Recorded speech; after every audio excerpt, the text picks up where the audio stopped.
There we go. Waking up the computers after the extended weekend. Didn't feel like a weekend to me though. I did a lot of work. I was off on Friday, and I was off on Monday. I had a 4-day weekend. I worked on Friday, Saturday, and Monday. Sunday was the only day that I really just didn't do anything because it was Easter. We went over to, the in-laws.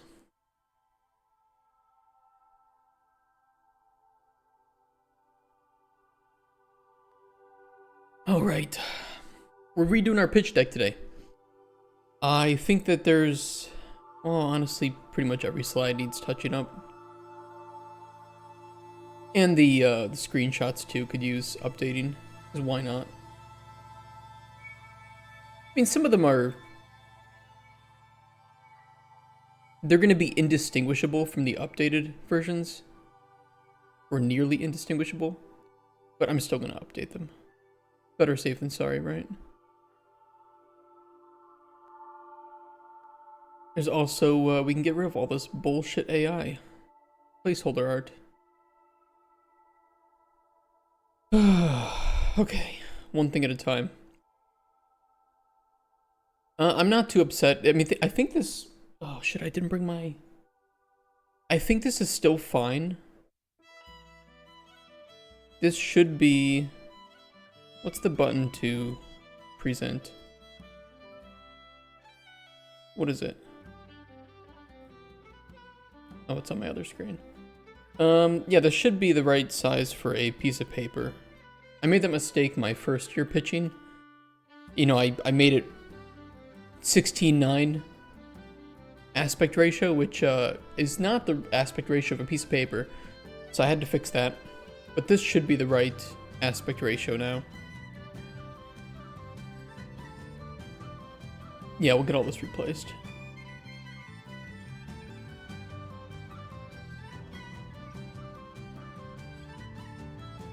I don't even hate this old tagline that we had. Well, we'll start here. I need to update the logos primarily, just because we do have these trademarked now. Which I think that I have here.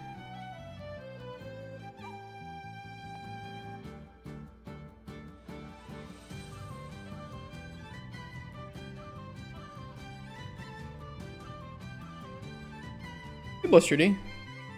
How you doing, dude? Player trailer? Well, thank you so much. I hope you like the trailer.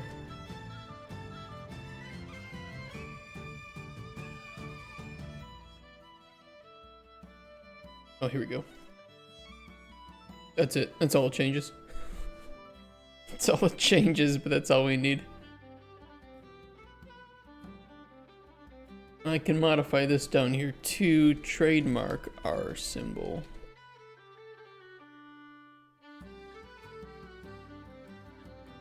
How was weekend? It was full of work. To be honest, it was just full of work. Play Mandragora? Yes. Like the trailer, but knew everything?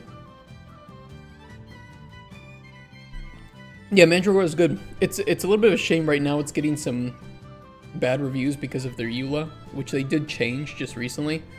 They kind of just like went with like a placeholder EULA that was a little bit too overbearing, and we're like, oh yeah, maybe we should customize that. So they finally did that, but it was a little bit of a rocky review with the launches, but the game itself is fun. Yeah, the game is good. I like the game a lot.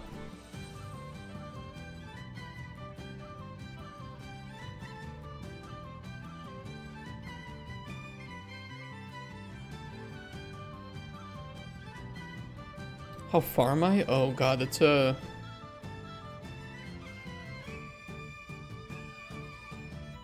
I just beat a boss that looked like a spider. If you're not that far, then that won't spoil you. If you are that far, then you know what I mean. So I'm not super far.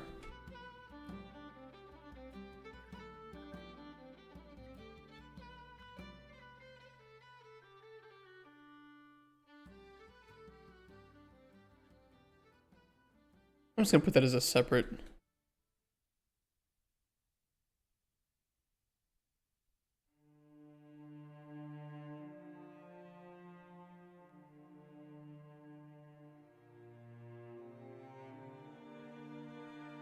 Ooh. Is it too small?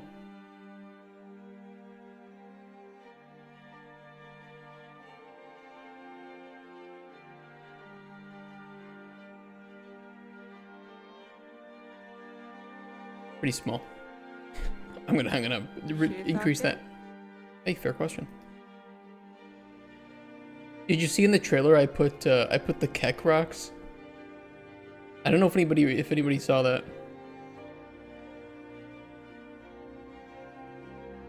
I didn't want to put the Moaning Beach Ball, of course, but I did put the Keck rocks in there. In chapter 4 and just got sucked in. It's Manticore is pretty nice. It's not super complex. It's just kind of like a relaxing Souls-like, with some pretty interesting boss designs. Not too hard, not too easy, but also just you're not gonna get like, it's not gonna get overly complicated. And I like that you can multi-class. Pretty cool too.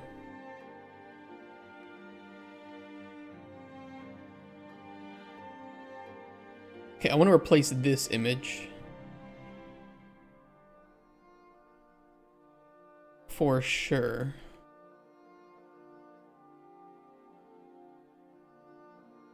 There's got to be a better image that we can pull for that, though.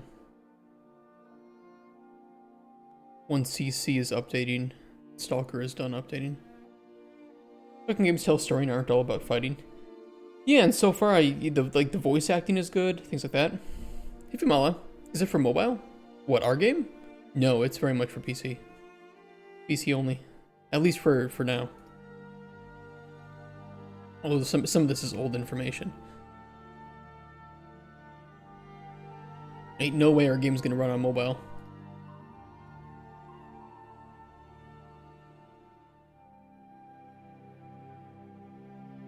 If you have a laptop, it's for mobile. Alright, let's get this updated. Let me pull up my one sheet and GDD.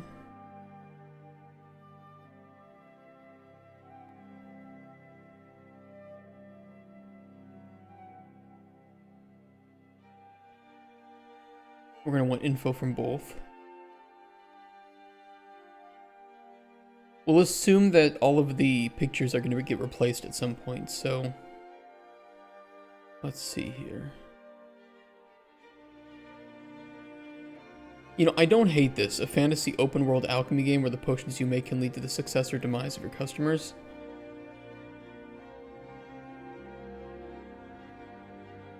I don't hate it. Ever seen an Unreal open world game on mobile? There's a lot of bloat that would make it pretty hard to run on mobile.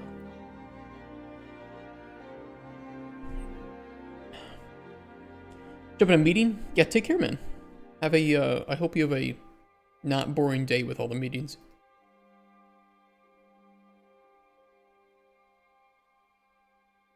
Adventure puzzle hybrid game for casual to mid-core audiences set in a stylized fantasy world.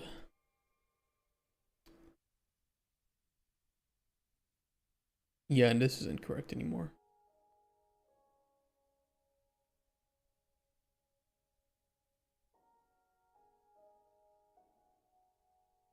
Do you want to describe it like as a RPG and narrative sandbox for mid-core audiences? Then a stylized fantasy world. Explore land battling with an ancient corruption, discovering ingredients, dungeons, and secrets as the seasons progress.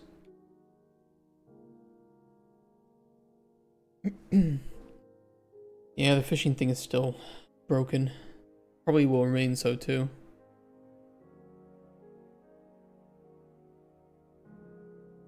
Satisfy the alchemical needs of passers-by by making the perfect potions to aid them on their journey, or purposefully sabotage their pursuits by giving them poison.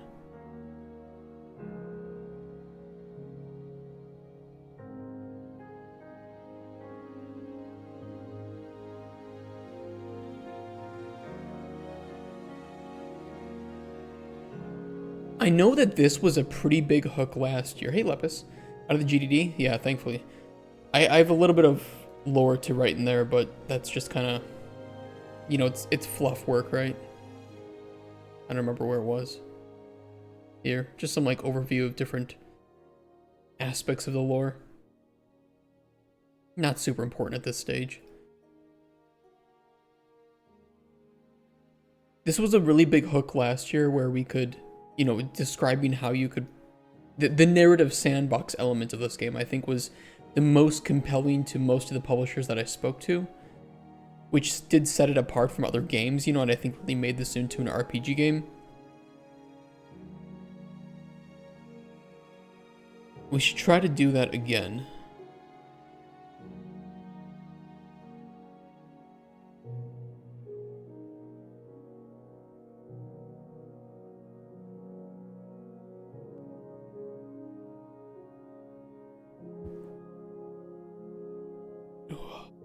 Blah, blah, blah, blah, blah.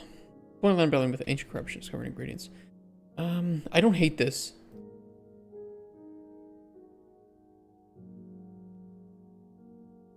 But I do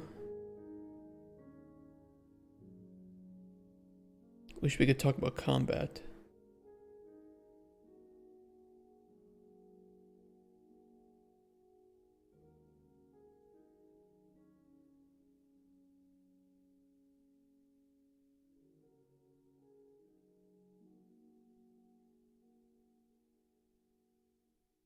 I might put technical info before the overview as well, although I'm not sure really how to feel about that.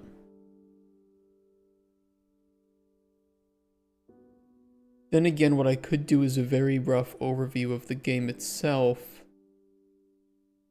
with technical info, and then jump into a separate slide with USPs that are a little bit more detail. I think that the core loop is probably just not necessary to put here. I think it's kind of self-explanatory. Hey, Lima. The man I need to talk to. How you doing, dude? Sorry about last week too. I'm just anxious and stressed. I hope some of the ranting I did last week didn't bother you guys.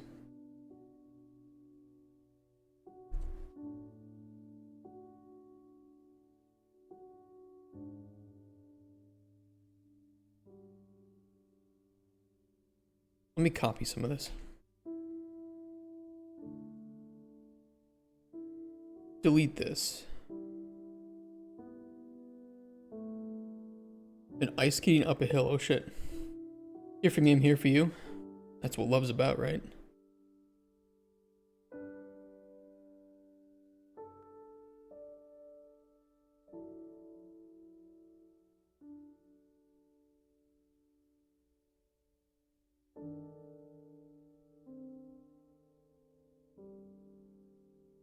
Can you use my opinion if I have 5 minutes? Yeah, go for it. Go for it. I'm just trying to think of the high level structure of this document right now.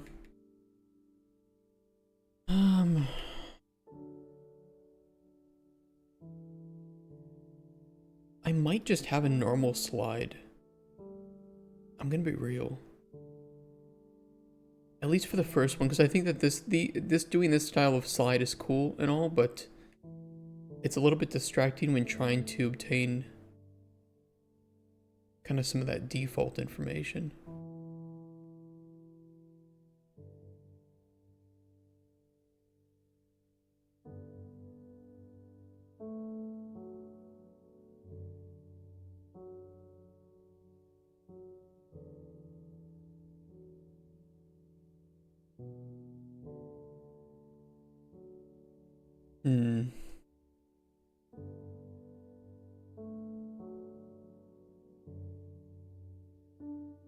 Do I have just the background here? No, not without the cuts.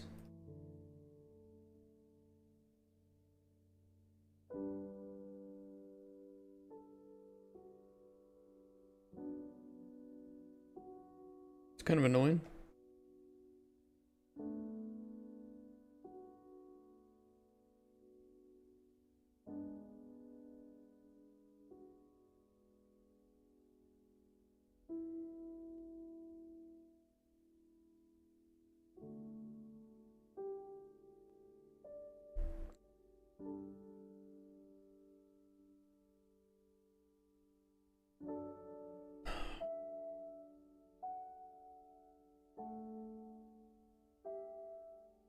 I'm gonna change the whole layout. I'm kind of considering it, though I don't hate this layout.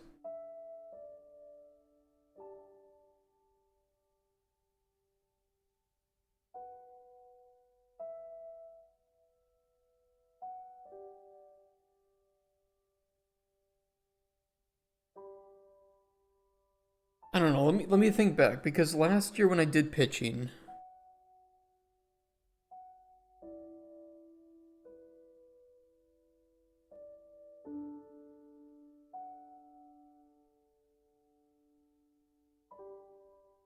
I don't know, pitches are just so unpredictable sometimes. You know, you can start by just reading off a few of these initial slides, and then it can just derail. And it's not even like a bad derailment, it's just that they understand the game concept. And so they don't really need to see any more of the high level info in some cases. They might have, you know, drawn the right conclusions, or they want to clarify something and that takes you down a, you know, a rabbit hole. And so, you know, sometimes you just wouldn't even get to some of these later bits, or you'd have to just skim through them. And I think that the amount of information we put here was probably okay. I don't think it was too much.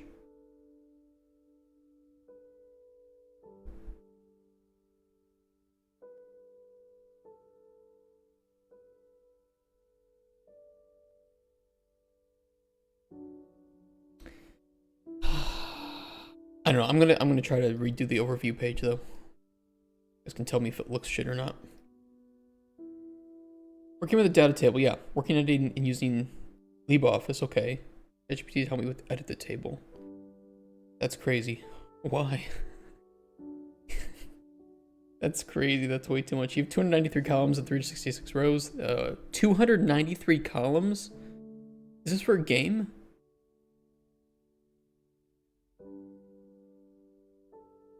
Huh?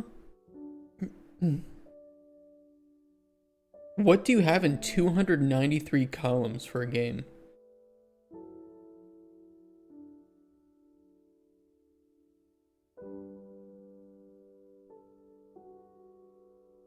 Even the biggest games that I've worked on with data tables have never surpassed maybe 25 columns.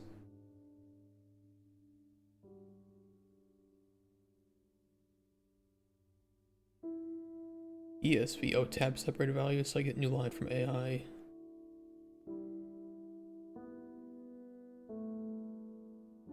Well, the best way to do it would be Excel. I mean, honestly. And then writing custom export scripts.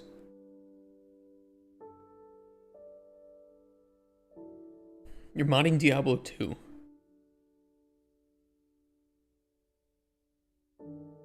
That's ridiculous. 293 columns. That's wild.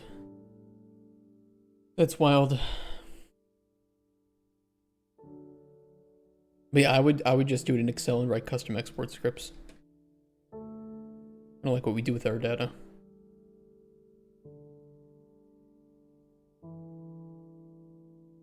Because there's two separate structures on ingredients here, and then there's a couple of there's an array of biomes, light requirements, seasons, effects. This is a separate structure.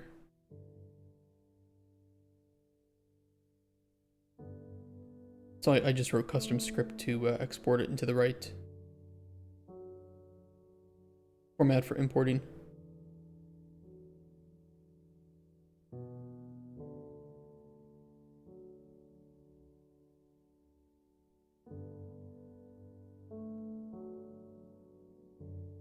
Let me advice on how to create a custom script.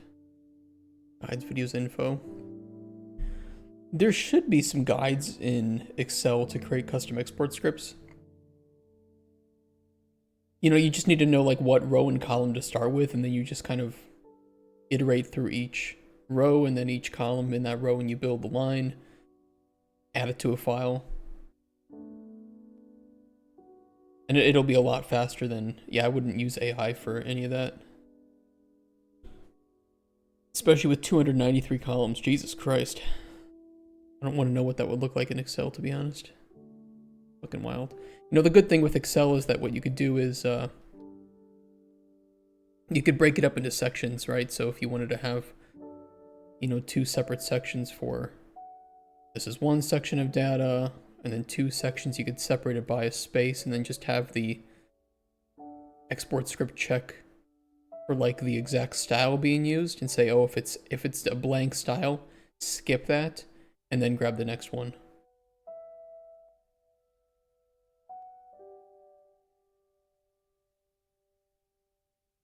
But yeah, I think this is where Excel shines over any like free alternative. Hey, Lazyfangs. This is too long. This summary is too long to put in a pitch deck, in my opinion. If it was half that size, maybe I could do it.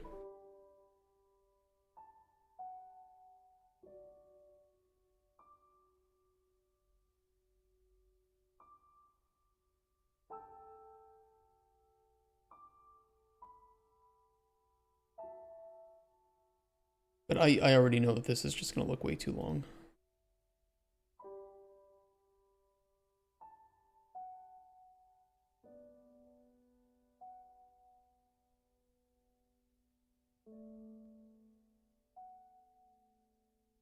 It's too wordy. It's fine for a one sheet, but when you're doing a pitch, this is something like this is just way better. And I don't think that this is not. I think this is still a strong hook.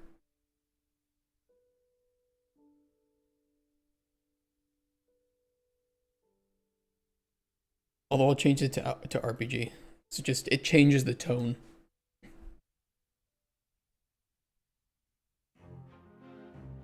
How would a custom script help you? Well, it would allow you to instantly click a button to export the entire thing. And for me, this exports it into a CSV that I can just instantly import into Unreal.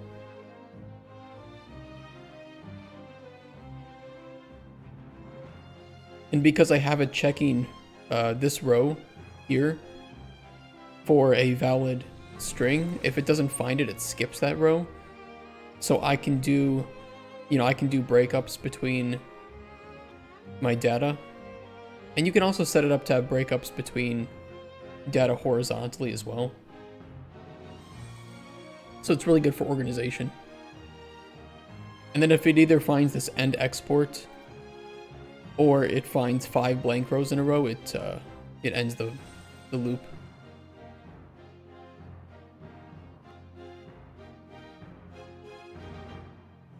There's one I did too. I don't know where that is. This old data. I have some spreadsheet somewhere where I modified it so that it has the same setup for... I don't remember what it was. Long ago. Spreadsheet's fun.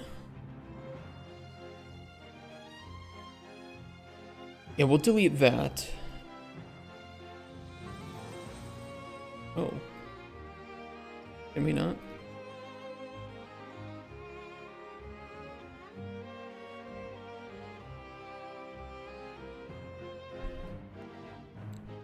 Yeah, this is something where you can either wrestle with AI for 1,000,000 hours, or you can spend like 2 hours, write a custom export script, or even get help from AI to make the export script, and then you're good. You just need a little bit of coding knowledge.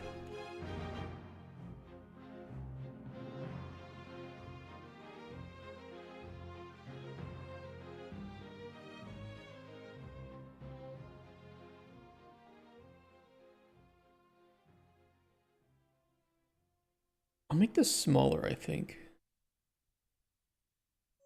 What do I really need to fit in here? I need to fit... I'd like to fit funding. We have platforms.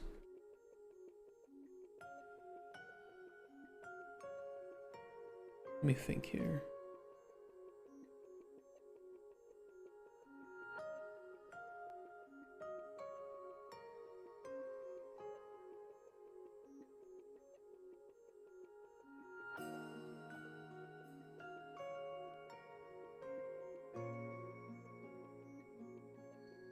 I'm gonna skip out on that. We can delete that.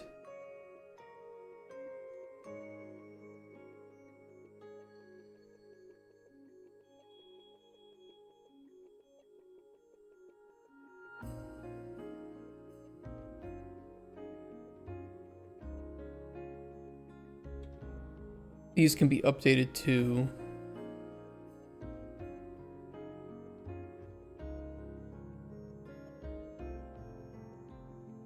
ESRBM.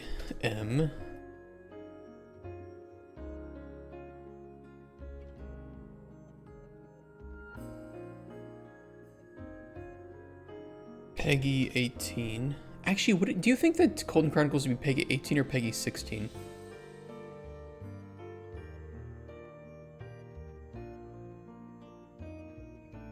What is our estimate? Fucking Pilatra. I feel bad for the dev of Pilatra on that one.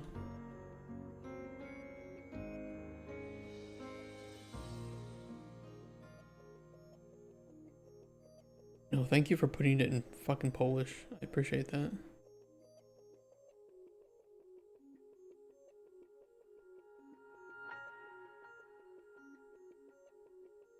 Fiction of violence, sexual activity reaches a stage that looks the same as would be expected in real life. Use of bad language in games with the Peggy 16 rating can be more extreme, while the use of tobacco, alcohol, or illegal drugs can also be present. Okay. What is 18 specifically in this case? I mean, we wouldn't have to worry about the violence. Apparently motiveless killing.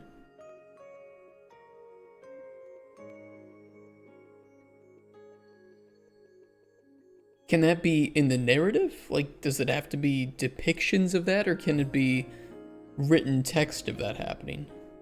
Violence towards defenseless characters.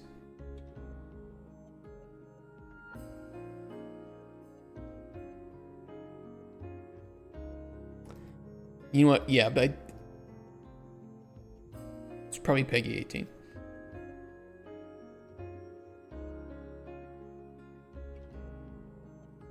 I mean, violence towards defenseless characters sounds exactly like Cauldron Chronicles. Yeah, exactly. It's like, okay, well, you know what? I guess we're Peggy 18. Python script to achieve? No, you would, if you're doing Excel, it's oh fuck, it's, what's the name for the script in Excel? It's old.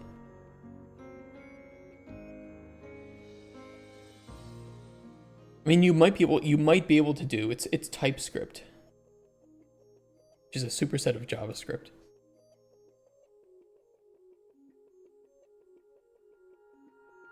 Which I think is, I thought it was Visual Basic.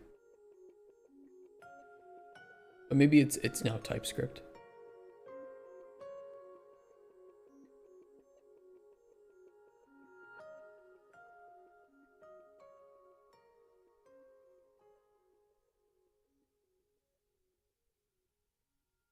You might have to explain why we think it'll be Peggy 18 and ESRBM.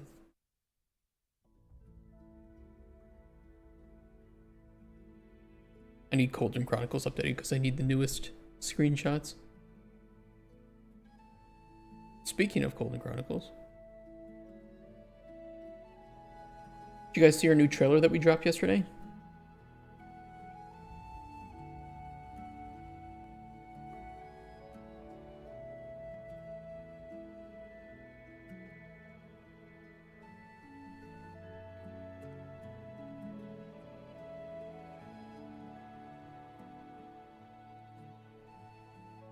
I will make these smaller.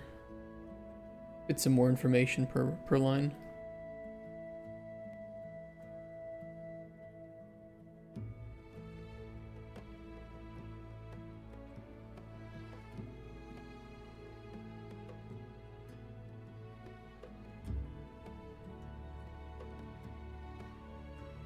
Can I get a ruler here? But I can't place guides. Oh no, there are guides. Can I make a guide? Add vertical guide. It's really dark. That's better. Okay.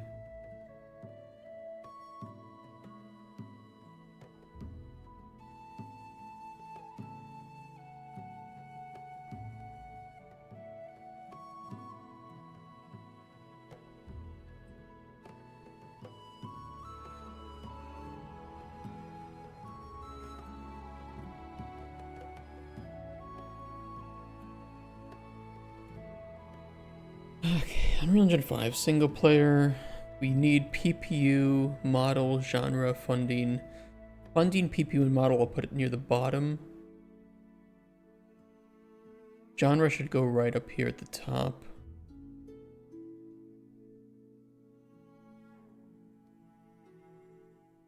I don't really know what picture to use with that, though.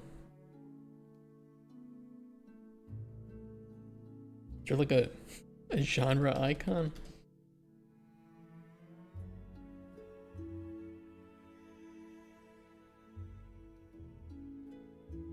There is this.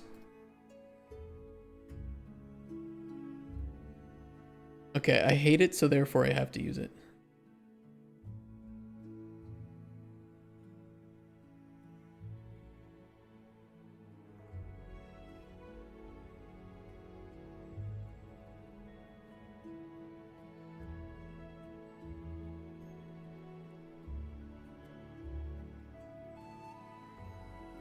Hey, what do we put in the GDD for this? Which tags did I use?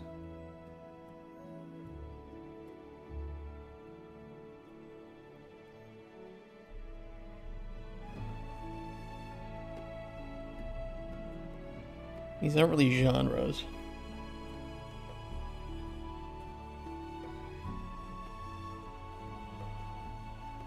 Sandbox RPG immersive sim. So we'll just put that. We'll just put RPG immersive sim.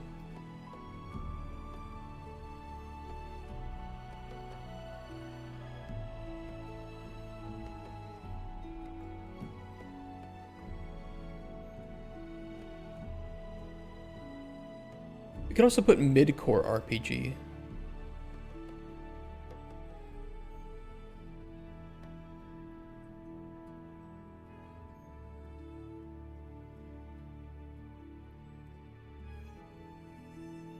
We'll try the initial pitches.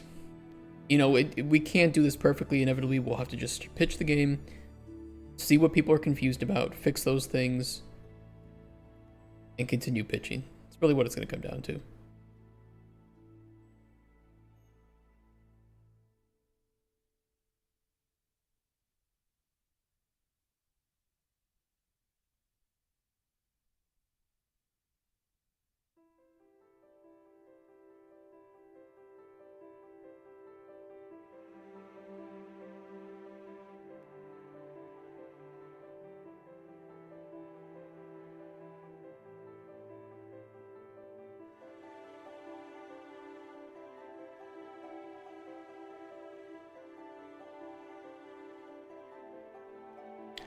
Could put the funding on the right, maybe.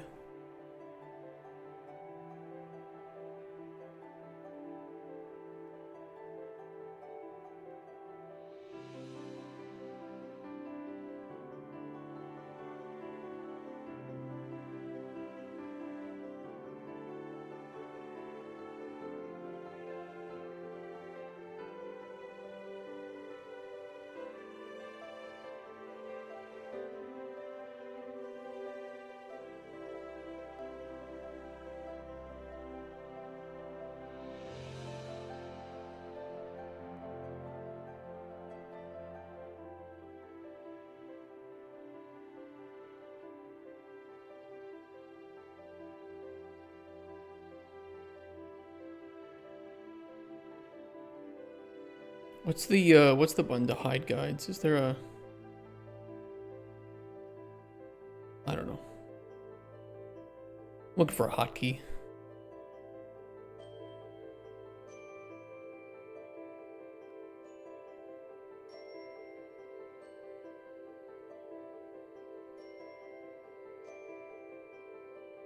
Hmm.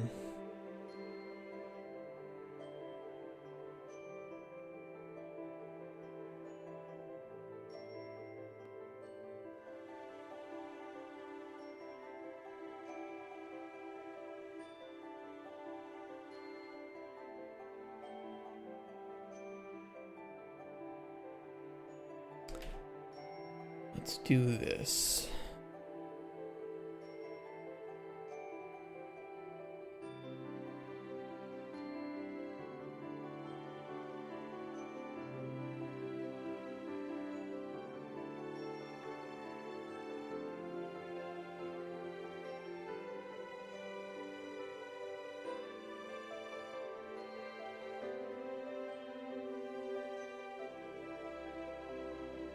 I like this font. What font did I use here? Oh, is that Calibri? I do like Calibri. Calibri's a nice font.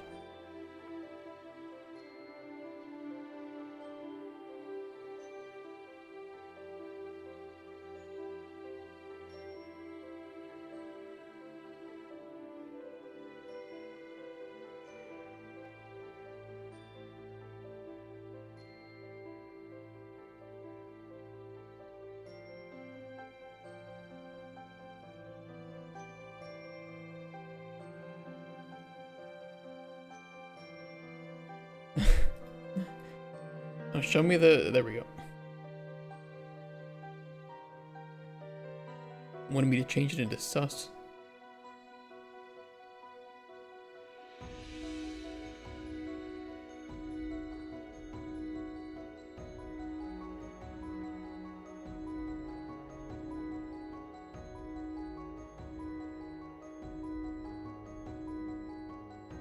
I'll update that number when we have a more accurate number to put in there.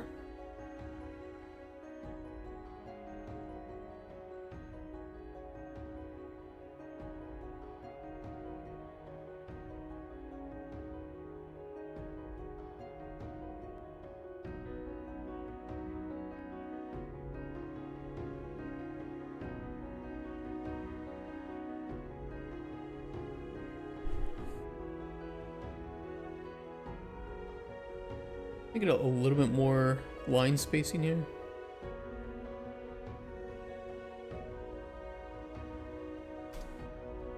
$40 PPU.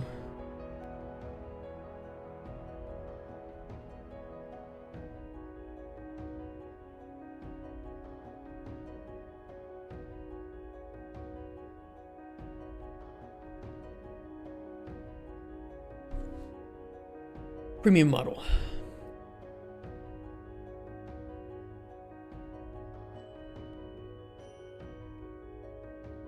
Kind of feels out of place over here.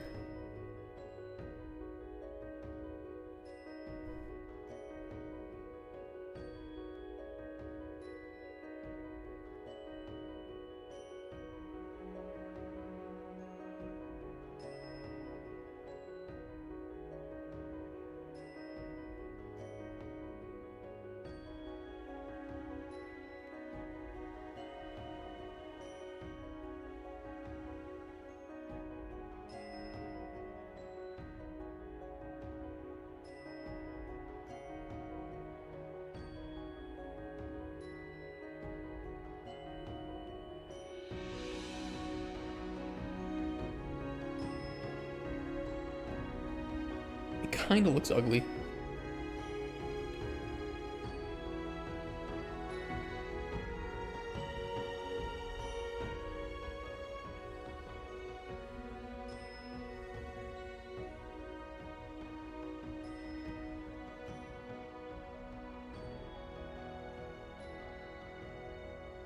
Then again, it doesn't need to look great. It just needs to be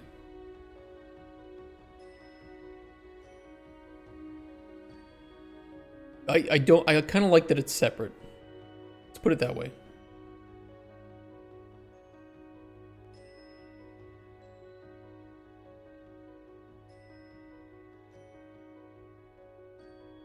But we can increase the line spacing here.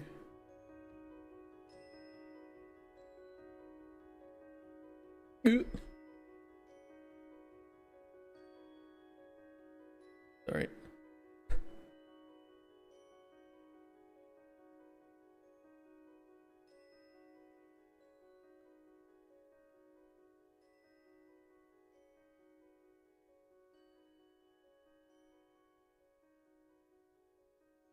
Yay.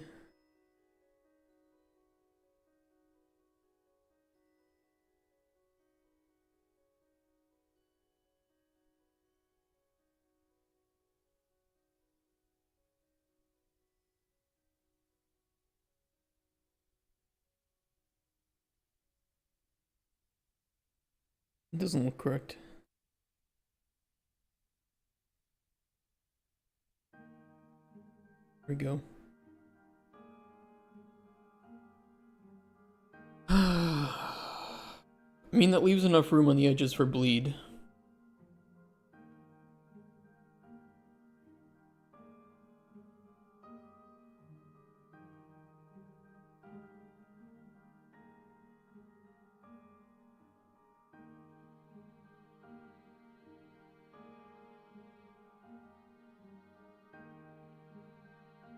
I kind of want to put single player and RPG immersive sim above UE5 though.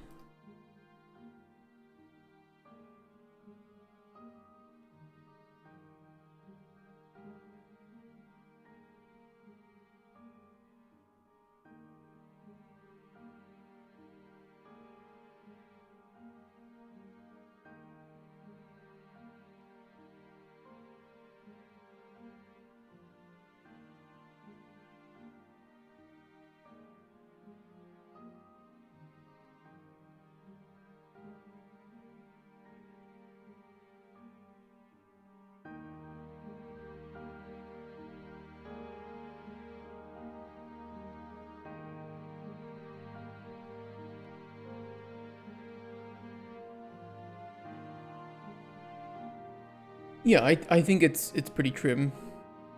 Not a lot of fat here. You don't have a lot of time when you pitch, and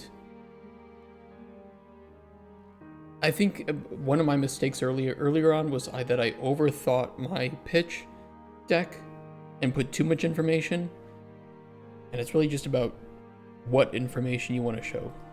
Don't put anything there that really is just not important to that initial pitch.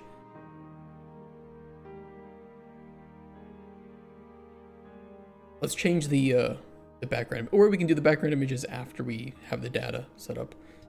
Maybe that'll be easier.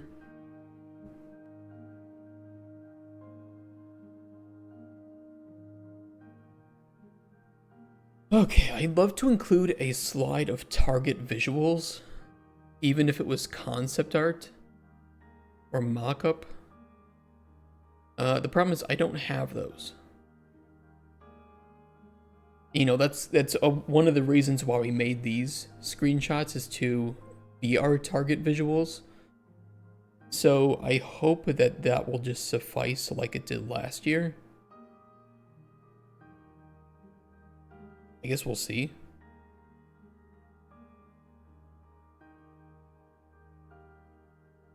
Overview and USPs.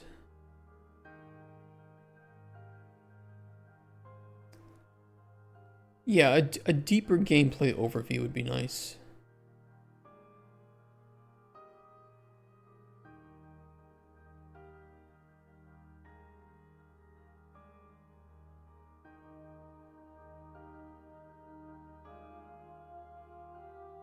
Especially without having to rely on the gameplay loop, which I think is just kind of explanatory.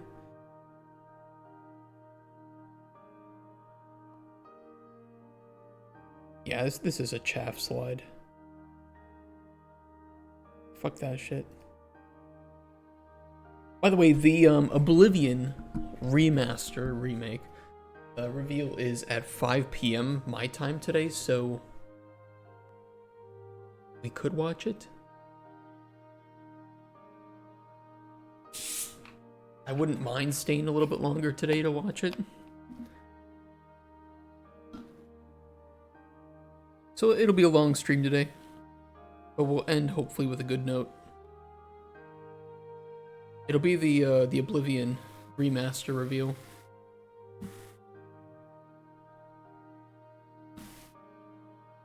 Which I think is at 4 p.m. BST. So we're 1 hour ahead of that.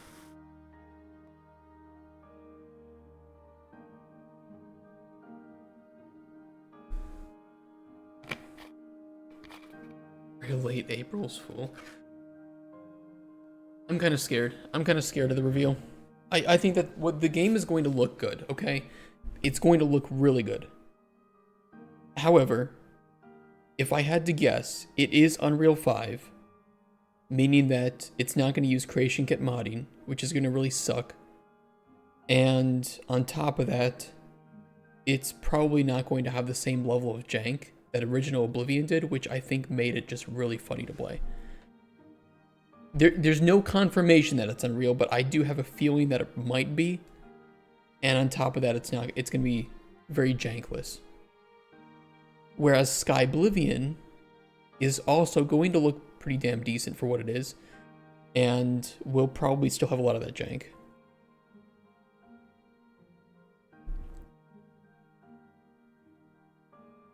th anniversary, the 10th anniversary of the release, the remake of the remaster of Skyrim.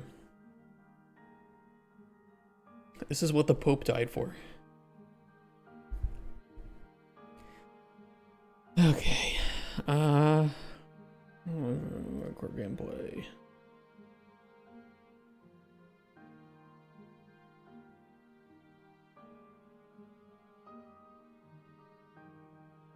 Investor slides, indeed. Although it's I don't know, you kind of need a different pitch deck for investors versus publishers. Very weird. Learned that the hard way last year.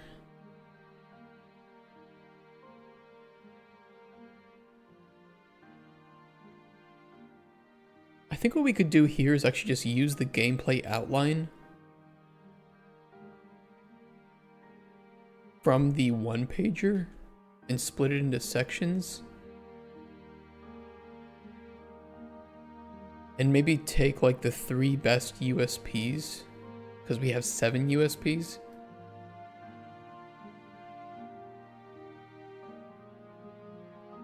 Or we could just keep those for the second slide too.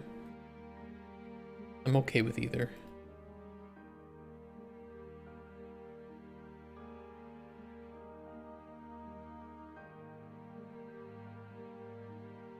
Explore. How edgy would that be? We just did capital Explore. We wanted to make our own term so that players could really get familiarized with our own terminology. See, our game exploration doesn't take the form of other games' explorations. That's why we needed our own term to describe exploration. Talking about base building or house decoration, those are very hot right now, and a few players would expect that. Look, you joke about that. I've had that said to me before. It's like, oh, it has base building. Oh yeah, players love that right now. And it's not like I made the game with base building because I thought players, because, you know, it was a trend. It was just because I feel like this fits the game. Therefore, I included it as part of the design.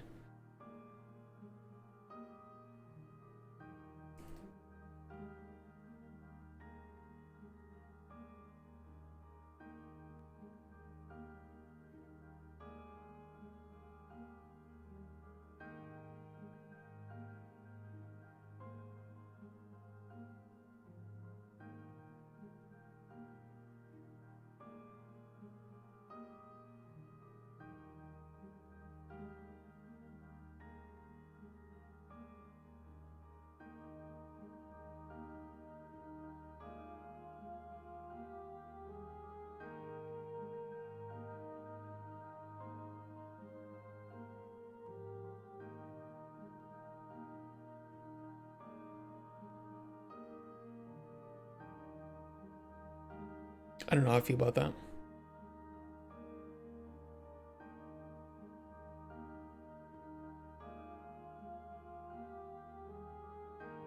It's a little bit word salady.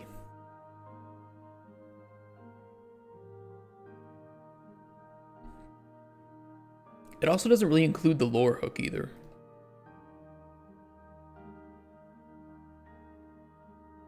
which we could pull from the summary.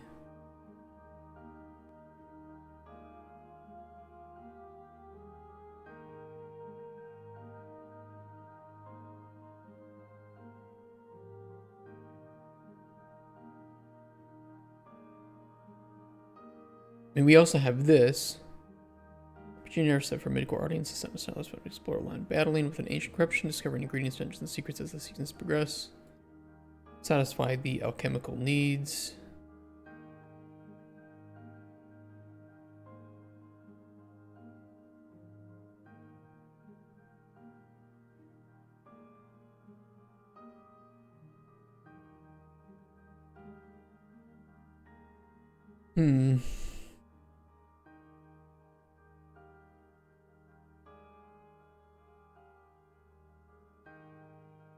This is dry. This is dry, and I don't like that. It's intended to be dry for the sake of explanation. You know, to fuck the fluff. That's the dry, and I don't like that for the pitch deck. I'd rather have something a little bit more exciting, the pitch deck.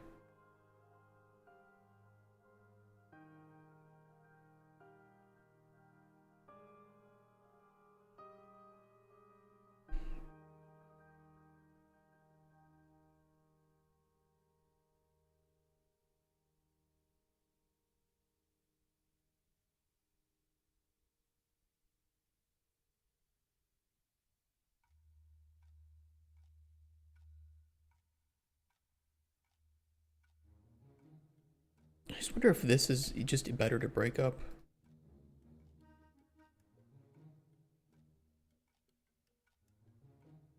We're an alchemist unknowingly at the epicenter of where a cataclysmic event is set to seep into the world. Kills to assist past spy while also leaving the corruption at bay. Free from alchemy system.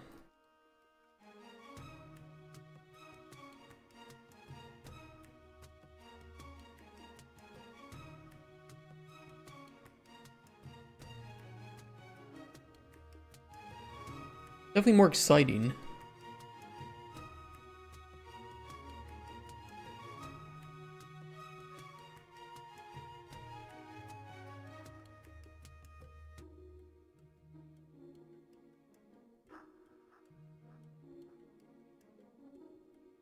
There actually should be a hyphen there.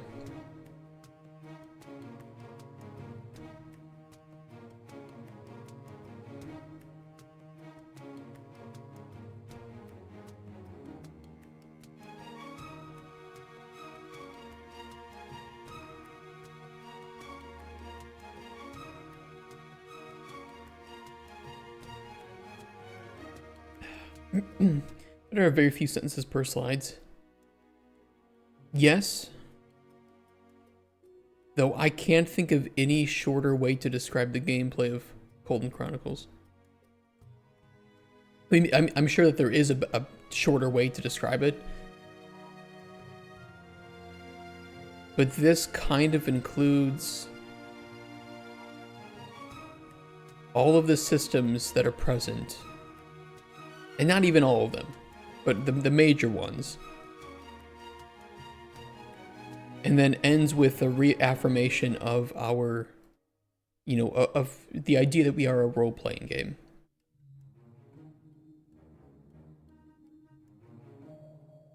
I just don't know if there's any other shorter way to do it. Yeah, you could propose something.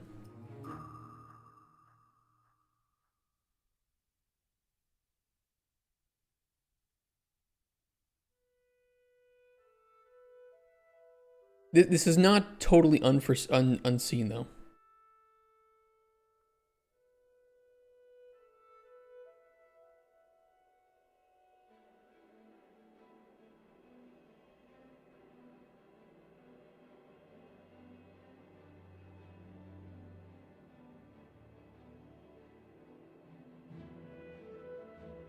Each point one slide with an image to illustrate.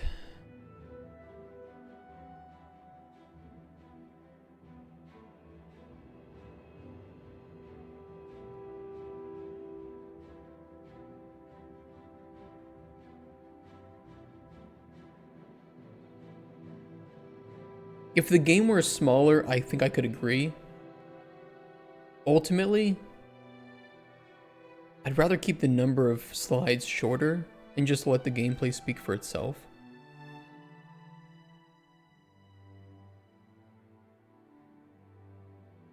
Show the connection between the systems. Again, gameplay. I think just raw gameplay is going to show all this better.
Alright, I'm thinking. I'm deep in thought. I'm imagining myself pitching.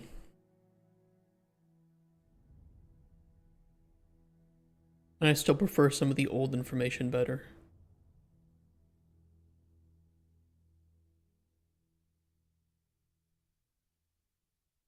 Tertiary systems could probably all be handled by a single slide.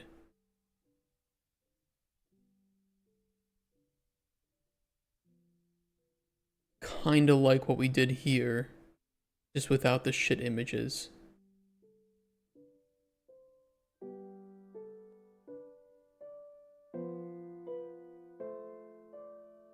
Maybe I should just stick to the core loop like I originally did.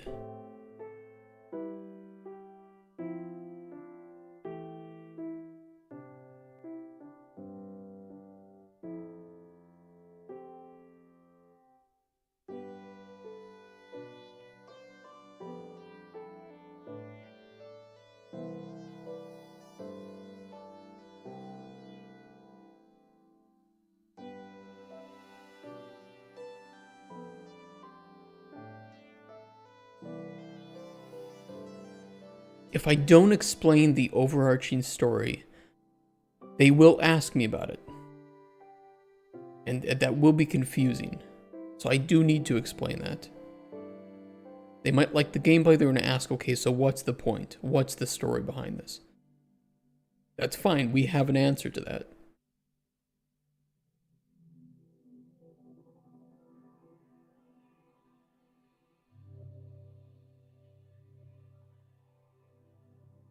which is why these two are necessary.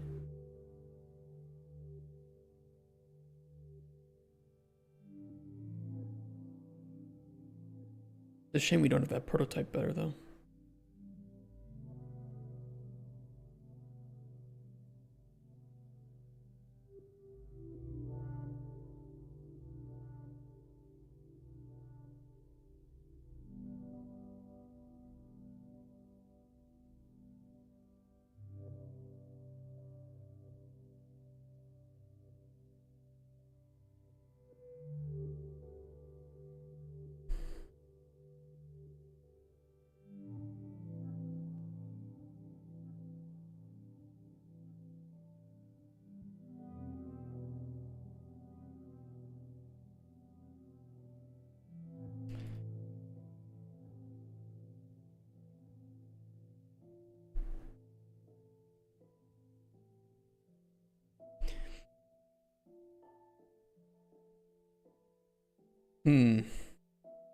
I could start by just...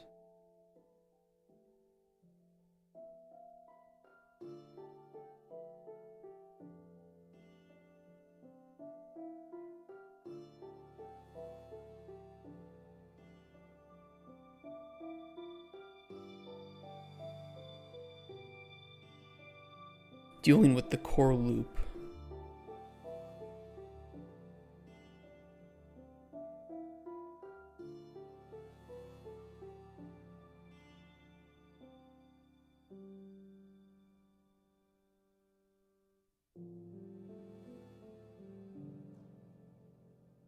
And what if we did then...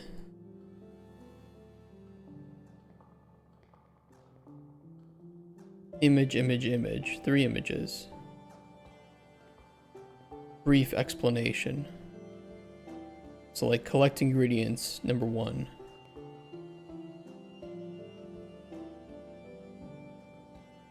Brew potions.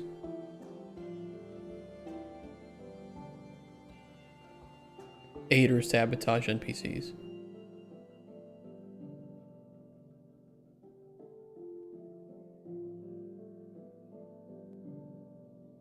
So we have overview,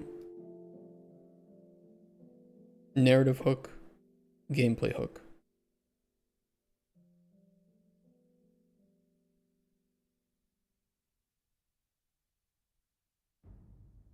To me, that seems better.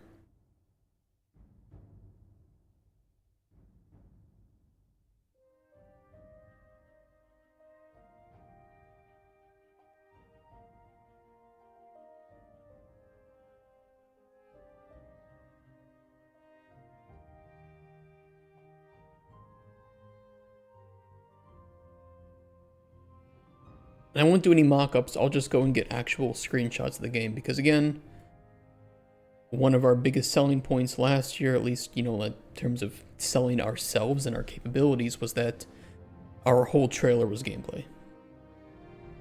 So fuck it, let's do it again this year. Whole gameplay, real screenshots. As ugly as they might be.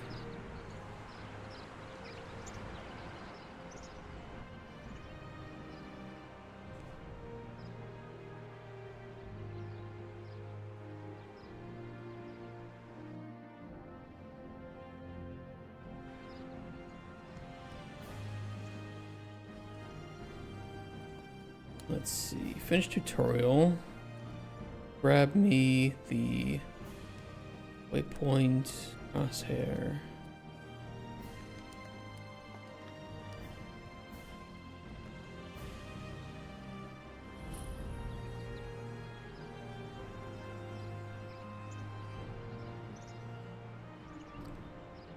Give me some of these. I just want to screenshot with some of those discovered. Better have screenshots, small text you can talk to explain instead of them reading it. Depends on the information. Sometimes reading's better than screenshots. Sometimes too many screenshots distract from the text.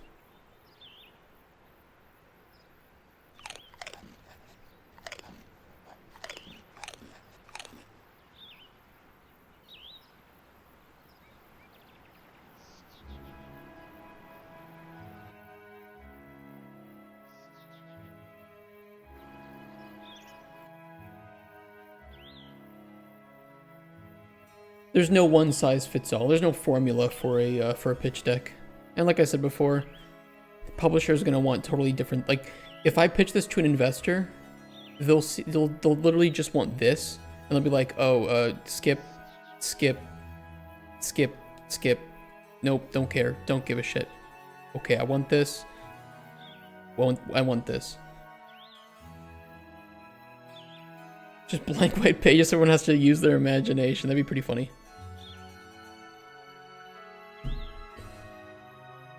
Can I have your opinion on something? No. Yes. Go for it.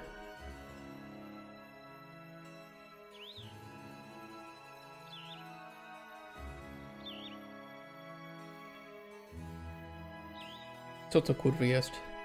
Supreme, Unreal, and Unity Game Dev Bundle. B4. Okay, hold on. I'll get better views on if these are in Fab.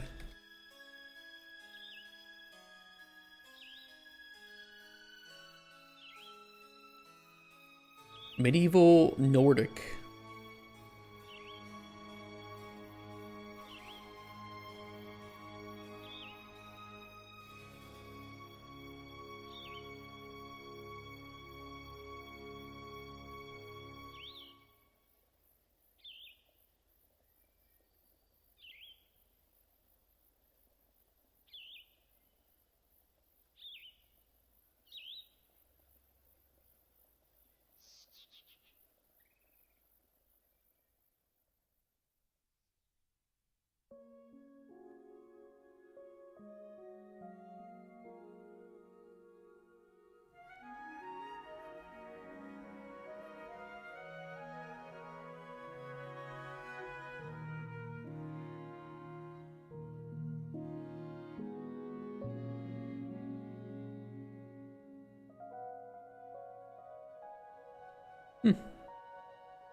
Kind of weird. It doesn't look like they have everything on here.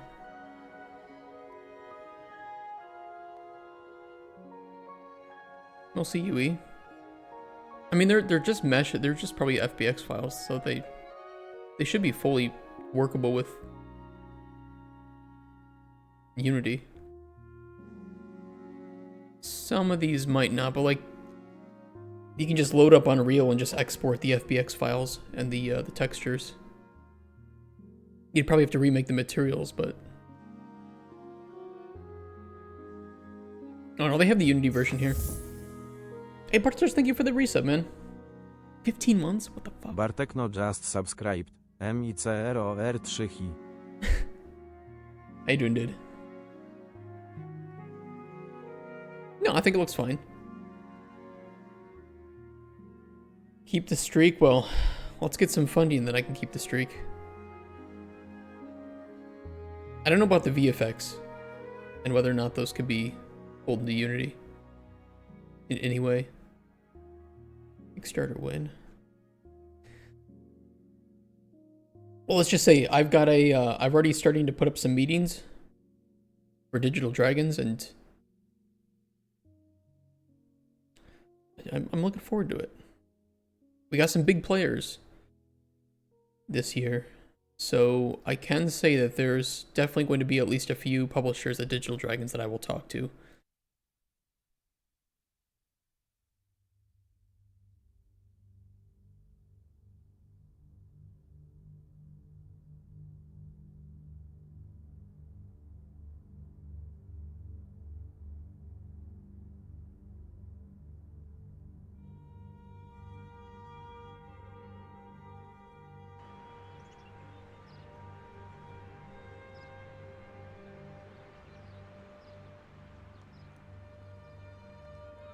Ocean Brewing doesn't look the greatest, but you know what? Yabachto. That's what money is for.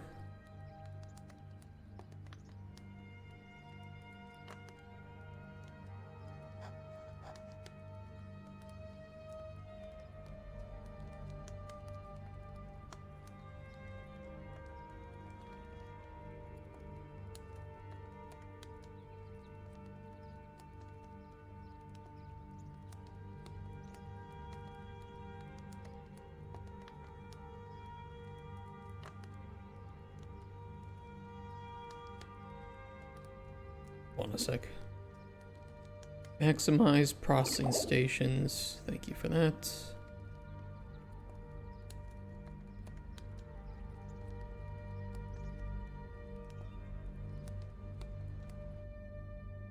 That'll work.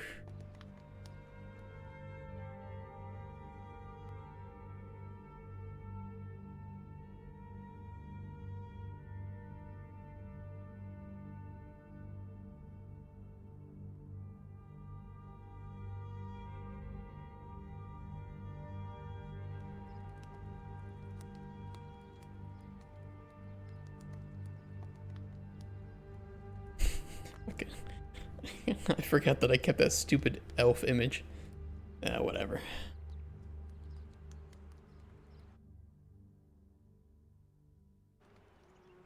What are you gonna do?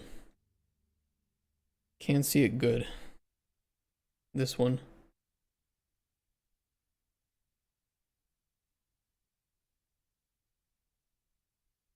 It is what it is. His driver's license.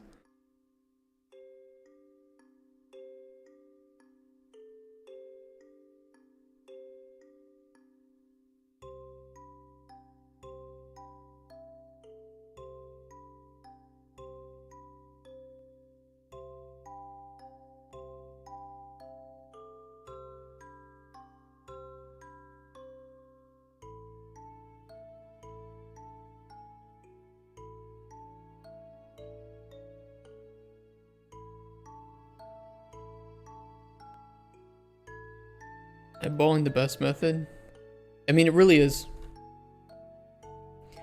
They're not gonna give a shit. Oh, it's a little bit further to this side than the other side.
I kind of don't like, I don't want to use the word customers. Yeah, I think it starts to invoke imagery and feelings of shopkeeping. Dumbass, also yes. I think passersby, adventures, characters. Characters is probably just more neutral. Visitors.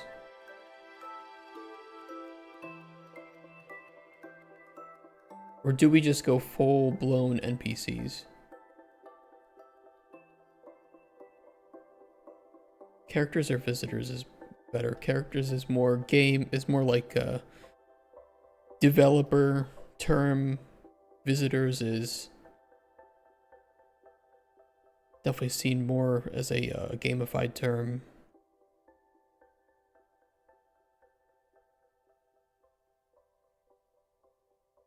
What is the one that is the least difficult to understand? Technically NPCs.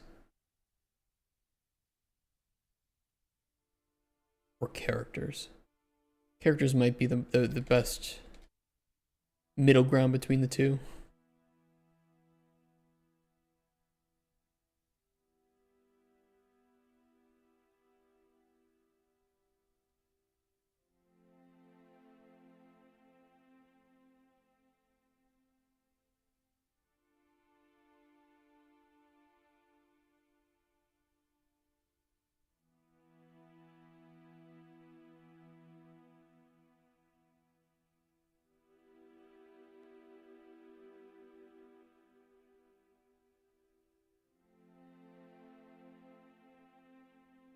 Patron? Too confusing.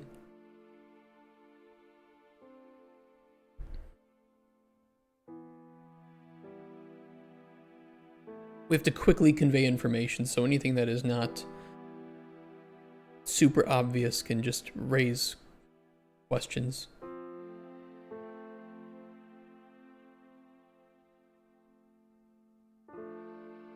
The reason you come back to your hut.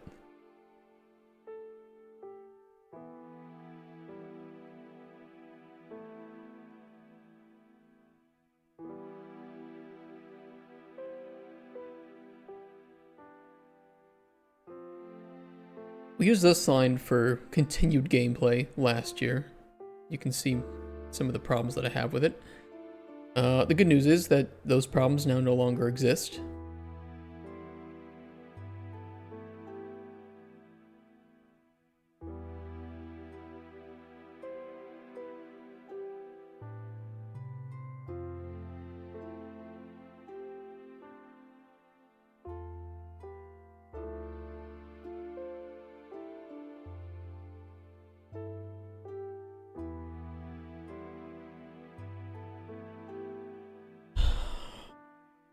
They were indeed. They were indeed. Now, we don't have to use those. Because we have everything. We have fishing, farming, dungeons, puzzle, secrets. We have it all. Say goodbye to AI.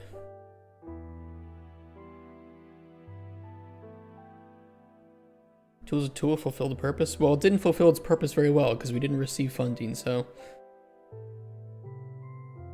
now we don't need them.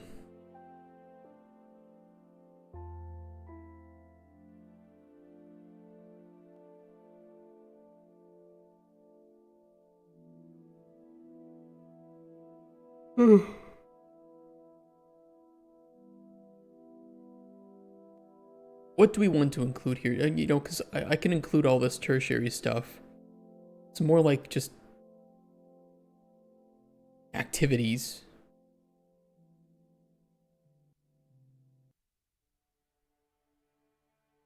There's so much to include, though. Because I feel like we can do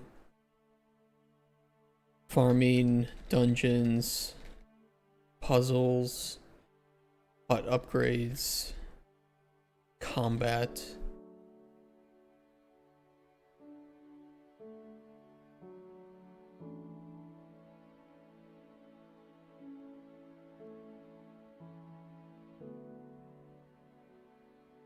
I would definitely benefit from a full slide in this case. Micro engagements. That might be a little bit overboard.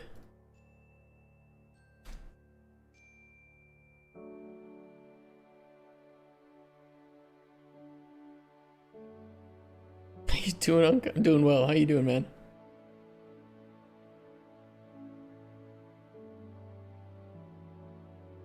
Oh, let me grab the colors from here.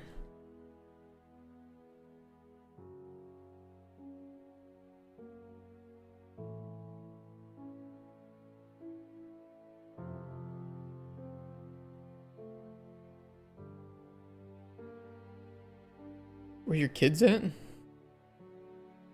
In my balls. Because I ain't got no money to raise them.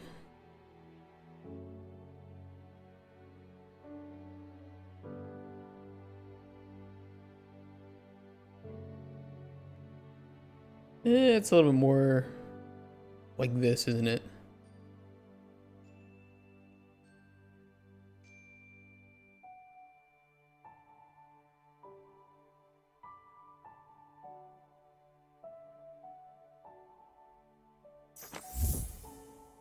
Thanks for the follow, Matt. How old am I? I'm 30. That's close enough. That's close enough that I'll feel okay exporting that.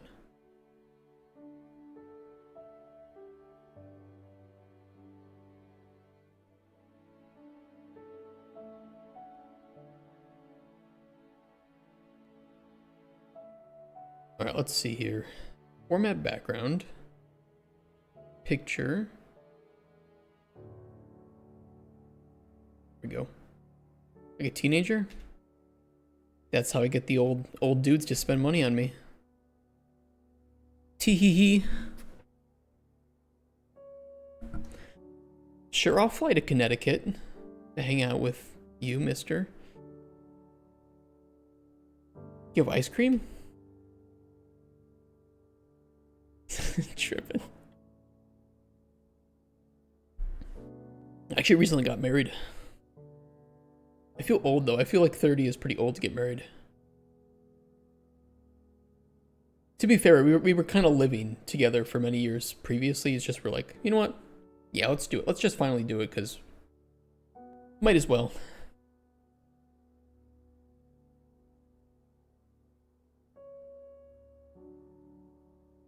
You're almost 40. Well, you're a furry, so you know it's. Who wants to be with that, right?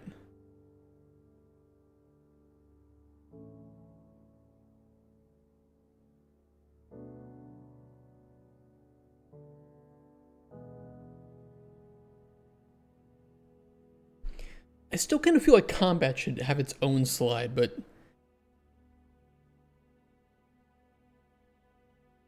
I don't know. Oh. Who's moaning?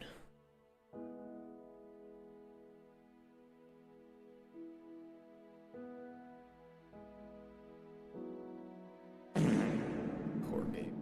Do we call it core gameplay or like core?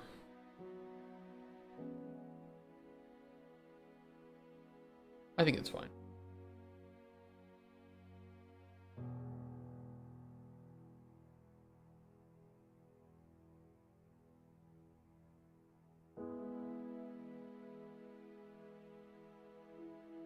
Don't worry, we're gonna replace all these images here because these are old from last year.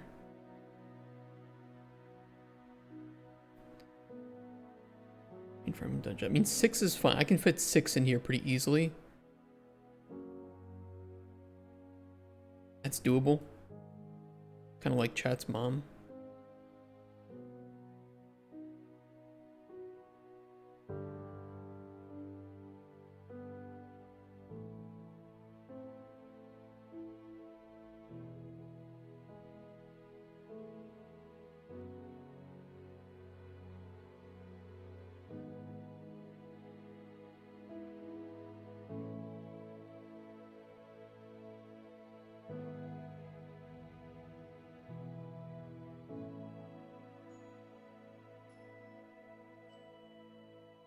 Yeah, I mean, I guess we just go get some screenshots of those.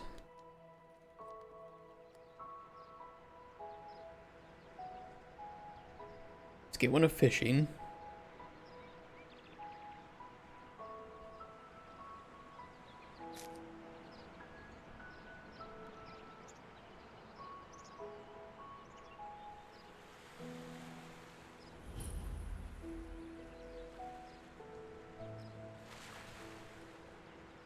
The flyby? Which one was that?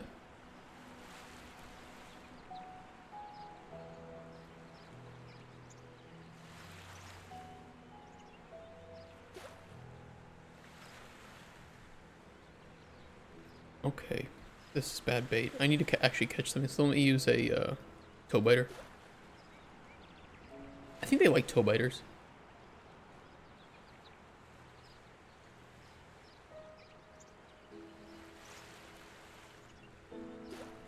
Okay, they'll eat the worms.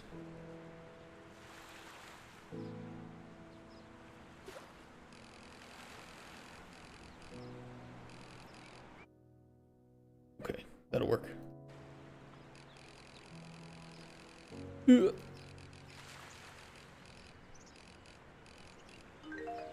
Gotcha, bitch. Suck my dick. Alright, that'll work. Let's throw it in.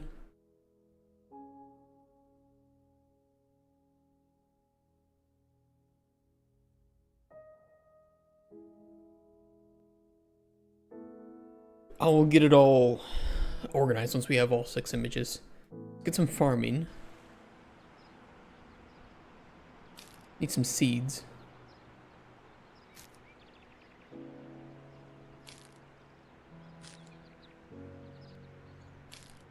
Thank you for no seeds. I appreciate that.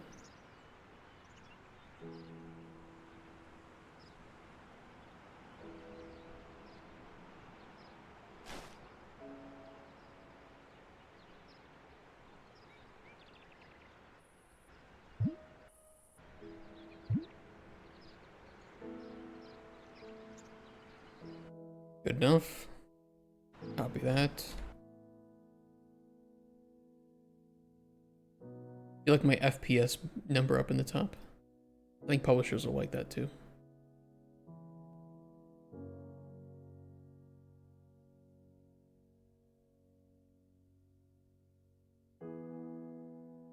That does not look like the same size.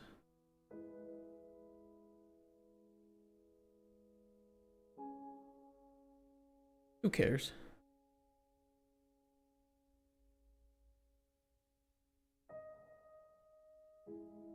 Okay, a dungeon. Let's go get a picture of the dungeon.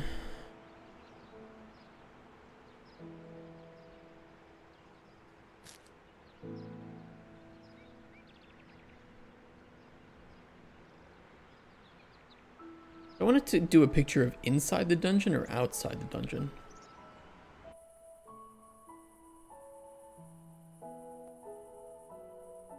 What looks cooler in this case?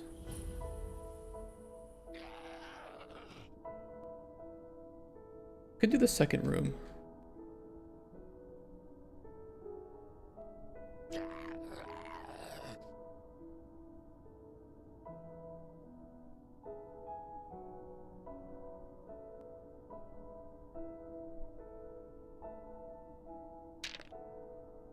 Don't do it.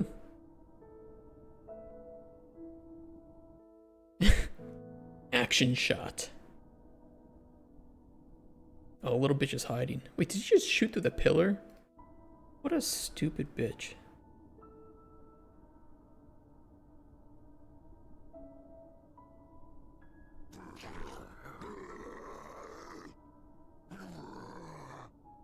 Okay, they're fucking each other there. We'll deal with that.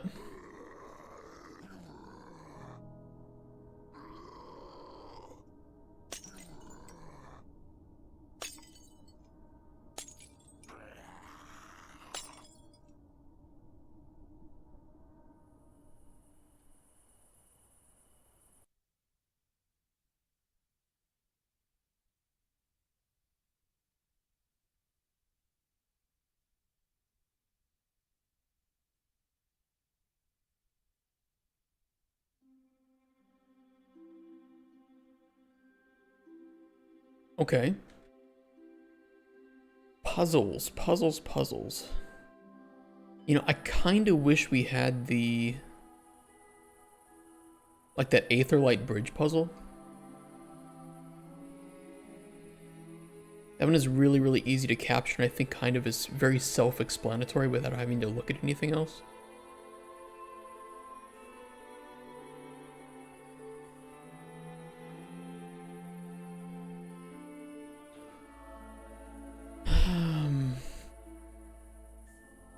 Very good for screenshots, that one.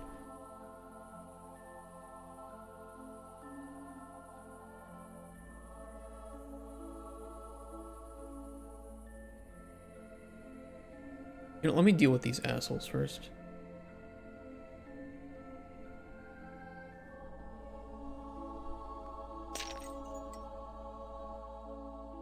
Oh, he shot me.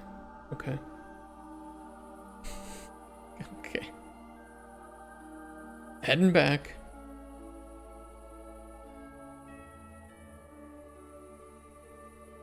I have done no balancing work on the potions. I told Cosper, like, yeah, just do whatever. Put whatever numbers you want in there.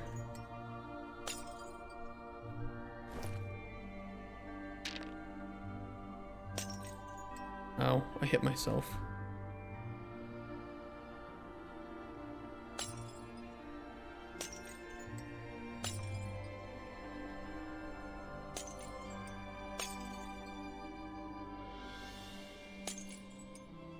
Wow, great shot.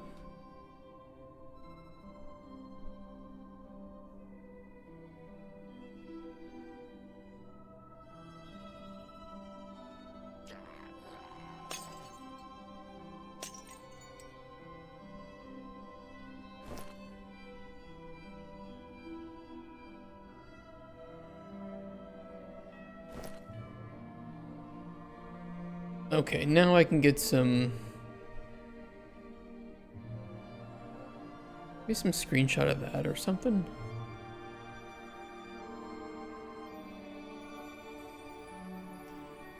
Actually, if I put an Aetherlight potion in here...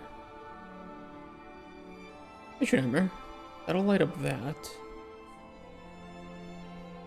Which will mean that this screenshot that I can grab kind of gives the impression of a puzzle. Might be really small to see, though.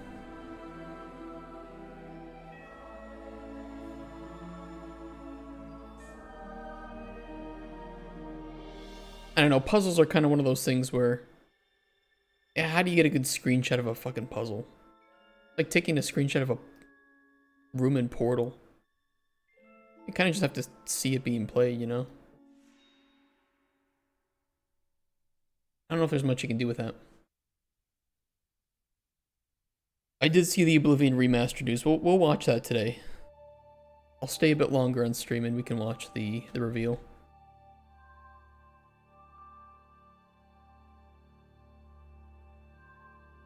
I'm not too hopeful about it, but we'll see.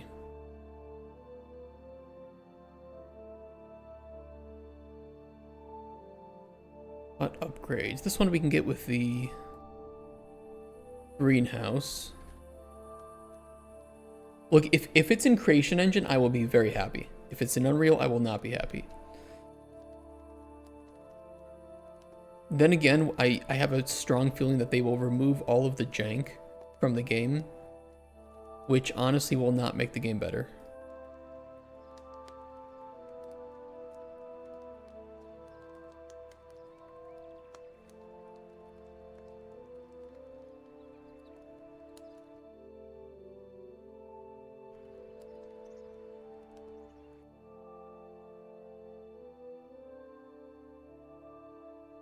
Of indie consultants asked me about a server from my application code where I'm tertiary on call at a business hours person, bypassing the owner, provider, subject matter expert, application, and operation support people.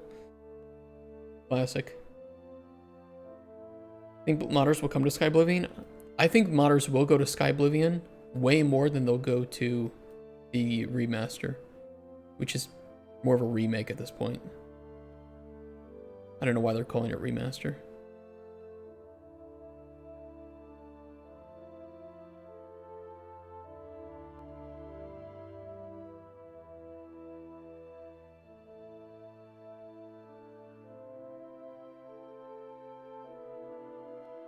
It's not like Unreal can be modded. I just think that you already have a massive modding community. I mean, if you go to Nexus, the top games that are being modded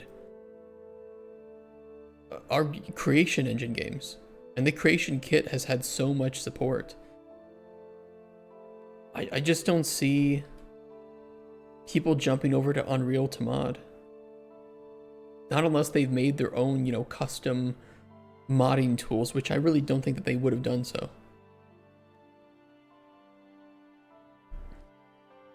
Then I just don't think Starfield looks bad. I think that the Creation Engine is perfectly viable visually and from a modding standpoint.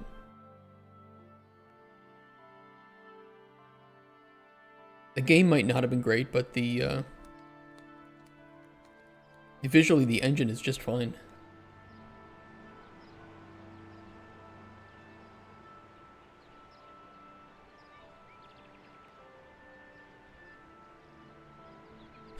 We're gonna see. I'm curious to see what they've done with it, but I also strongly feel that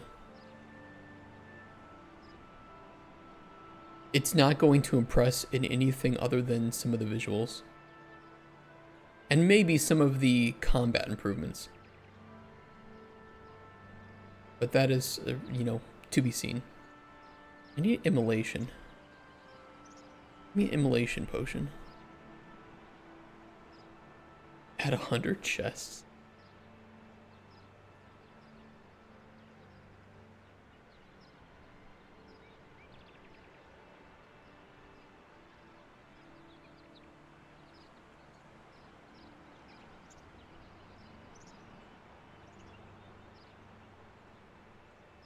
Really? can't get one fucking potion with immolation.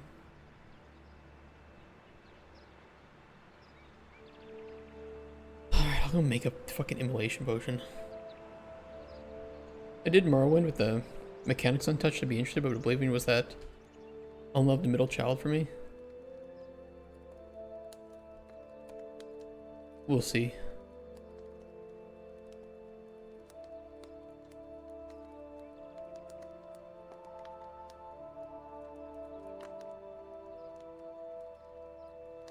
I think Oblivion was good, I just don't know how I feel about it.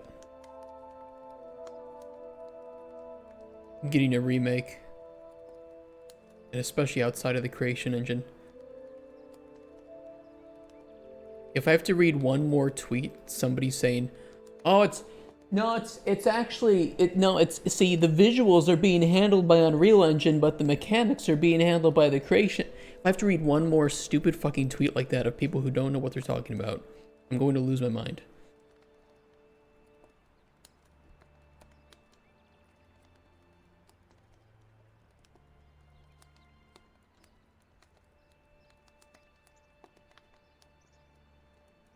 Or people saying 120 gigabytes download is crazy, uncompressed textures. Show me a AAA game with compressed textures that doesn't have ridiculous loading times or CPU problems. Go ahead, I'll wait.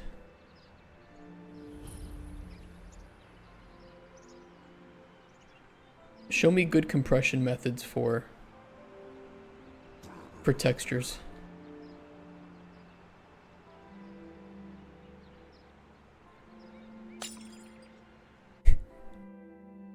I can't. No, I can't use that screen. That was way too big. Holy shit, that was way bigger. Just being handled by the Unreal Engine, the physics being handled by the Godot engine, the texture compression being handled with the Unity, and the dialogue quest systems are still being handled by Creation Kit. Holy fuck. Here's what I think is the most accurate description of what it will likely be if it is using Unreal. The game was made with Unreal Engine, where they've replaced chaos physics with havoc physics, and have ported over mechanics from the creation engine and reworked them to work with Unreal. That will be the actual reality of it. Can't believe you're handled by the scratch. Hey Tata, it's a technological marvel.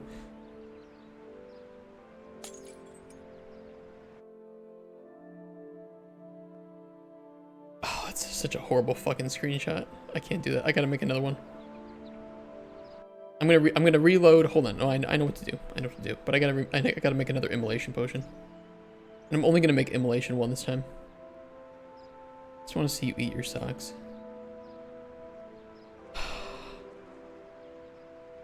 Please don't be Unreal. I will be so upset.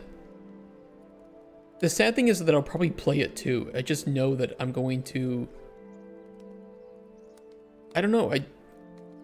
It's not going to be janky. It's not going to be janky, and therefore I'm actually not going to be that impressed by it.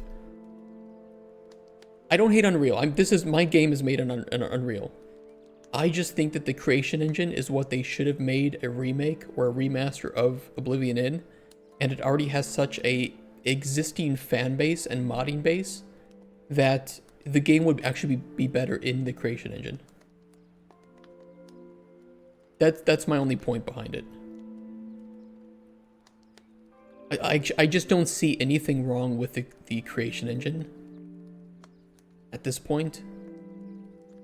And I think that they would have probably had better accuracy for the jank.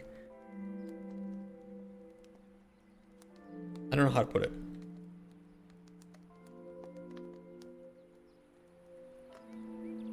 Imagine Oblivion without the jank. Easier to hire? Well, this is true. Like, if they wanted to outsource a remake of the game, which is what they've done, this is true.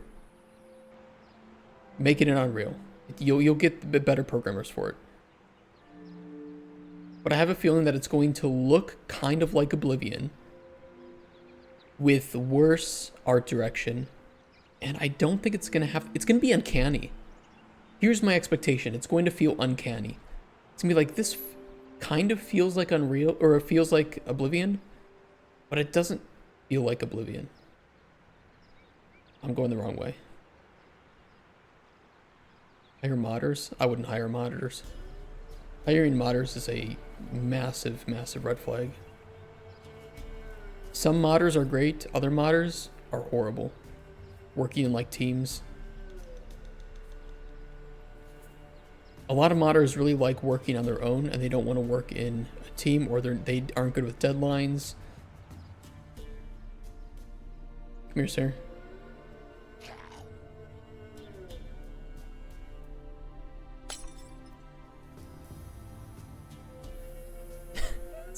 It's the best screenshot I'm gonna get. Fuck it. Fuck it.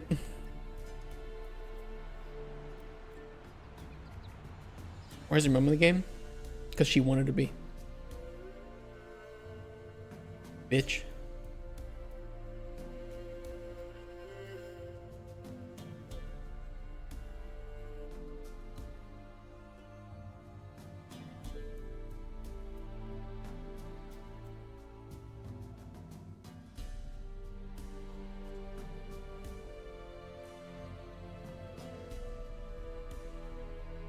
To be fair, it's gonna look a little bit better when it's printed out, because it's gonna be on paper. So it'll look kind of larger. Games seems to run well compared to other UE5 games I've seen here. It doesn't. My game is very unoptimized, but it's intended to be as a prototype. So we remake the game from scratch when we get funding, and that way we build a proper code base. But a lot of Unreal issues with running is either due to some technologies not being utilized well, but honestly, just Unreal is a heavy engine, especially with Lumen, and people expect it to run it on like old CPUs and stuff. Not to say that there aren't problems with Unreal, but different targets.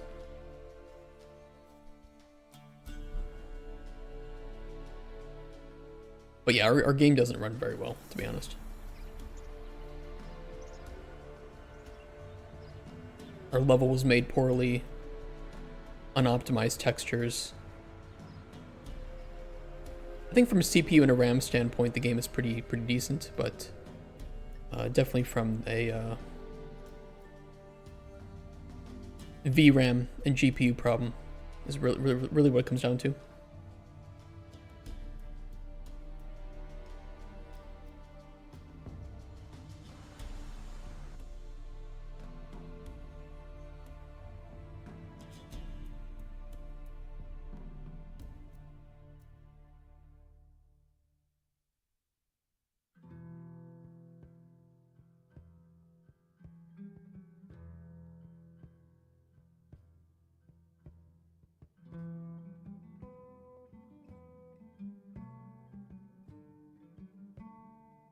Fishing.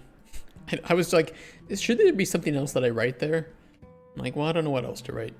It's fishing. Are you pitching for the funding? Mostly AA publishers, because we're looking for about $4 to $5 million in funding, which is pretty small. I don't want to list off too many of the companies right now, but I will say that we are reaching out to anyone that seems to fit not only our values, but also, you know, our games portfolio, right? So we want people who understand RPGs, who understand communities, aren't going to shit on gamers, who don't have, you know, shitty agendas, who understand our values of transparency and honesty with the community.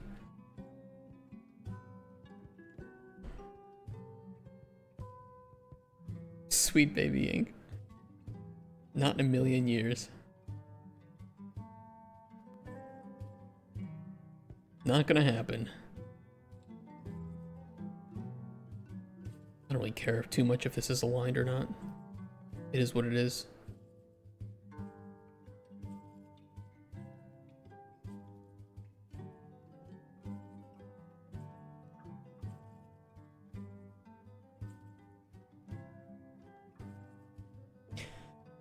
Bezos. Pretty small for American. It's pretty small for games.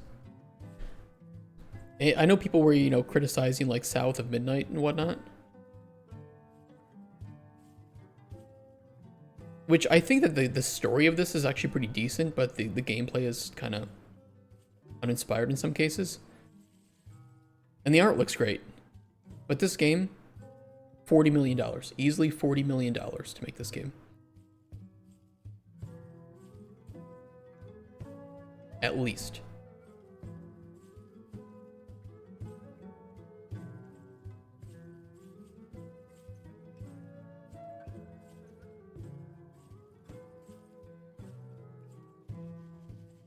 Release is bad timing. I only saw a little bit of the gameplay, and I was like, okay, it looks fine.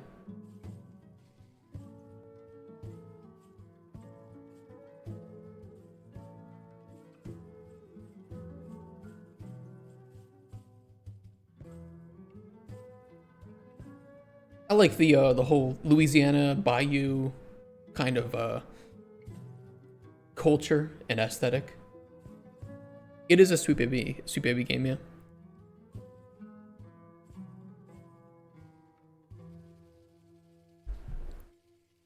Disappointed with Lords of Fallen. I haven't played Lords of Fallen.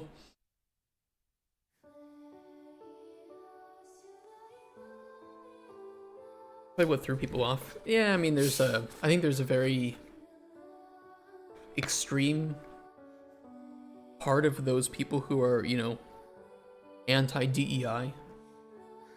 I think there's a very reasonable desire for anti-DEI stuff, but then there's also that extreme fan base that just kind of goes a little bit too hard on it.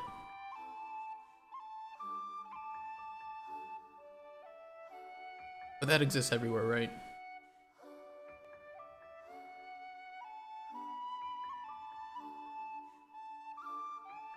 $3 million making game with no clear player base. Well, I think that most of their player base is gonna be on console, in my opinion, just based on what the game is. But yeah, you do have that issue with Game Pass. Thing has been shit that Sweet Baby has done. How can they trust anything they do? Talking about South Midnight, yeah. I mean, here's the thing. If Sweet Baby Inc. works on a game, it's because the developers hired Sweet Baby Inc. If Sweet Baby Inc. does work for a game, it still has to be approved by the person overseeing the outsourcing for that. So, does that mean that everything Sweet Baby Inc. does is shit? No. And I think in a lot of cases that the developers are just as much to blame if they allow some of that stuff. But I mean, the game is in Louisiana, in the bayou, with... I mean, it makes sense that they're African American characters, that I think that the females are fine. It's like, I don't know, I didn't see any problem with the game. In like that, in that lens. Wouldn't own an industry that does zero risk. Welcome to AAA. They wonder why they're failing.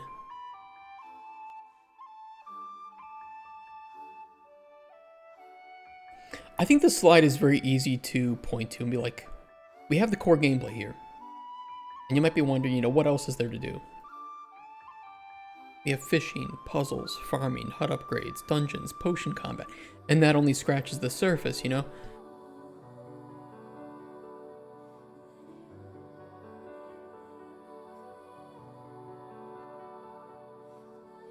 We want to jump to pillars.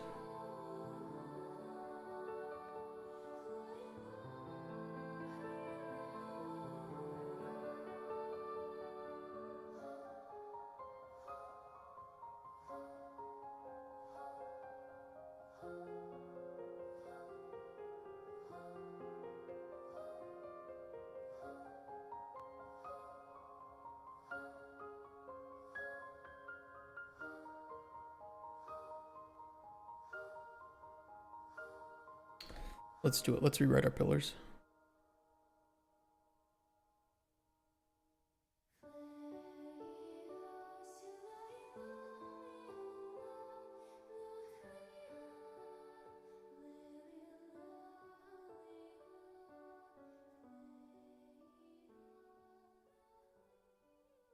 We'll have to summarize these in a short paragraph, but I think that's doable.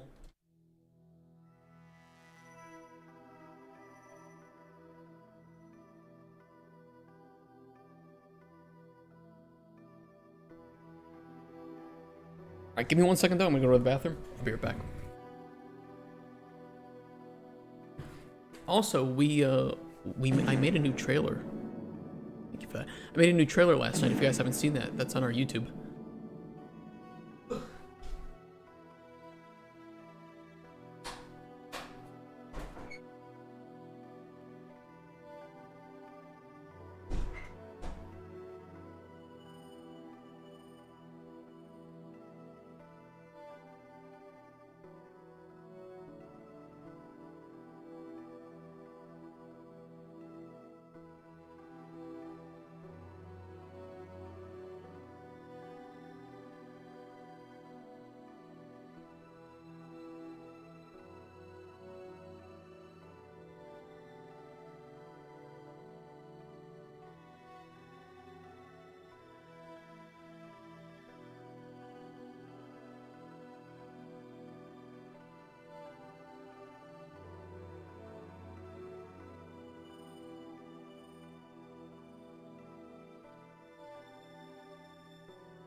I'm back. Trailer? Yeah. I made a trailer for our prototype. And I would love if you guys could give it a view, because the more views we get on it, it does look nice to publishers. You can see right on our main page here, the prototype trailer. I wanted to make sure that it was listed as a prototype, so that people know. For some reason, a lot of people have been watching day 224. I don't know why.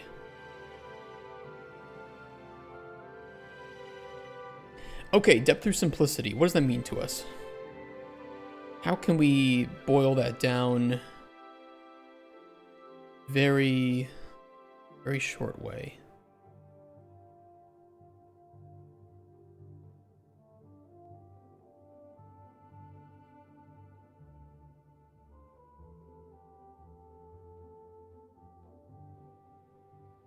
Live it deeper. Sandbox games don't need to be complex to be fun.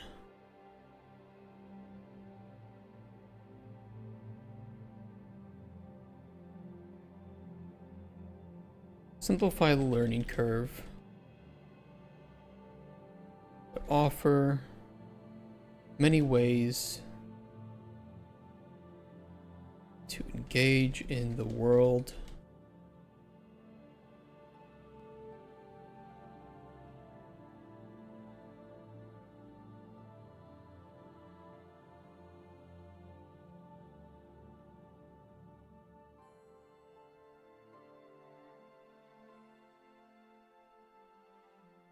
It's okay. It sounds okay. The presentation reminds me of making one in like 8th grade year for Campbell Online, and I reads the same presentation as his 3 times during vocational school, and classmates did not say a word to teachers. Love that. For IT office program using class, one's for media class, and one's for English. Hey Wireless, it's a thumbnail. I almost clicked that VOD too because of the splash screen of Unreal. Which one? The thumbnail?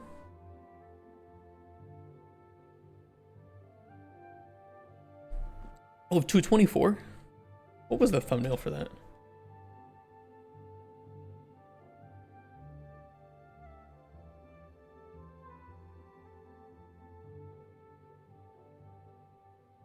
Oh, because of the splash screen?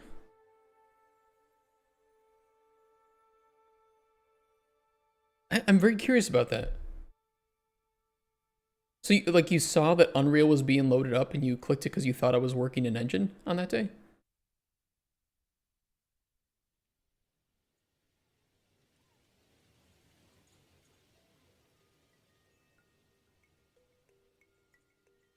I'm curious about it instantly. That's crazy. I don't know why that day of all days. But how come not day 225 then? I don't know. Who knows? I don't know how to get views on YouTube. Nobody cares about the... I don't know what it is. Most days barely get any views. I mean, because it's kind of just a dumping ground, right? I don't use my YouTube to get views. Let's put it that way. This is just a... I want to be transparent about what we're making.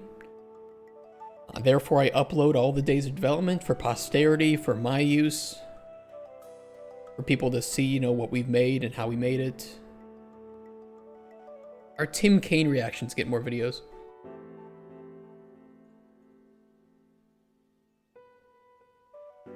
Which, deserved. Tim always deserves the views. It's a blessed day. Maybe that was the last video that the Pope watched before he died. Maybe the Pope was my one loyal viewer watching every single day of development.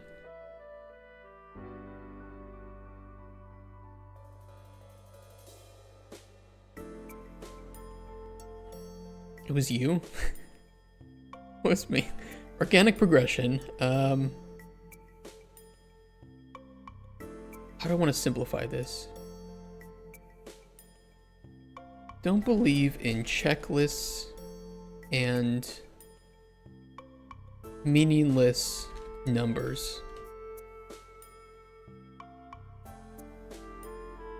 Progression should be handled naturally through narrative and discovery in the open world.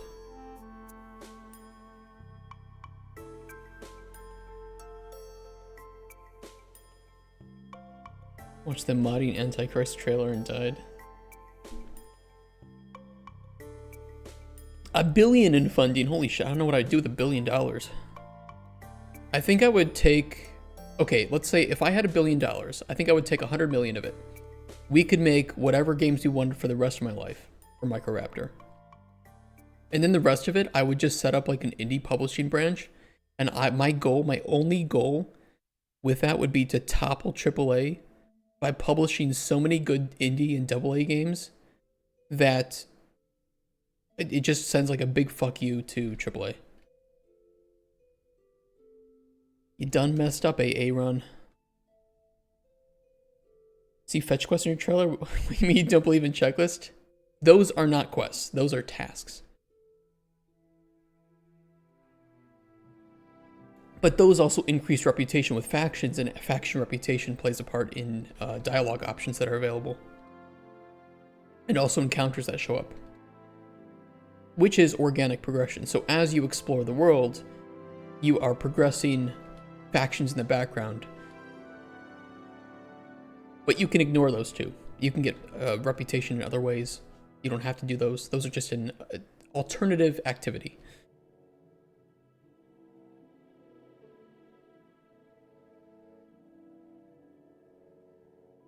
Oops, that's bold. Don't be bold. Be regular. Rather than #life advice. Having binary. That's right. Non-binary. We want non-binary results in potion making. Very progressive. Rather than having binary results with potions, or with potions you give characters,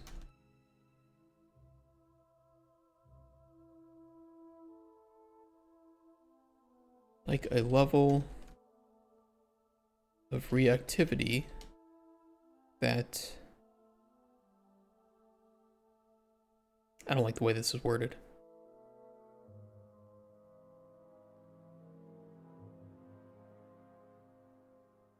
What I want to condense is that the characters and world react to your choices, both large and small.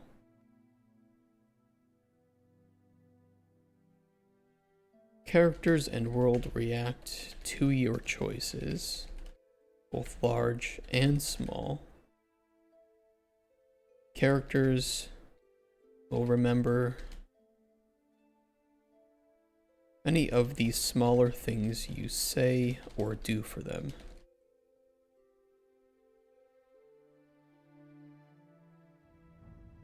This doesn't need to be too aggressive with defining the pillars, just how do we want to develop the game and what does this mean to the game, right? And honestly, we have the GDD if people want more in-depth information of what those pillars mean.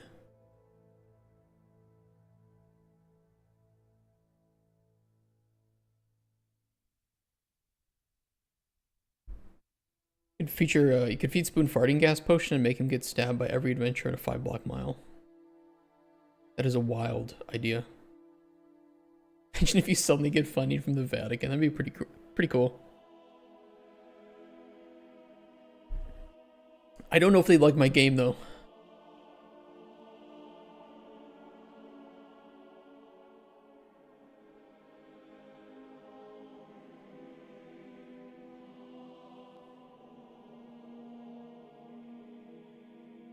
I kind of want to put selling points ahead of the pillars.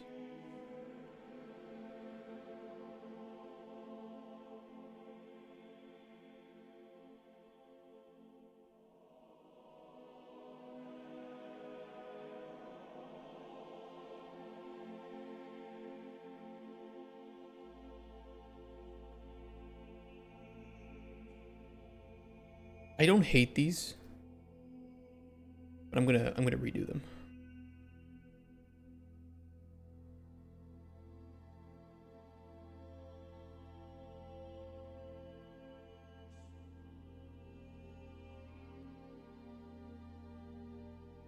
Obviously, that's a lot.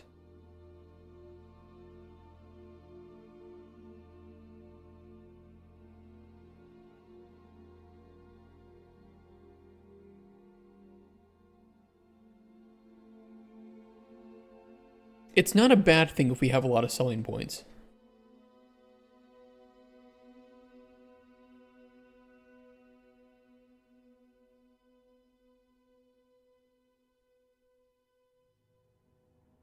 When ingredients available to harvest at certain times, a selling point, isn't that just annoying? I don't think so. It's kind of like Stardew Valley, right? Where you can only harvest certain crops during different times of the year. So it just means that you have to, it's kind of like, it's a strategy, right? So it's, oh, I know it's raining, and I know that this ingredient is only harvestable while it's raining, so I'm going to go quickly harvest some of them. That way I have a, stockpile until it next rains, or this berry is not going to be available when winter hits, so I'm going to harvest as many as I can during the autumn. And can you start? No, you can't. There's no food. There's no hunger. There's no like survival mechanics in the game. Not a survival game.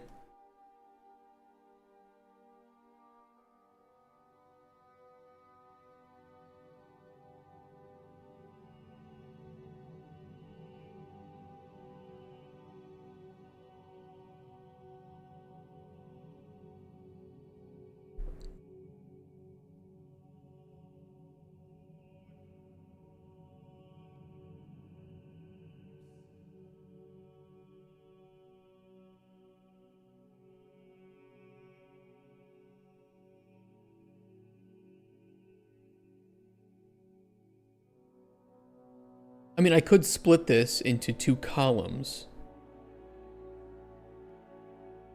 Because maybe this is distracting for the selling points.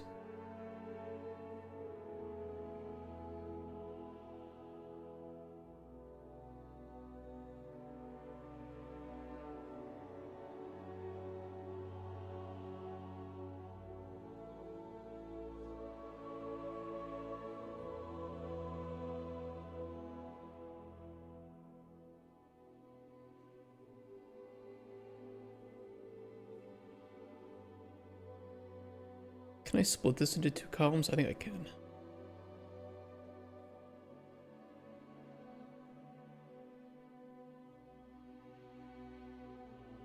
No space. You know, I'll just do two boxes. I'll just manually do 2 columns.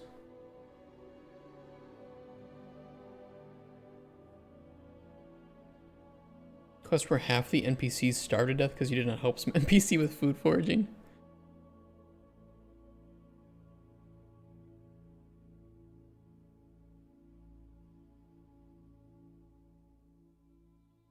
$signs and other corpo clip art.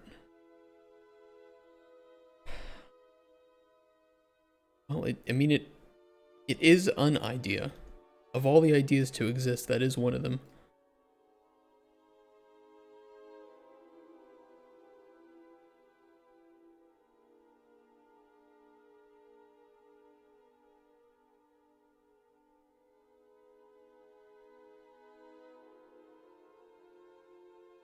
I don't like it. I don't like it. Fuck. What are our 3 strongest selling points? Maybe 4. What are our 4 strongest selling points? We had to delete 3 of these. What are they?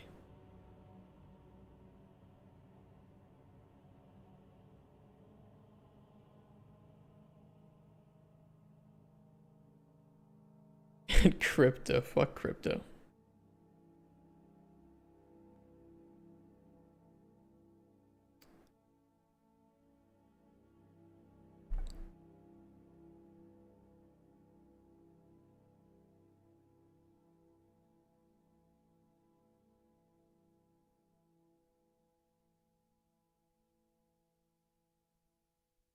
Potion combat, craft any potion, open world, are the things that make me interested.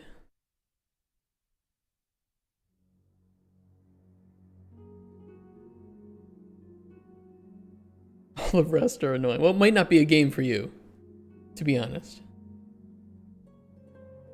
The game is about being an alchemist and making potions for NPCs.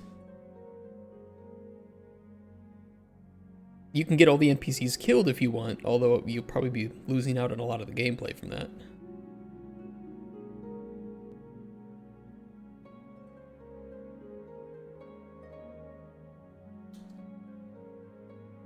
Well, you like the open world and the combat stuff.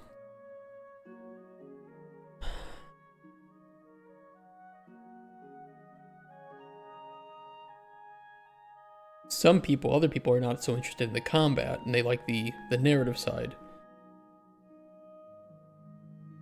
Your potion's addictive. You guys been playing too much Schedule 1 recently, huh?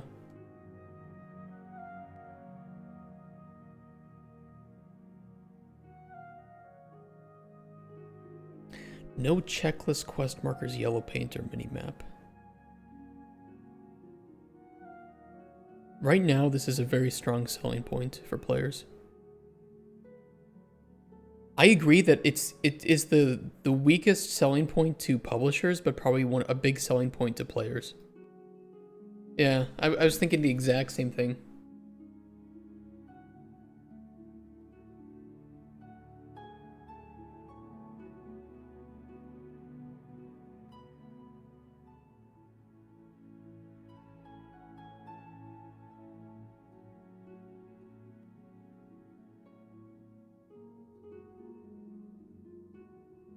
I don't want to do 2 slides for selling points either.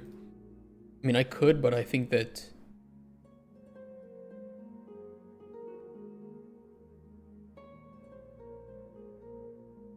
I don't know. I guess we have to ask ourselves this. If they are selling points, we should focus on the ones that are the most unique. That doesn't mean that all selling points are unique, but we should focus on ones that are actually going to be help sell the game.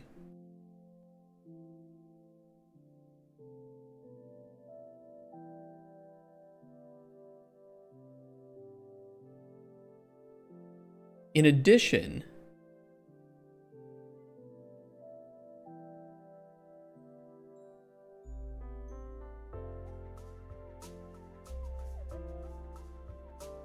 Well, I think that this is a nice selling point. It's kind of covered in the activities section.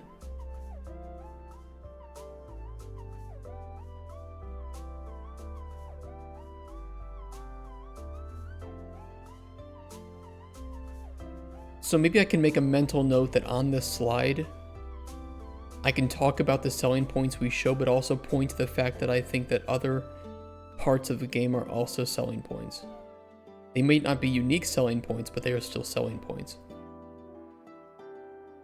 And a game doesn't need to be completely unique to sell well. Look at Schedule 1. Look at Power World.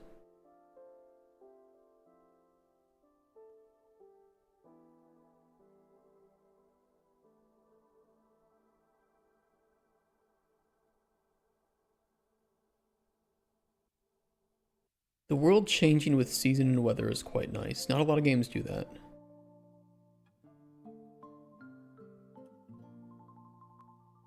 The sandbox alchemy system is also surprisingly not often seen.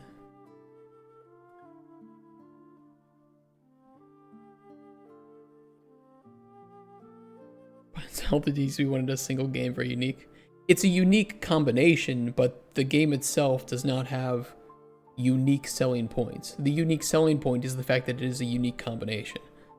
And arguably speaking, it's just because Nintendo never did what they did on PC. That's why people bought it. It sold well because it was an untapped market. Not because the game idea itself was anything special.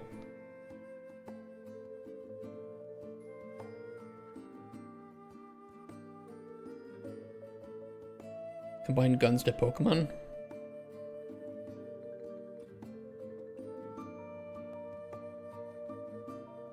I'm not saying it's a bad game, just so you know, when I say that games aren't unique, that doesn't mean that they're not fun. I strongly do not believe that games need to be unique to sell well or to be fun. They just need to be good.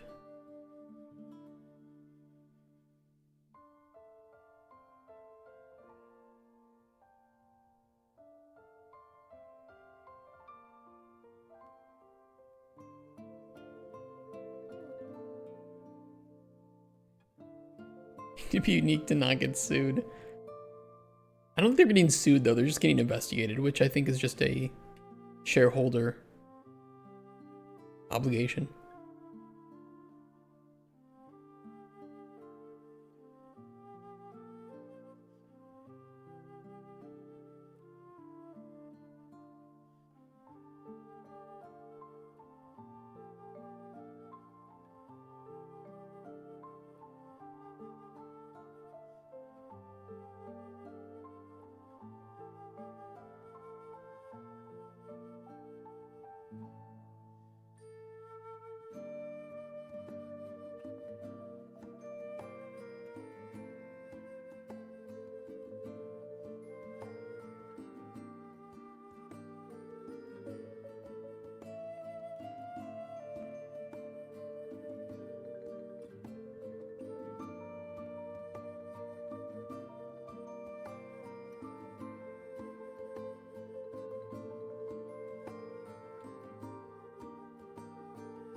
I mean, the corruption's nice, but the corruption is easier to show in a...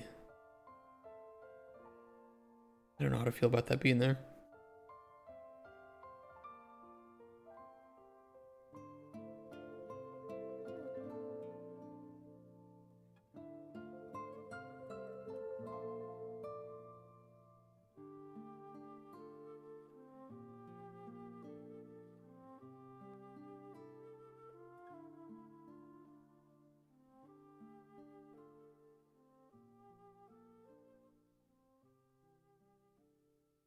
Market is changing well with seasons and mechanical changes. Yeah, but then there's... That's kind of... What mechanical changes?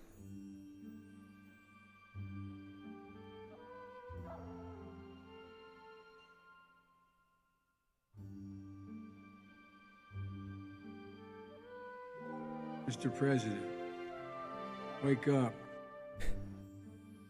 I think it's more important to be accurate than it is to be short-worded.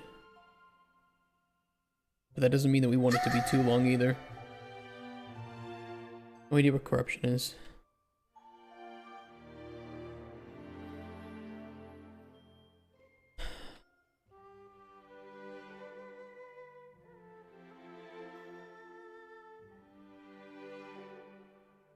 Because you're asking, what does greatly alters mean?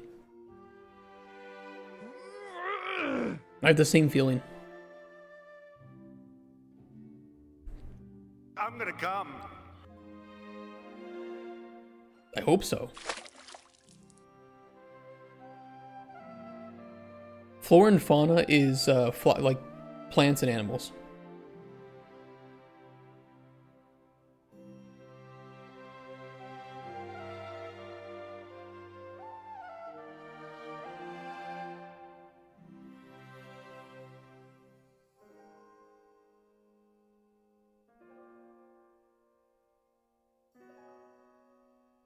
I mean, something that it explains way better in the GDD. Wherever the fuck it is. That's why we have a table of contents.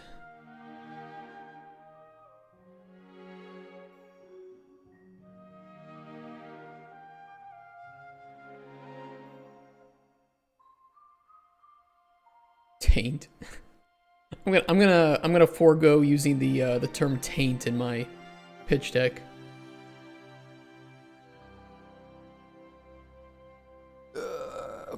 I don't think it's bad if you have to explain it by mouth, but explaining it through gameplay would be better.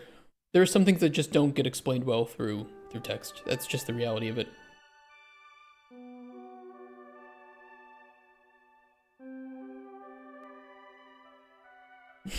Cauldron Chronicles explained in Fortnite terms. Now it's just like corruption is better explained through video.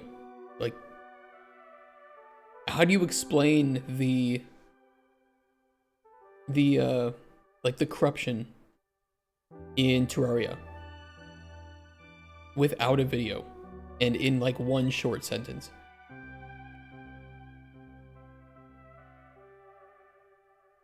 Living in the Stone Age playing those text-based games. Games are hard. Games are hard to summarize. World-ending event which you can prevent. Well, I mean, that's the entire basis of the main story. But it's not a world-ending event. It's just a slowly creeping biome. You've not really played Terraria? That's a bit of a red flag. Who hasn't played Terraria?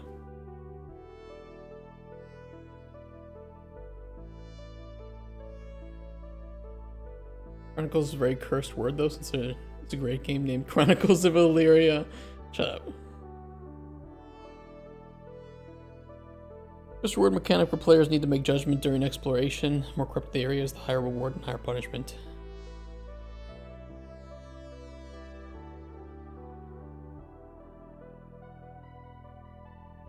Romance, Mario, Minecraft, pick one. That's so incorrect, that's crazy. I understand what I'm meant to do. That's wild.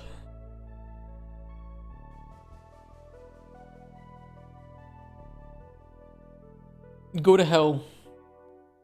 Find a demon carrying a Find a demon carrying a doll and throw that doll into the fire, into the lava. You'll understand what you need to do. It's actually very different. Minecraft and Terraria don't actually have a whole lot in common. I'm gonna be completely real.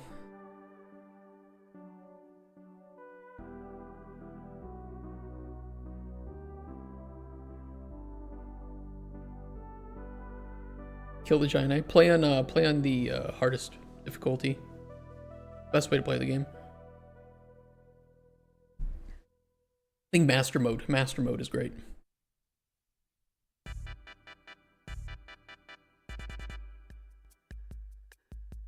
I mean, you don't have to take a screenshot of the Nether.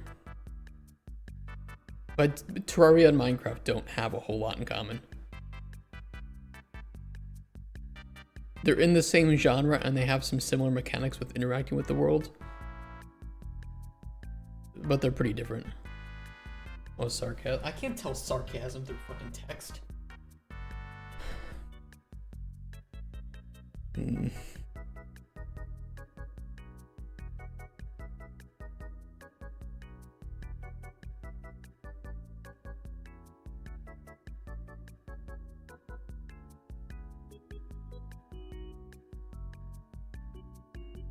What topic is today's video? Is it not very obvious what I'm working on?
Profile guided optim. What the fuck is PGO?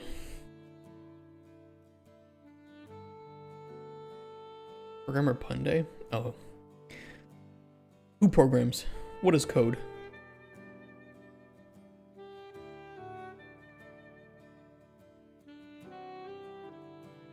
You know, I check if my numbers are even. I say, is number 2? Return true. Is number 3? Return false.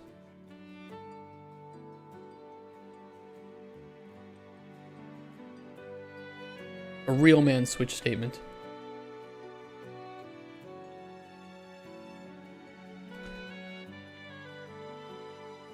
I want to include all of the features of corruption here.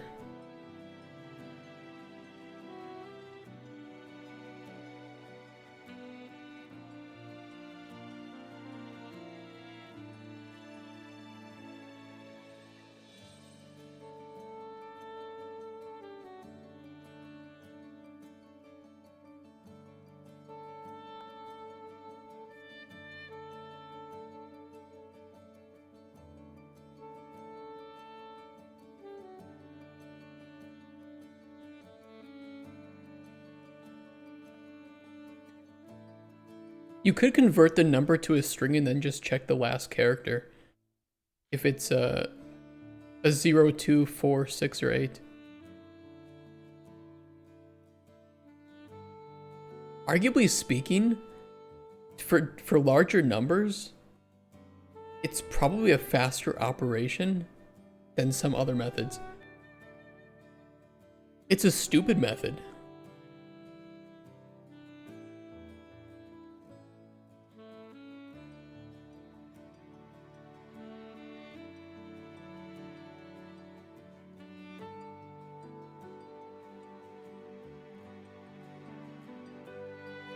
It contains E, it's odd.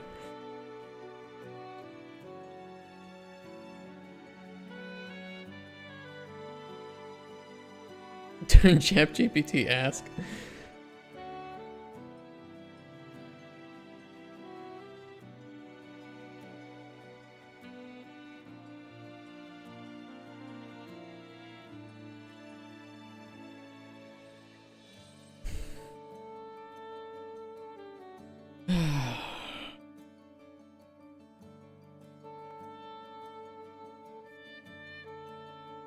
I mean, there's no way that you can read these and not still have questions.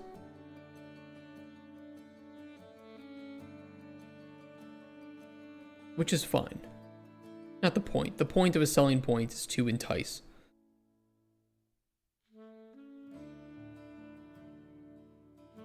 I'm feeling? I mean, you can't really always put feeling in selling points. Sometimes, literally, selling point can be exciting gunplay. I've seen developers use that, and they get funding for that shit.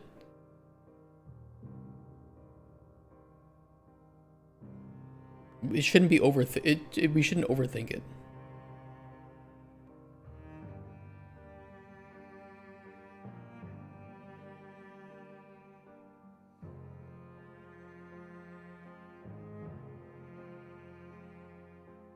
Yeah, but exciting doesn't define how it's exciting. And the problem is we have too many features to really elaborate. Exciting exploration gameplay. Exciting is a meaningless word to me. Exciting is something that players have to feel. It's a goal. If I read exciting gunplay on some Steam page, I'm gonna be like, okay, show it to me.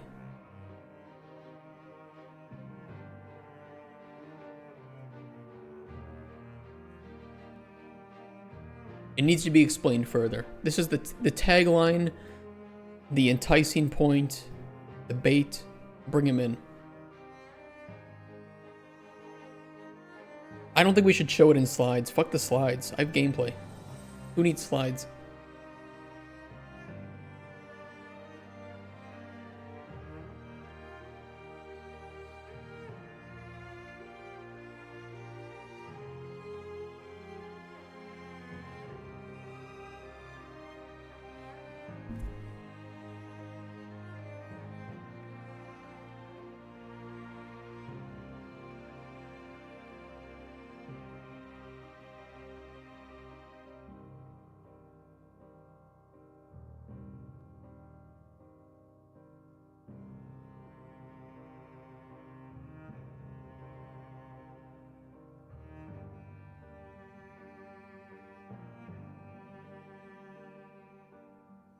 I'm really not gonna overthink this shit.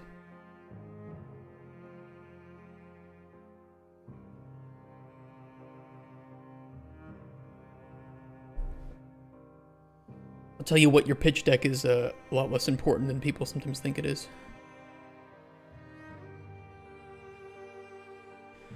No, I appreciate it, but I don't want to overthink it.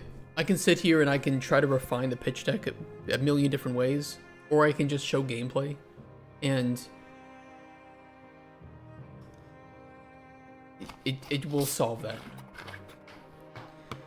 Russian roulette is exciting gunplay.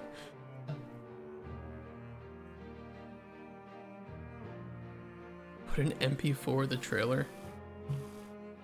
Now, see, what I do is I print out the pitch deck and then I have a tablet with the trailer. That's what I usually do.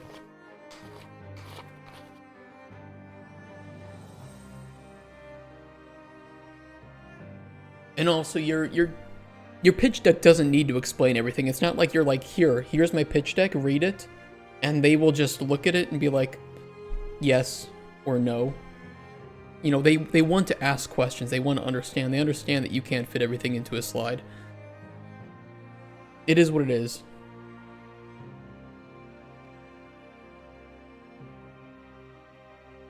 They'll read this and they'll say, you know, tell me more about corruption.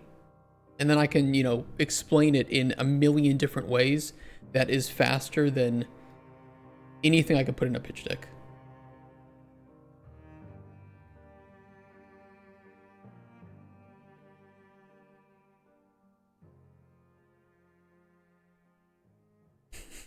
Tony Hawk skateboarding. Yes, this is just... this really is not that important.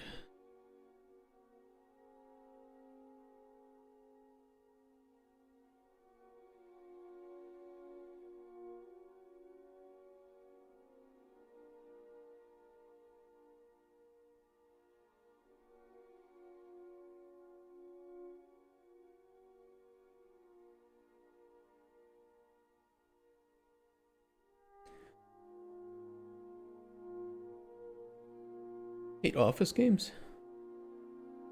Office games? What office games? Oh, office politics? Oh yeah, I fucking hate office politics.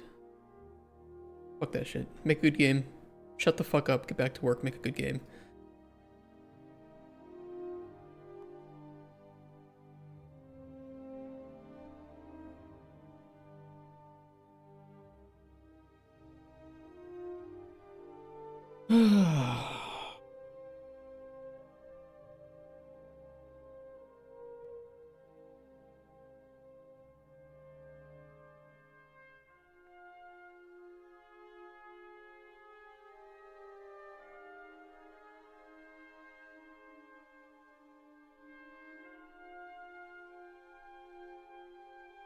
Fuck the background, by the way. Fuck this, but honestly, most of this stuff is still probably okay.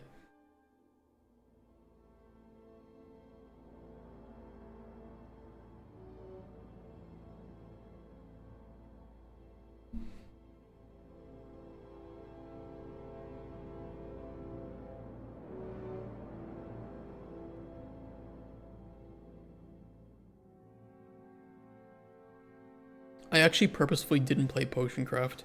I only watched a little bit of gameplay because I didn't want it to taint my desire to make something unique and different. I did read a lot of reviews though, people saying especially that the potion making got too tedious after a while. We want to avoid that.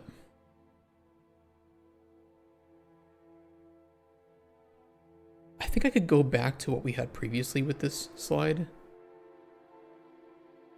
Let me just add a placeholder in.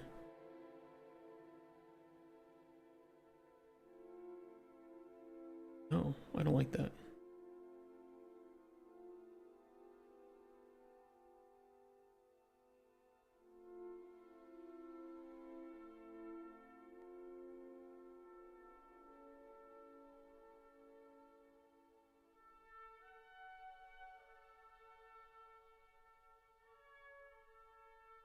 Did it quit Potionomics because it was a lot of labor? Time limits also stressed me the fuck out. I really liked playing, I played like the demo of Potionomics. And I really liked it. It's sad to hear that it kind of maybe didn't hold up in terms of length. I thought the bartering system was kind of interesting, but I don't know how, if it got tedious and annoying to do after a long time. What a tiny bullshit. Oh, very micromanaging. Yeah, I want to avoid that too.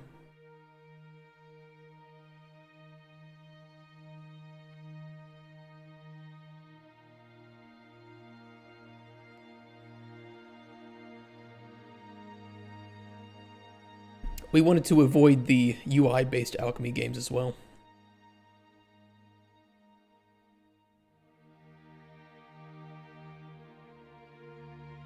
We just skip the presentation for the bright green would burn your eyes. It becomes a, so the reason why this is so bright is because it becomes a bit darker on paper. It prints in a very different color.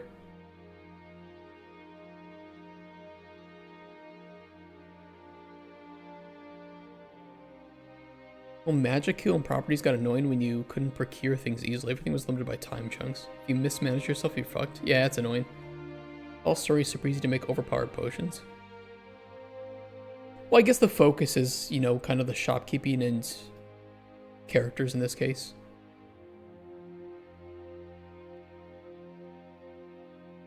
But we're trying not to make a shopkeeping game.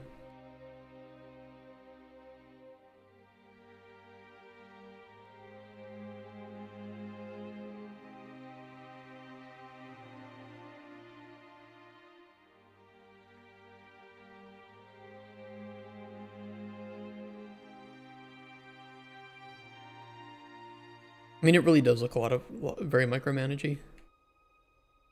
And Potion Craft had, you know, some pretty cool ideas. I think primarily though, Potion Craft was the most interesting because of its art style.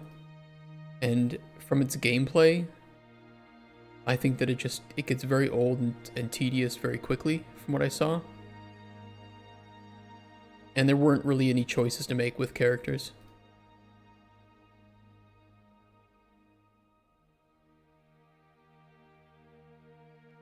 Like, this stuff is cool. This is fine. This is, you know, interesting, visually appealing. Different ways that you process ingredients. But beyond that, it... Eh. Eh.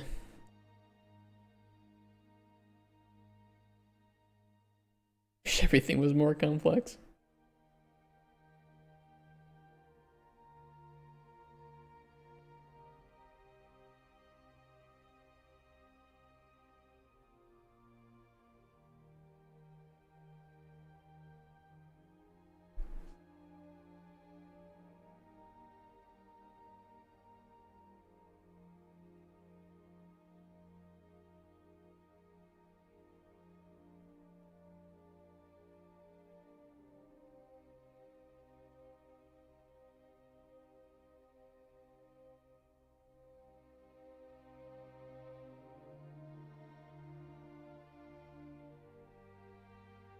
Yeah, it's fine.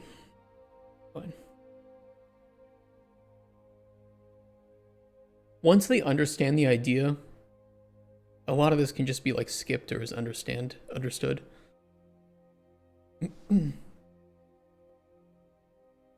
Fully in-depth crafting system. Define that. I know a lot of people were wondering if you could like grab the ingredients in world space, so not have the locked camera. I think that they don't understand how tedious and annoying that would be after such a long period of time. I think Schedule 1 is a good example of why my design for Alchemy works.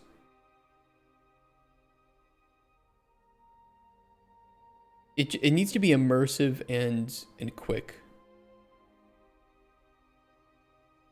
All these tedious crafting systems get so annoying after 2 hours. Even Schedule 1 gets annoying after a while because you're just doing the same thing over and over and over.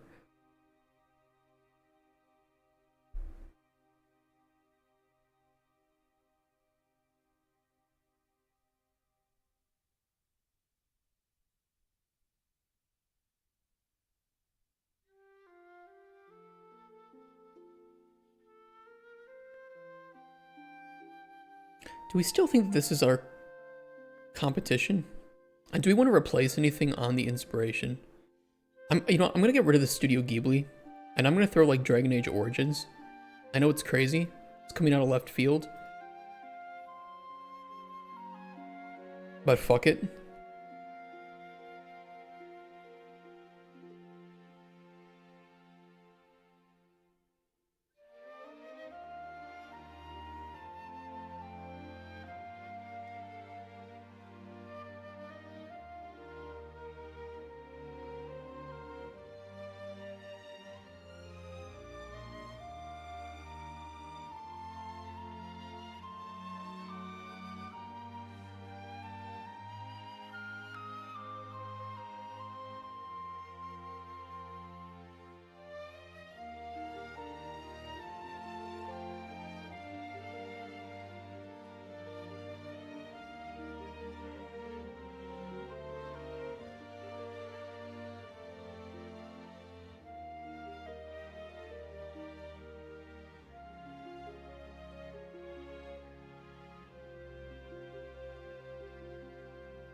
I might even replace Potion Craft and go with something that outlines our sandbox. Our game really isn't that much like Potion Craft, honestly. Our game isn't like any potion making game. It starts with simple systems to basics potions, but to make more complex potions takes some learning and skill that the previous potions didn't need. Imagine that, but a full survival multiplayer game, something like Minecraft, that would be crazy.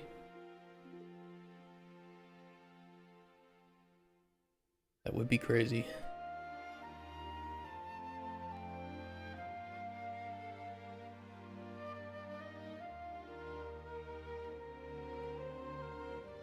Let's get a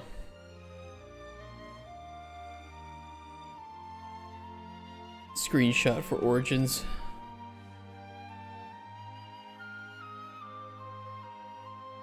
I mean, don't think anything works here.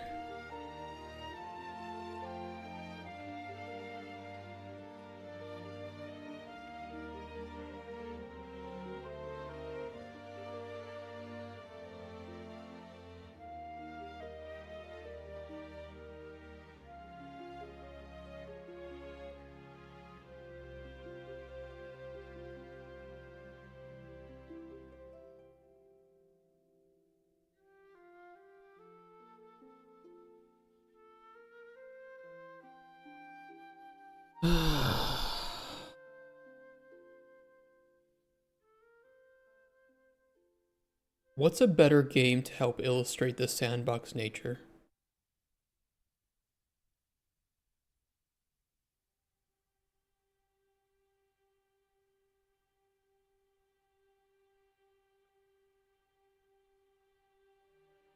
Skyrim? I was thinking Stardew. Well, we have Stardew Valley on here. For I should say like activity variety, maybe.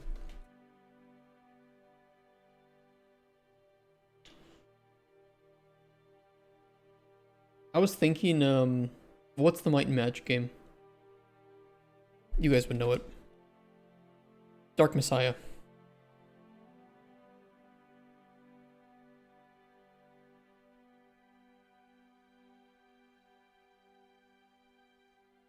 I feel like our game actually does have some of that Dark Messiah blood in it, with the potion effects. I don't know if it's as physics based, but I mean Skyrim and Dark Messiah are pretty good inspirations.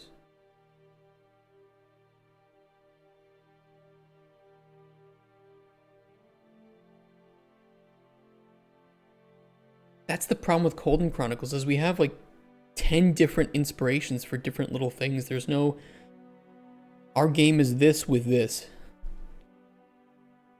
Linear, well, we can pull inspiration for different reasons, right? So even though Dark Messiah is linear,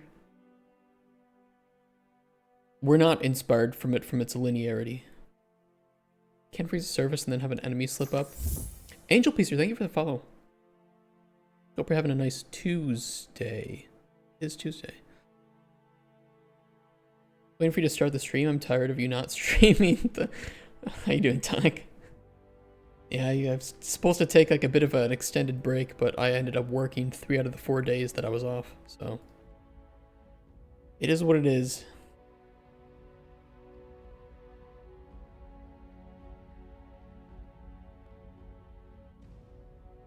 Oh, fuck. Mr. President, wake up.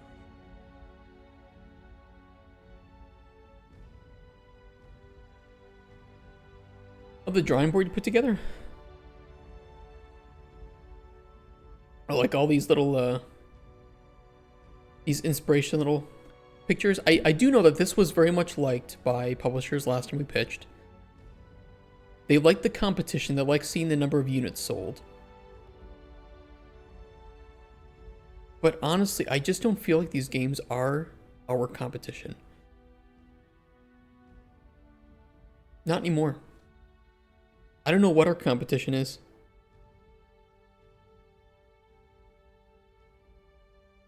I'm kind of tempted to just delete that.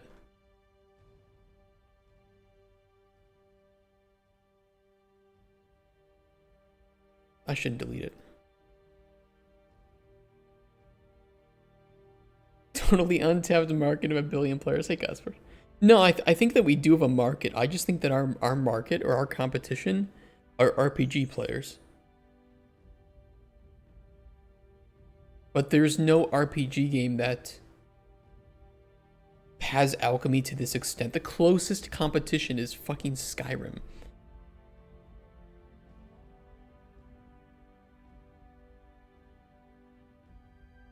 I think a salesman for these investors? Well, publishers and investors look at different things. You know of one? The Oblivion remaster. some more competition. I think that Elder Scrolls is actually some of the closest competition. But it's not like people who are playing Skyrim just couldn't play our game either, right? Especially with the number of games. This is Vibe. Oh, I do know Witchwood. I played Witchwood. I liked it. It was pretty cool.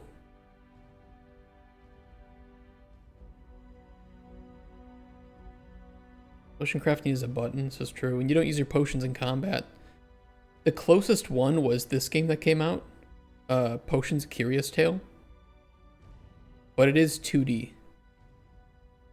So, you know that and like Potion Permit a little bit.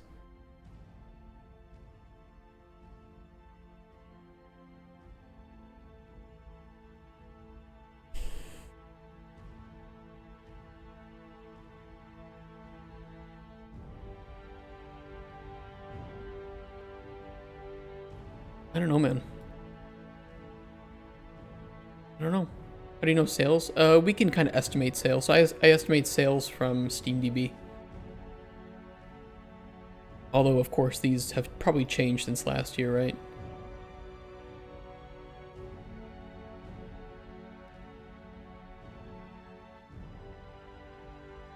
So we can look at sales there. They have changed. Kind of weird that they changed fewer on the higher end. Weird. Yeah, I feel the same way, Holden. I feel like the 2D games have a bit of a different player base. So I have a real hard time understanding what is actually direct competition of Cauldron Chronicles. What are people buying instead of buying our game? And I can't think of any game that is Skyrim 2.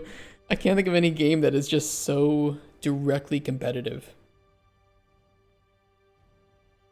Oh, I don't know why that's there. Be deleted. Especially because we're not going to have any concept images.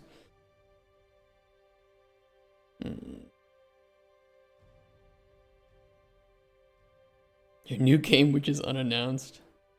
Yeah, so you have some catch up to do. No Man's Sky. And I don't know. I don't know.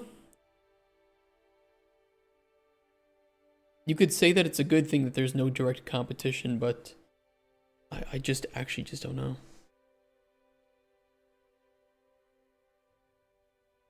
I mean, I could show them this slide and just say, you know what? I put some other alchemy games down that had some similar qualities. But honestly, our game is nothing like these 4 games.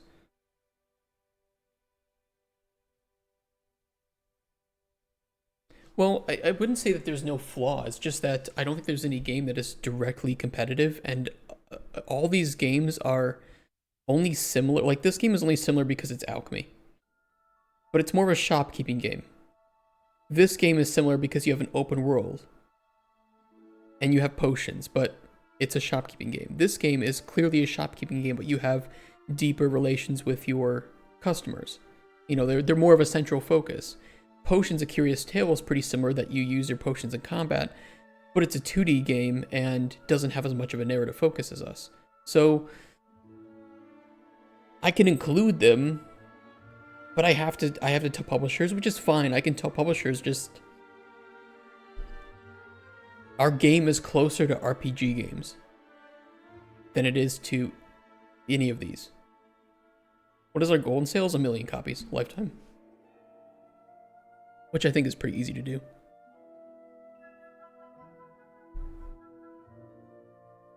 I feel like you missed the potion mark. No, I don't think. I feel like we did.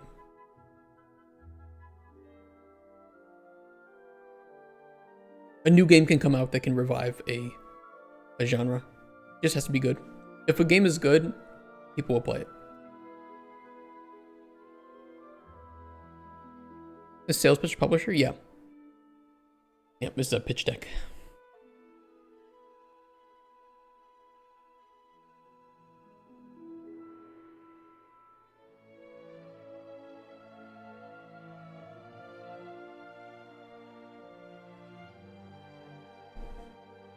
Can't really show genre sales.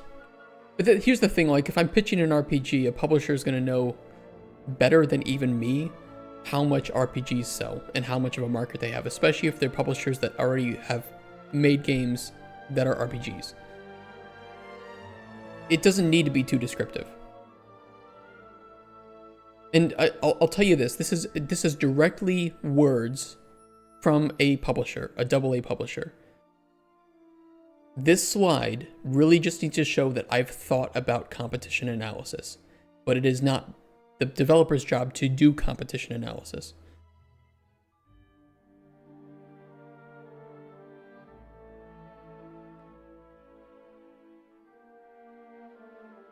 The screenshot is not too important. In fact, showing off just what the game looks like can help to anchor what that game is like.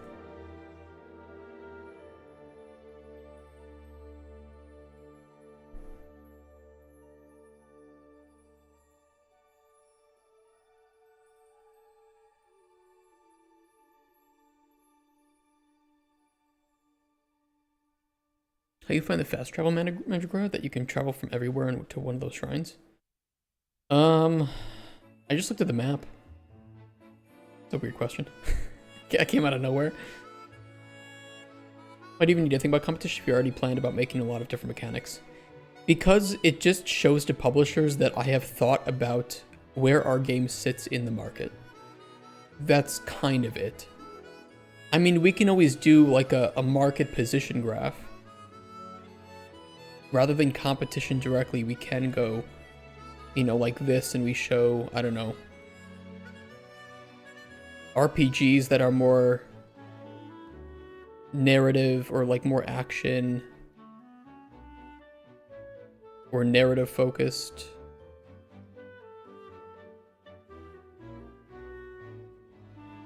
I don't know, it's...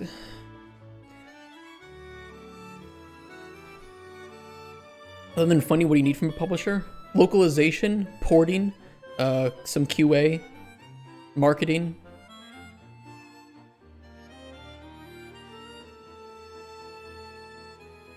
Are you reading about the ancient altars for fast travel? Were you reading about that? We don't have the GDD updated. Yeah, marketing is the big one. 100%. I can't do marketing well. I want to spend time on that.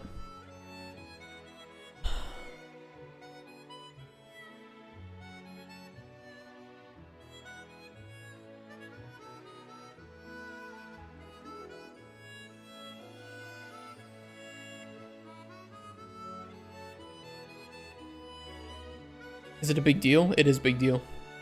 Yeah, there are tons of great games with horrible marketing that don't become financially successful because of it.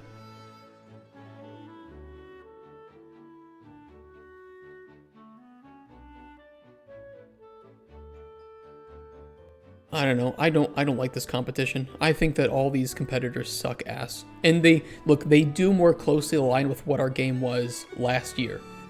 They do not align with what our game is now.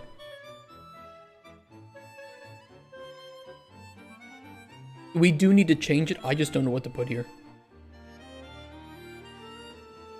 You think I should leave Potioncraft?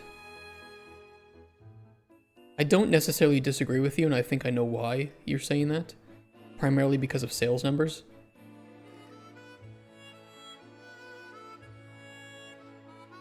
And at least one potion game. It's true too. Did you stray from the original design? Yeah, we did.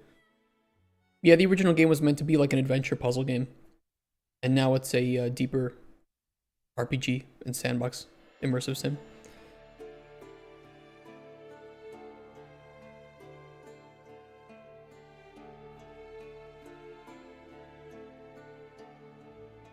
Are there any games? I think like there are some tavern games where you're making specific like food and drink for the people that visit you. A game like that would actually be a lot more accurate to what we're doing.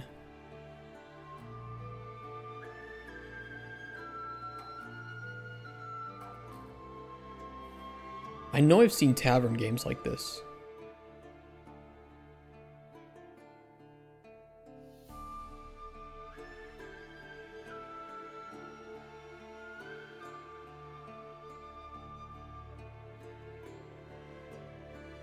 Hold on, I have to be very careful what I hover over right now. I'm on my main account. Something like Love Tavern is a bit dangerous.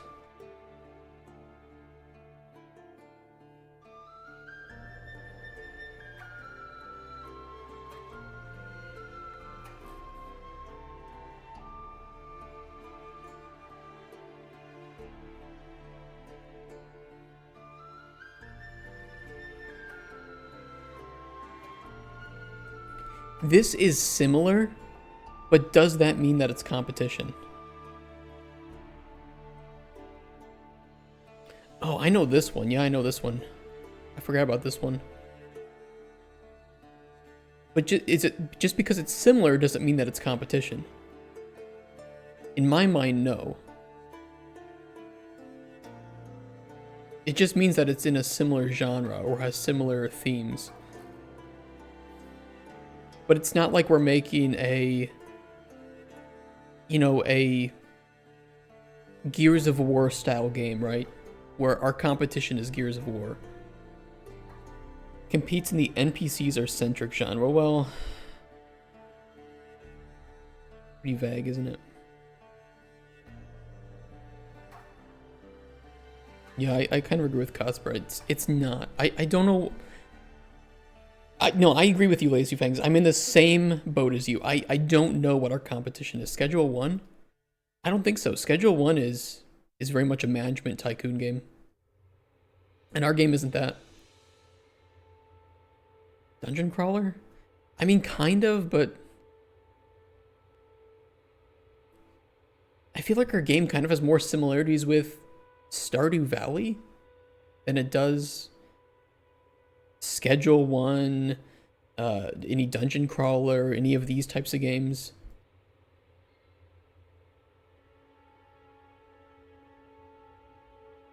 Moonlighter? Moonlighter is closer too. Making a sequel? Oh yeah, I think I did hear about them making a sequel. Stardew Valley is competition. Schedule 1 is Tycoon AF. Yeah, it really is. How do I feel about Moonlighter? I don't think Moonlighter's gameplay loop is very similar. Especially because it's a shopkeeping game. Send you a couple competition propositions. Yeah, by the way, I don't need to finish this today. So, whatever we get done, we can just continue it tomorrow. Not a big deal.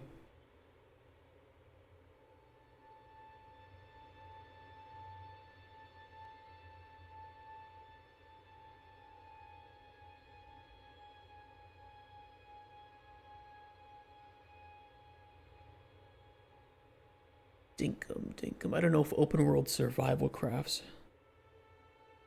Fields of Mystria. Another farming game. I feel like they're going to show me a lot of farming games.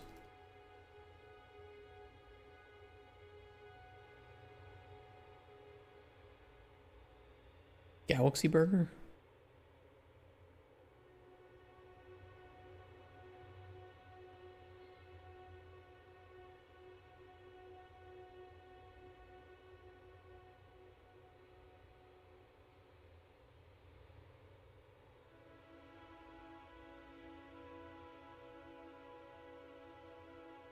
Similarities, but this kind of gives me those tavern game vibes.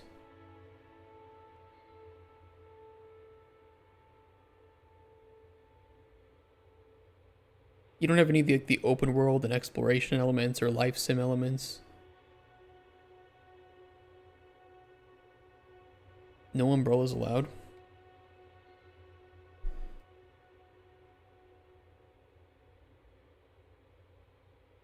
I think I've seen somebody playing this.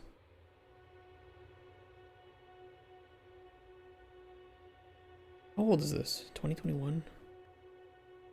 I watch like Dan's Gaming play this or something. Couldn't finish it, too depressing.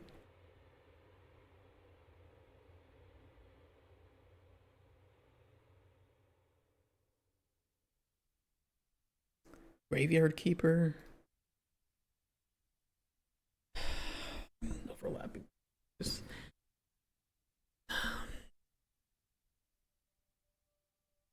I feel like our player base overlaps with RPG games. Open world RPGs are actually probably the closest. Stardew only because of some aspects of its variety of activities and its vibes.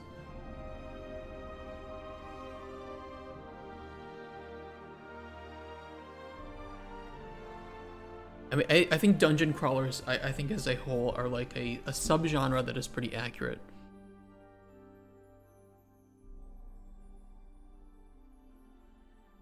I don't know.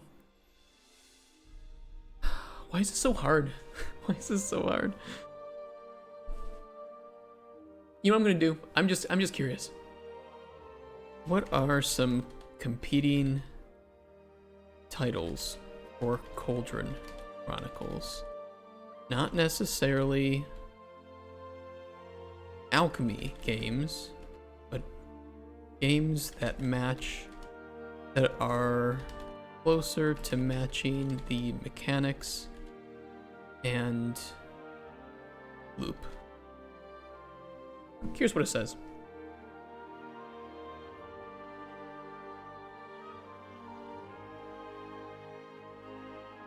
Potion craft, the Atelier series. Atelier series are pretty decent, to be fair. Zelda. Okay, it's not completely baseless. Don't Starve, I wouldn't say. Outward.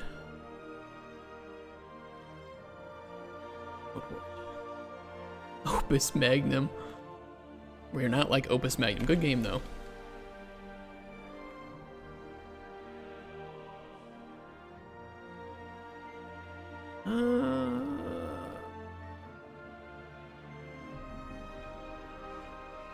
I never played this.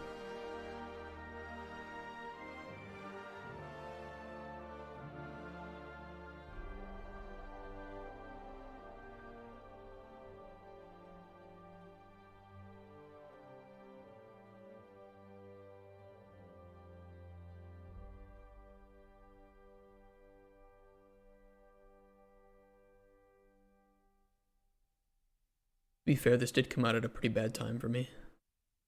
I was like really deep in finishing up Train Life at that time. Get outward a bit. Kenshi. Stardew. My time at Portia and Sandrock. Actually,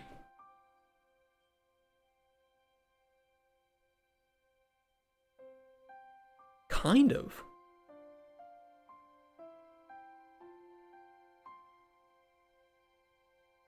If you guys don't know these games, I think that they are quite accurate.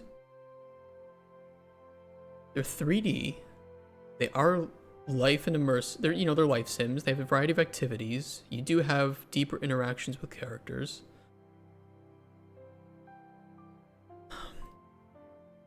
You have combat. But does competition mean overlapping player base? Are people looking at Cauldron Chronicles and My Time at Portia or Sandrock and saying, if I had to choose one? I think yes. You don't think so? Or it is about farm. It is about farming.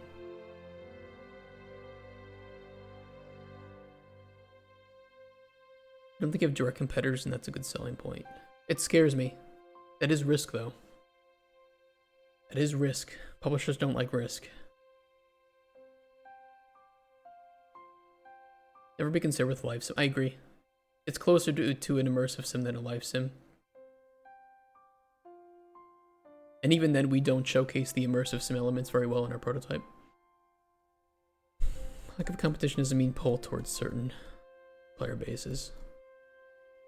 I think Raft. I don't think Raft.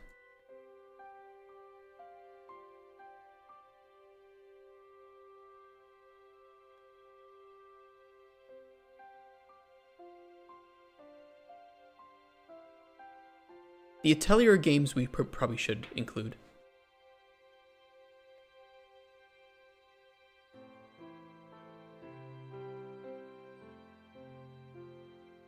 And potion craft.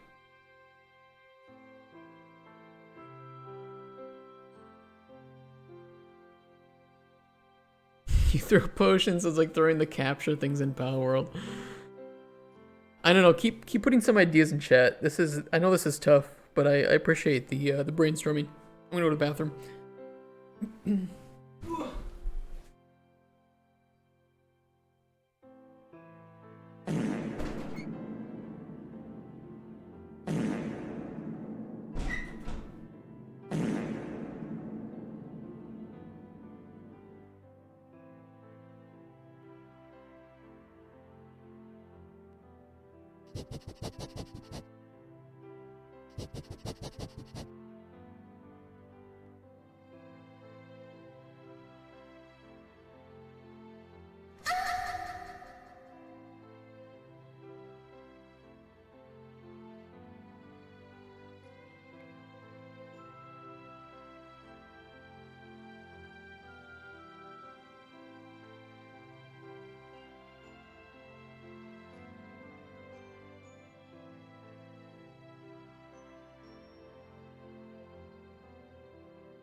Oh, oh, fuck! Gotta lose some weight here.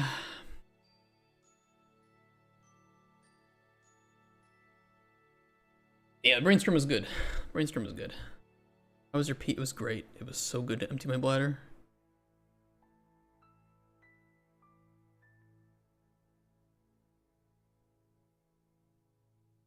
I don't know. The Raft to me is just more of a survival game.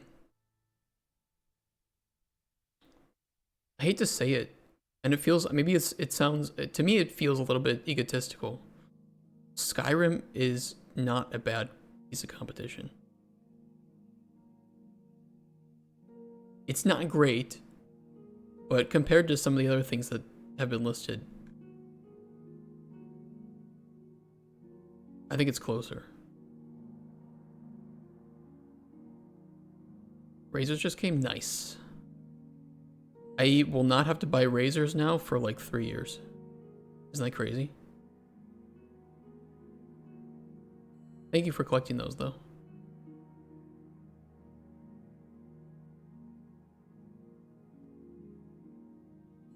Have your own wagon we can store.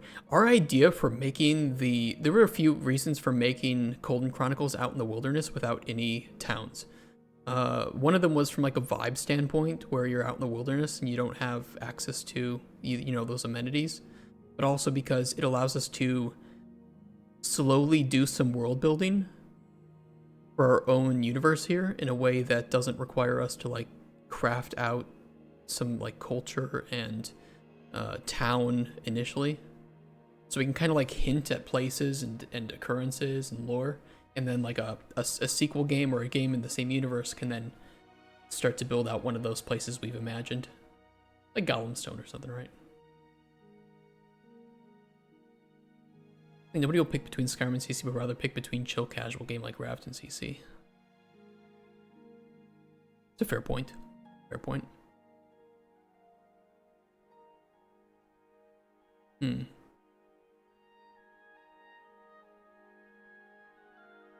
I mean, if we have to compete with the chill casual vibes, then a game like Schedule 1 is also on that. Games with easy to learn and engage with gameplay.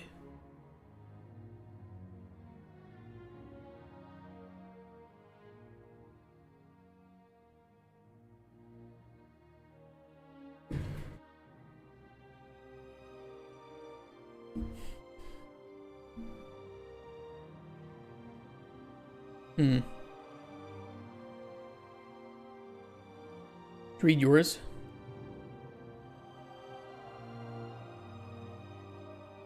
And people played Skyrim only until defeating Alduin. They only were fighting. Well, the average Skyrim player was not doing that.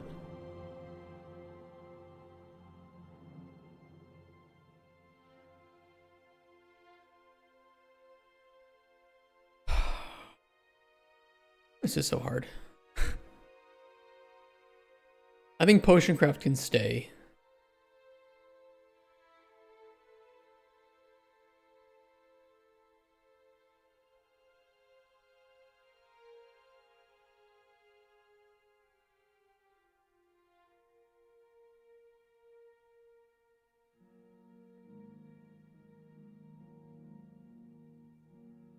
So I uploaded the trailer. Did you watch it? I think it was a little chaotic in its presentation, but I hope it was okay.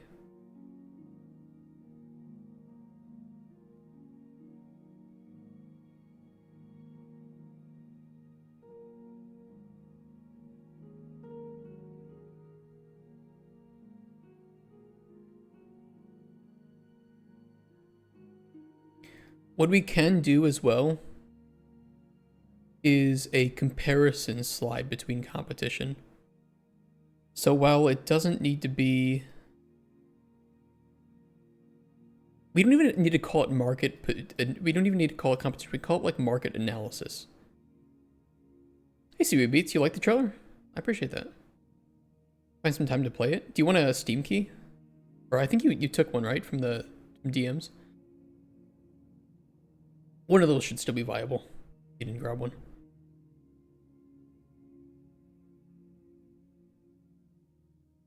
Market anal for short. I actually do think rather than saying competition, we just do a market analysis. Like 2 slides. One with games that are similar to ours in different ways. And then we do like a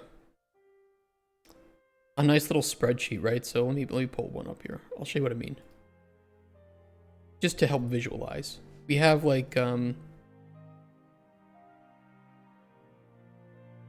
RPG dialogue, right? Like features.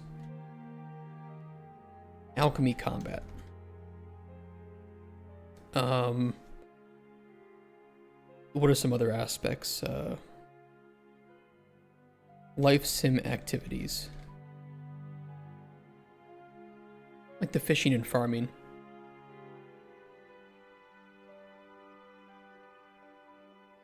Open world discovery.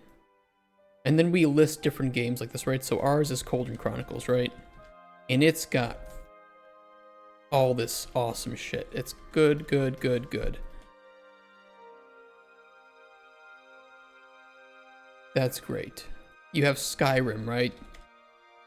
And it has open world discovery and RPG dialogue, but not a whole lot of life sim activities.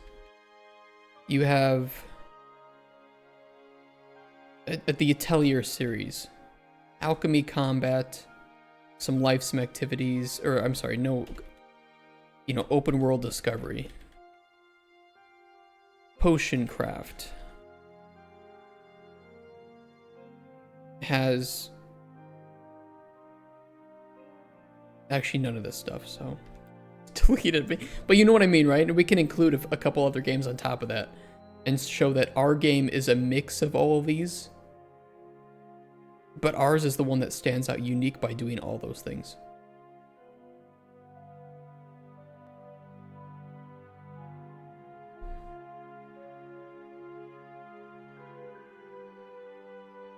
Like the puzzles that were showcased in the trailer? We have so many ideas for puzzles. I'm really excited because I could only, you know, do like a couple of them. But as we develop, Kotspur and I were talking about this, as we develop more of these effects, there's so many cool ideas for trailers, or for puzzles. And I think we need to bank on that. We need to bank on that and like platforming, thinking outside the box, and allowing players to solve these in multiple ways. Like you could destroy the bridge, or you could take a potion of lightness, which decreases your gravity and increases your jump height, and you could just jump over that poison pool.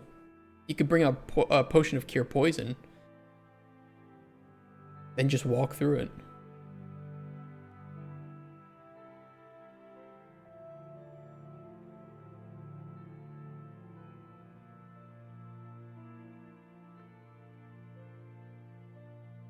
I think something like this will work and look a lot better than competition. Because otherwise this slide is just fucking pointless. So let's get rid of this.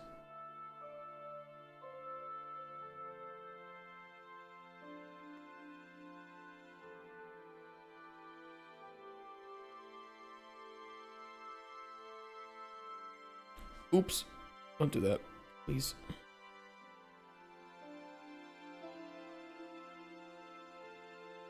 Market anal. Is this?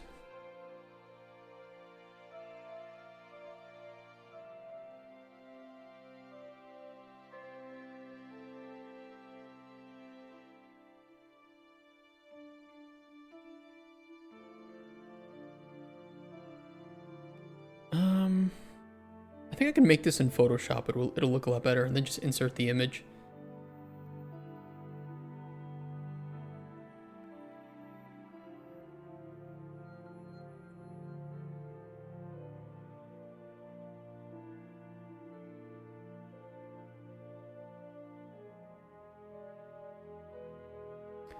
What is the canvas size of this? 3508 by 2480.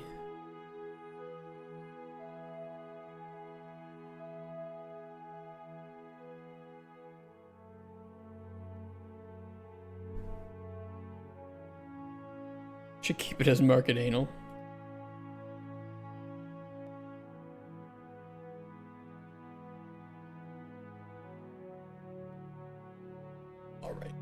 Alright, what are the games we want to use here? I think Skyrim I want to include just because it's an open world RPG. Just use it as as anchor points. These are all anchor points, right? Think of them like a pin board with a string between them. As you move the pins in the board, they have an intersecting point with the strings. That intersecting point is where we are. True Oblivion is coming out tomorrow? I don't think it's coming out tomorrow. But they have the showcase today in 5 hours, 4.5 hours. Did they confirm before then that it was going to release? I didn't see shit about that.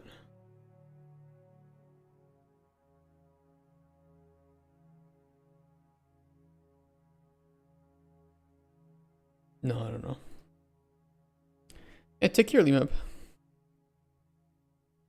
don't you make a real intersection, though? What do you mean? They're releasing the same day they announce it or within the week.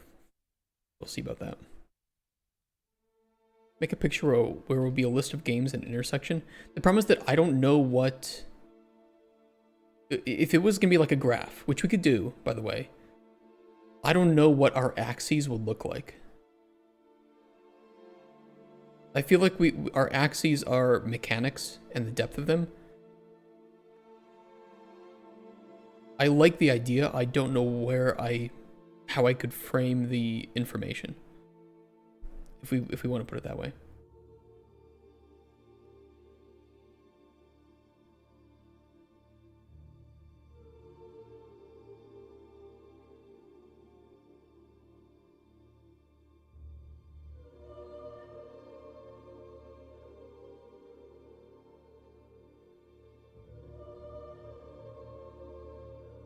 Yeah, but the problem I still have is I don't know what axes we would use for that.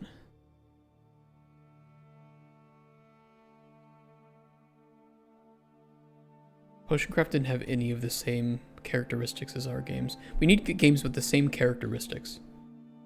And we need characteristics to compare these two. So in our case, do we want to use these four, for instance? RPG dialogue, alchemy combat, life sim activities, open world discovery. These kind of encapsulate the core focuses of our game.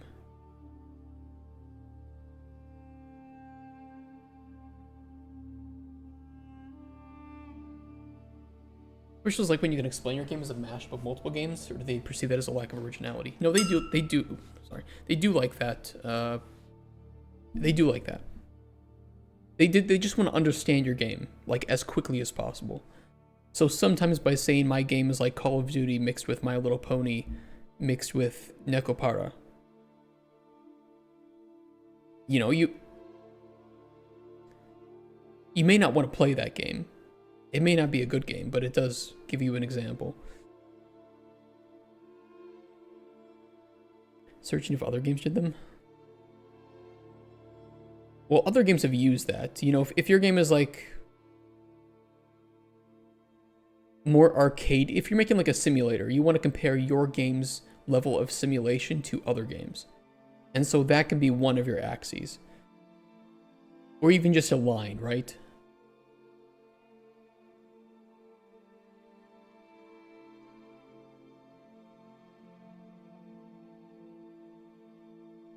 I don't know, we'll see. We'll do some pitches. If this is confusing to publishers, then we'll just change it. It's not like it's the end of the world. I'm not going to do, you know, every single pitch in the world in a span of 2 days. I'll be doing a pitch, take a little bit of a break, do a pitch, take a break, and we'll have time to edit this. Skyrim Atelier series. I want to include... Hey, Ball. Hi.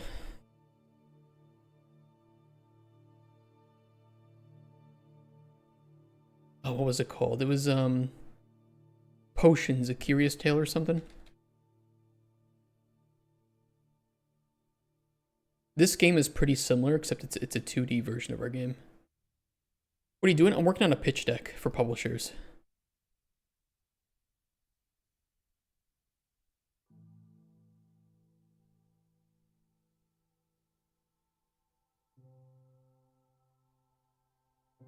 So me and this developer had a very similar idea to our game.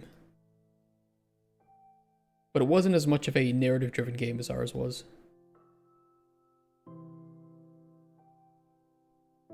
What is a pitch deck? It's a presentation you make for publishers to see if they like your game or not. Like, they don't know anything about your game, so you have to pitch the game to them, and then they, you know, will determine if they like it, if it fits their portfolio, if they want to give you money to develop it, things like that. And you'll have various bits of information, so, you know, like a rough overview of the game, some of the gameplay elements, selling points, what makes your game special, you know, different inspirations that you have. What is this? Well, this is a pretty complex similarity graph. I don't think you would ever want to show this to a publisher, to be honest. give a key to them in videos, you will do both of those things. So you'll first give them a pitch deck, and they'll be like, yes, we want to play the game to see how it is. Then they'll ask for a key. You can also show the gameplay video to them, right? So, for instance, yesterday I made a trailer for our game, which is here. And so, I'll show them this gameplay along with the pitch deck so that they can get an understanding. Okay, so it's 3D. I can see how it looks. I can see how it feels. The general vibe, some of the different elements to the gameplay, the core loop.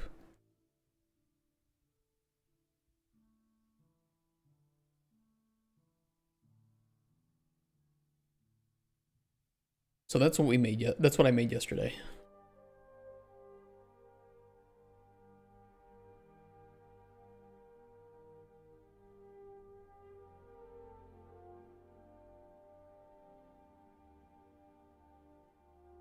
Based in survival? No, we are not a survival game. More of an RPG game. Can I brief you? Yep. A fantasy open-world alchemy RPG where the potions you make can lead to the success or demise of your customers. RPG narrative sandbox for mid-core audiences set in a stylized fantasy world where you collect ingredients from the open world, brew potions with an immersive sandbox system, and you aid or sabotage the characters that you meet.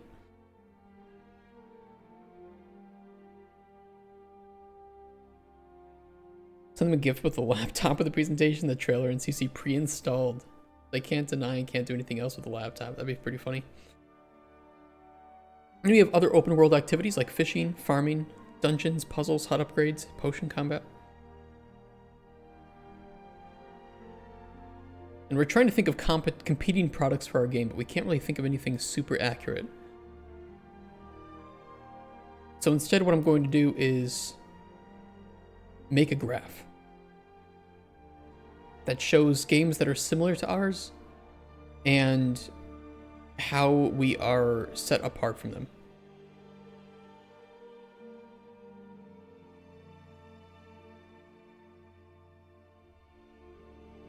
I think including Stardew Valley on that list would be pretty good too.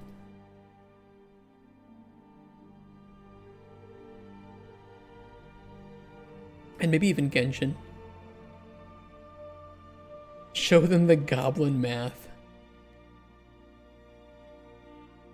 That's the requirement for them to publish our game, is they have to understand that page and explain the goblin math.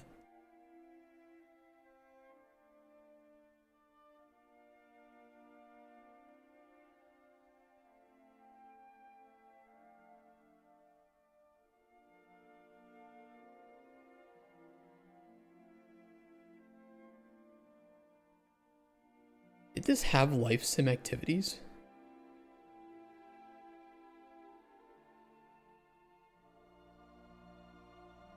I don't think so.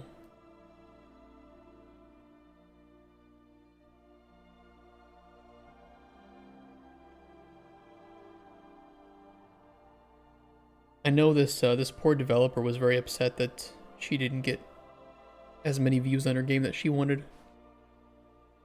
Which, I feel bad about, but at the same time, such is the way of the market. How many months was the development period? We've only finished our prototype, so our pre-production. So we have not even entered production of our game yet. And we spent 225 days total to get to that point. But that includes days of making pitching materials like this, where we don't do any development on the game. Game loop was too short? I don't think so. I think the gameplay loop has a... actually, most games' gameplay loops, by the way, are very short.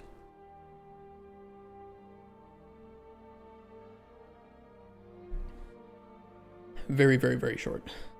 Because you want them to be. You want them to be bite-sized. Game like Skyrim. Get quest, explore location, solve quest. Repeat.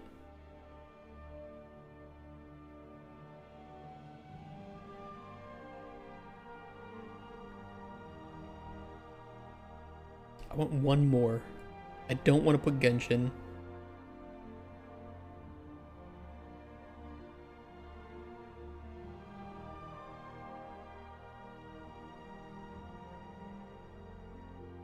Skyrim covers these two. Atelier solves...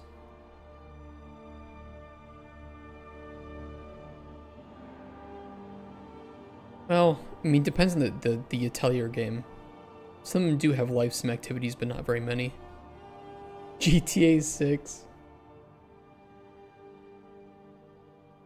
Stardew.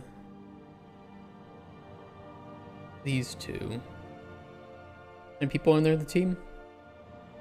Primarily just me. But we intend to scale up to 25 people. 1.5 is a good way to put it. About 25, I think, is the number that Kotzber and I came up with. A lot of outsourcing will need to be done as well.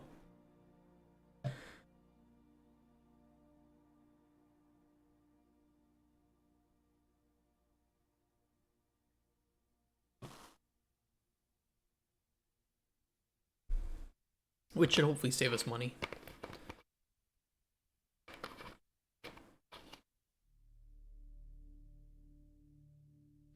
One more. I don't want to include Potion Craft. Potion Craft is not a... It's not even that close to our game.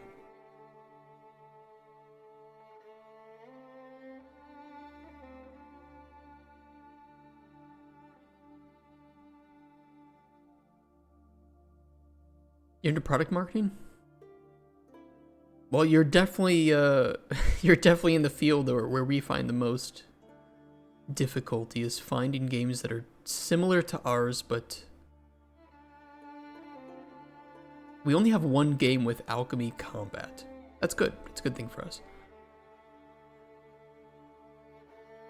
Not a whole lot of RPG dialogue games with life sim activities. I really just can't think of anything else.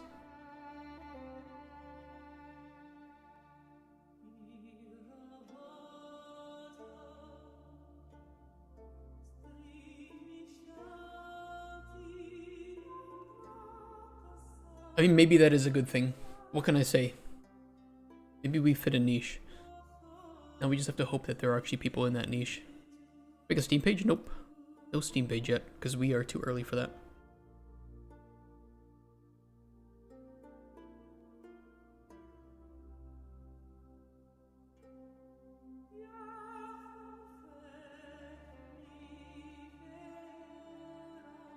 Steam key. Well, yeah, we have to have some way to test it, right?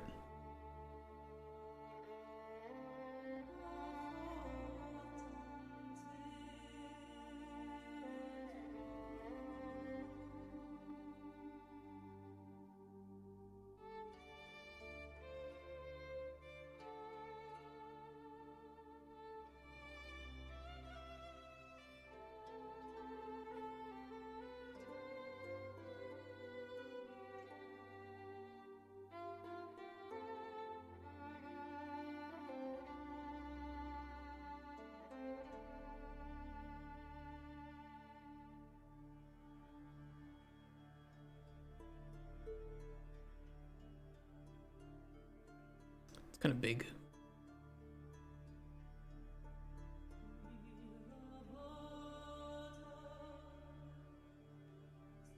Kind of small.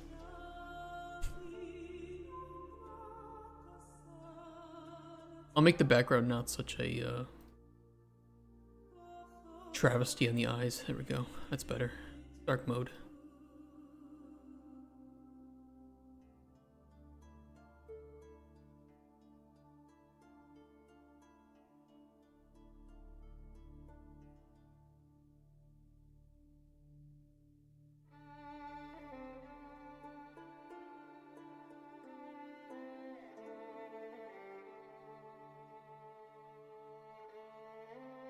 Yeah, and then we'll put, I'll just put some lines between them.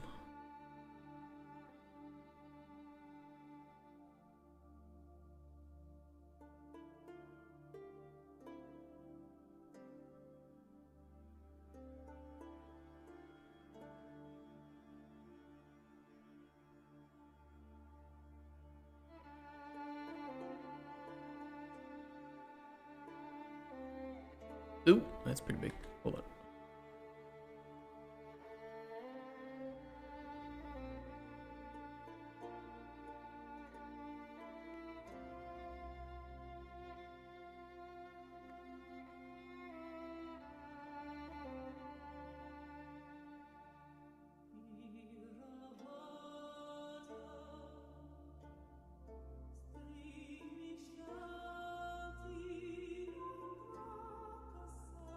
I'd rather it be thicker than long. Let's not take that out of context, please. Let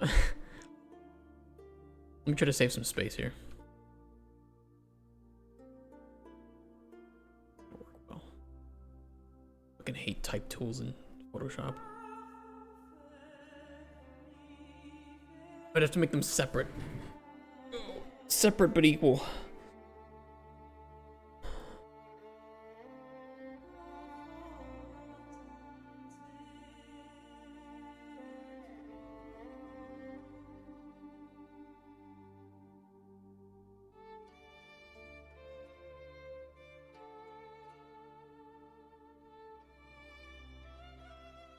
Yeah, we don't want a Steam page yet because we're not in production, so everything that we show off is it's like not accurate to what the game actually is. So it would just serve to confuse players.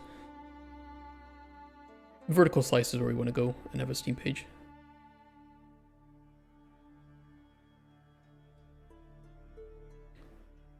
Fuck it, I'll just make them each separately.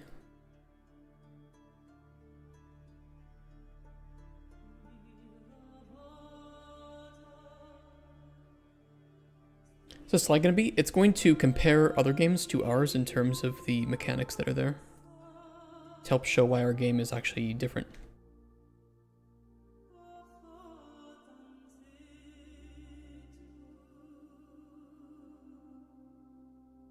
Percent of your anticipated budget is art and writing. Writing is not as expensive as art, and we're gonna have a lot of art, so it's pretty high. Art's very expensive.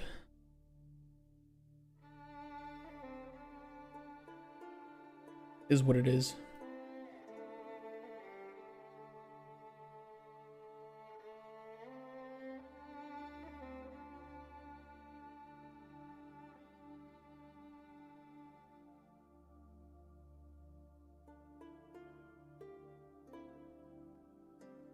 Over 50%? Well, I mean, it depends on the game.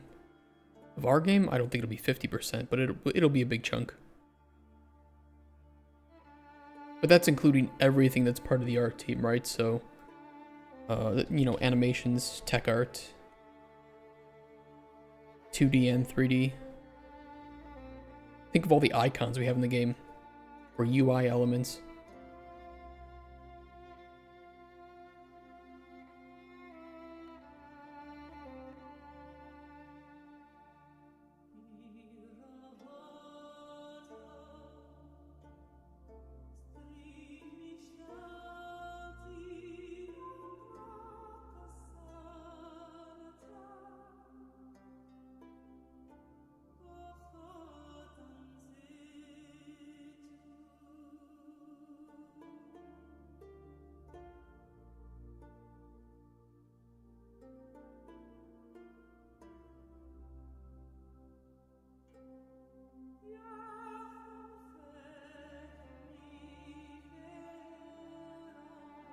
Any games where art didn't equal success?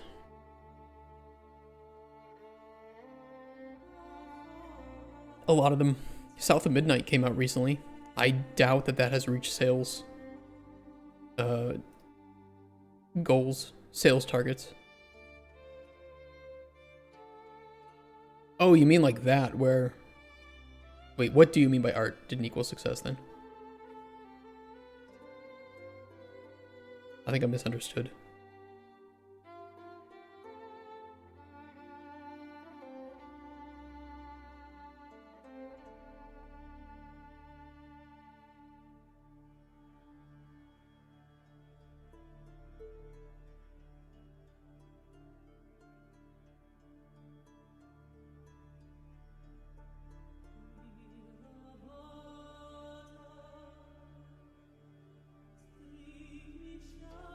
Your publisher told you to just use the same assets from the prototype. I would tell them that that's a really dumb idea because a lot of games use the same assets that we have.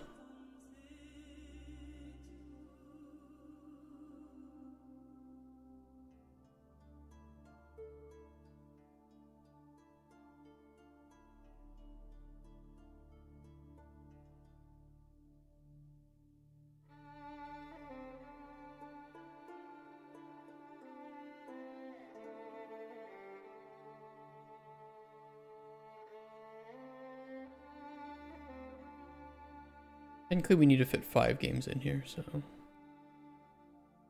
be a little bit more conservative with the space usage.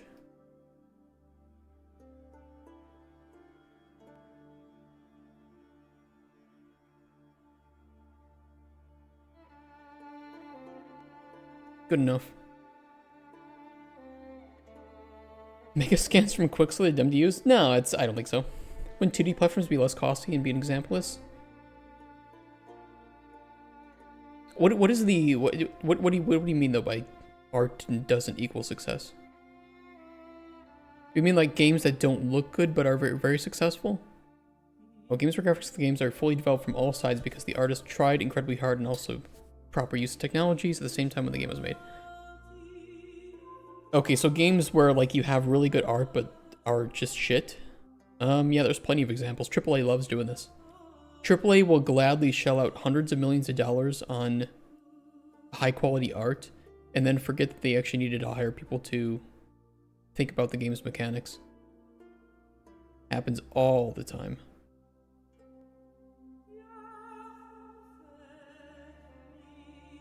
Unreal Engine games? I think it's just that Unreal Engine provides a lot of tools for people to make realistic looking art. And so people just grab realistic looking assets and think that, oh, now that I've turned on Lumen and I have 4K textures and everything, that the game will sell. Every fucking time.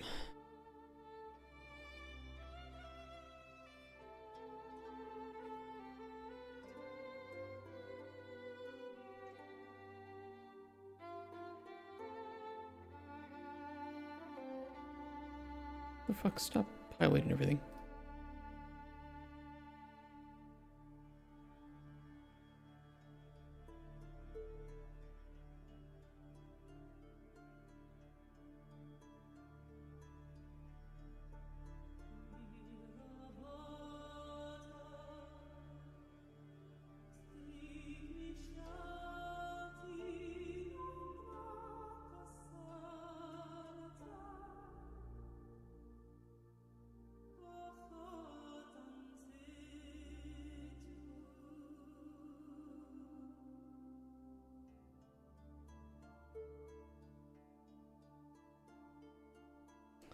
Okay, what's the next one?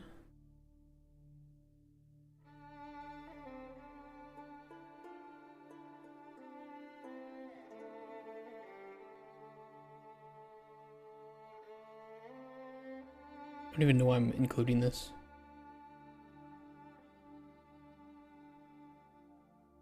I actually just don't think it has a whole lot in common. But from a mechanics perspective, it is technically the most accurate. But it is a 2D game.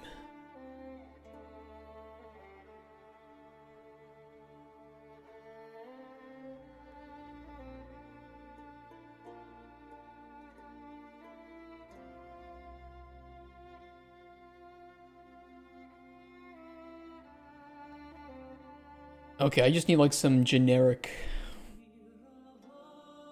you know, a check mark and X mark symbols.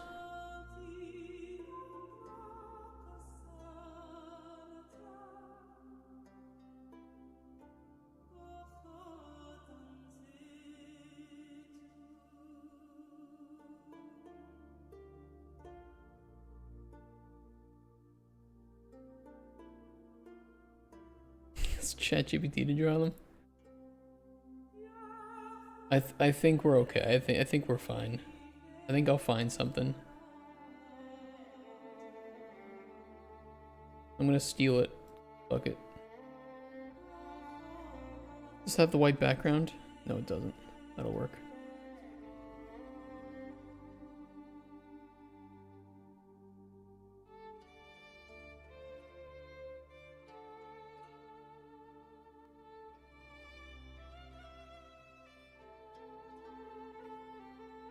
That'll work.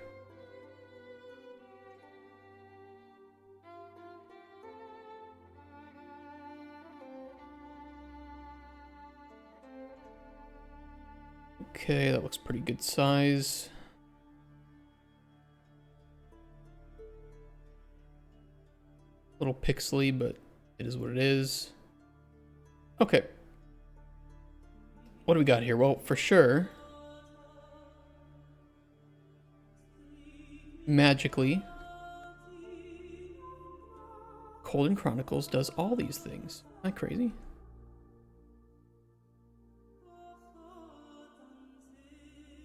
Why can I not grab it? What are we doing?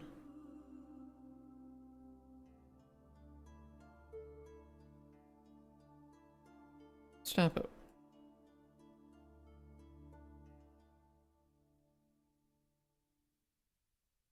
What are we doing?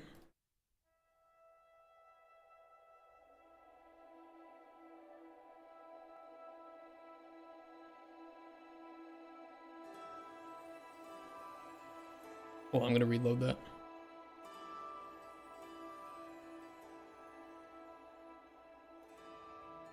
Being a bitch.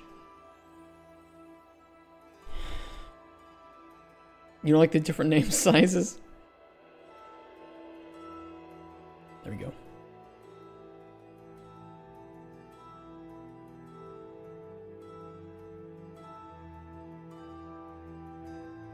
I can export this easier with transparency.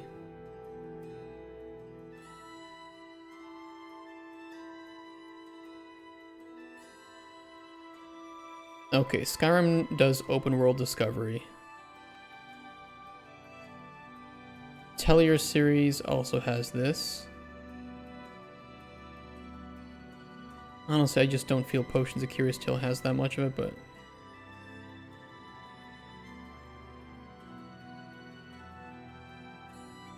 I didn't like that. I think open world activities is a much better way to say it.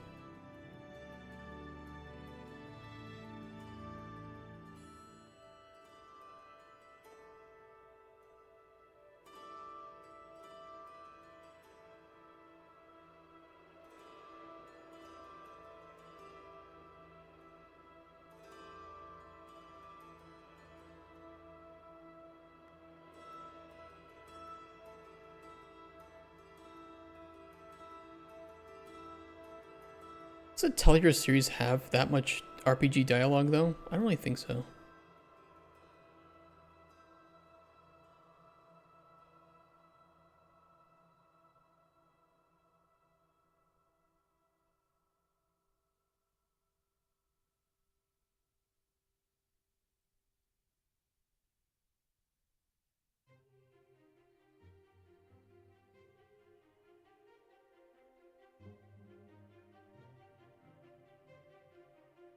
Maybe I'm a little bit harsh.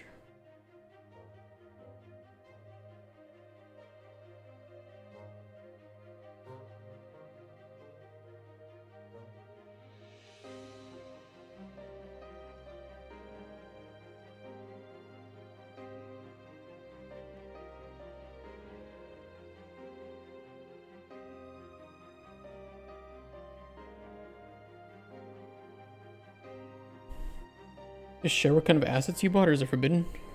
What do you mean? Custom art is a massive investment, and the only benefits that YouTubers want to cause you being an asset flip. Well, you can use some assets, but I don't think you should use a whole lot. But it is an investment, yeah, it's just a reality. Everybody knows this.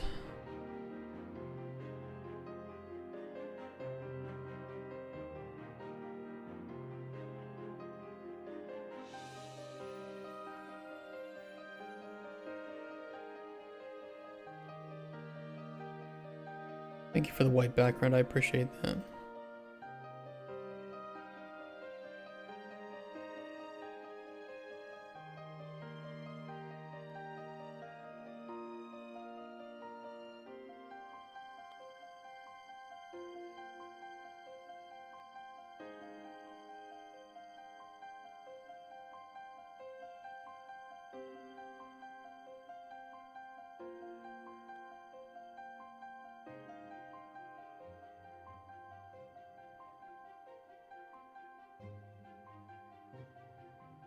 I'll include that in a little...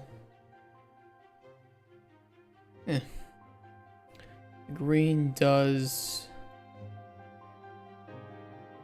clash a little bit with the background.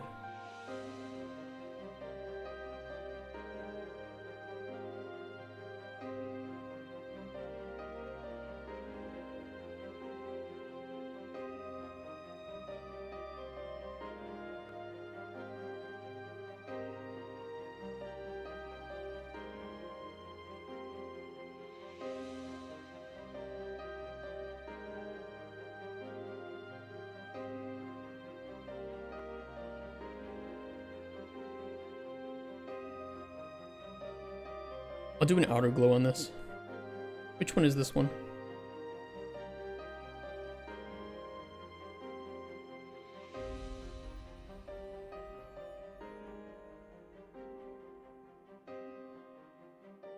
Oh, it's up here.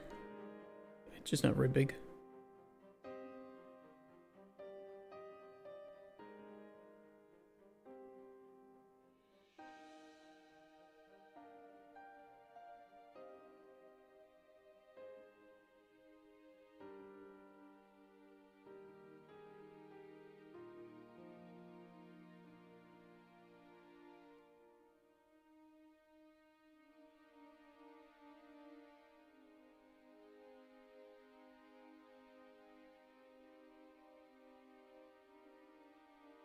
That'll work. Okay, copy layer style, and let's put this on all of them. Fuck it. That's better.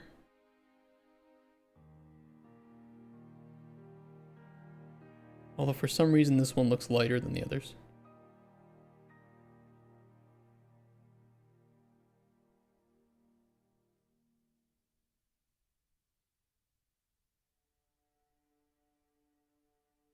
Because there were two of them.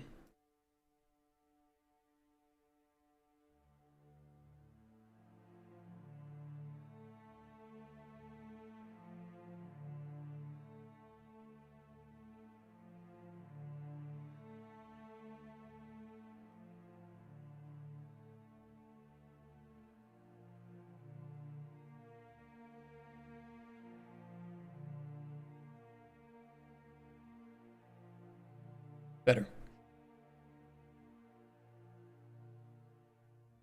Yeah, you know, it's like, I agree with Cuthbert. If you're like an indie dev, nobody's gonna give a shit. But you know, we plan to be AA. We plan to have 25 people full time, roughly, and you know, a budget of $4 to $5 million. So a lot of that is going towards art. That's what it is. We want our game to stand out. We want a unique art style so that we can build upon that in the future too. You know, the trouble with some of that is that if we make game 1, we need to pay for that. But game 2, we can reuse a lot of that because it's the same style, it's the same world. You know, there's just that upfront cost of making your own unique style. Hey, Mark.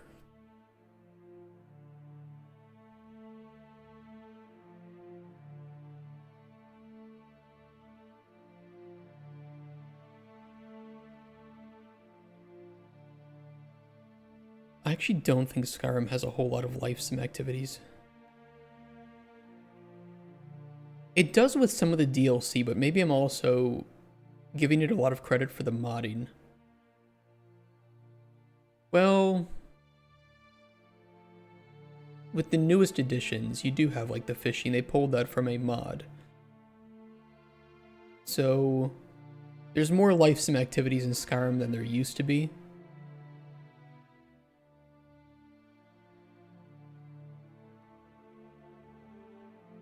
So I guess that's fair.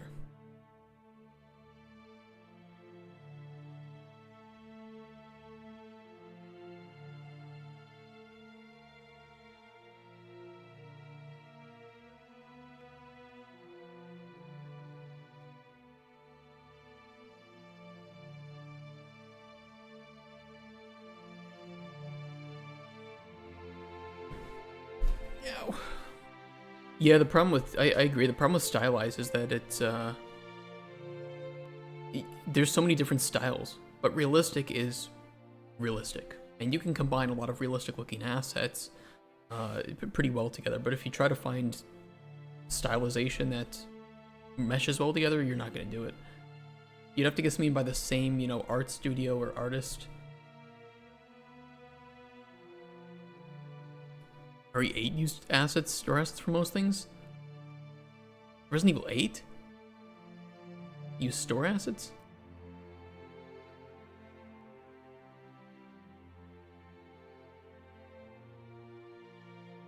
This is fine. I don't need to preface this with anything. This is an explanation slide, right? I show this and I show how then I talk about how we're different. Putting text on there is useless.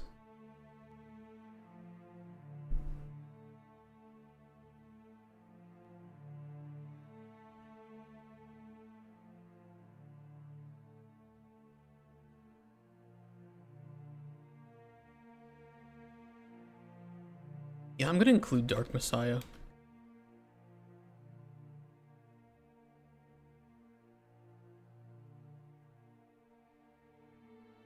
I know it's wild, but I'm gonna do it.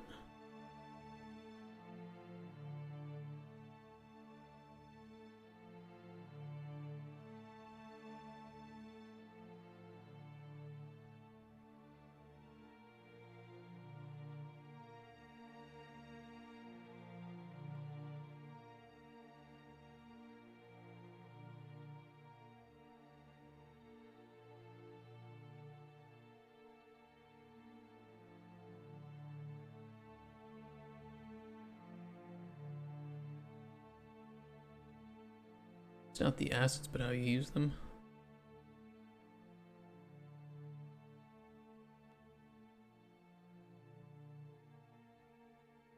There's a lot of AAA games right now that are just expensive art, but ass in terms of gameplay.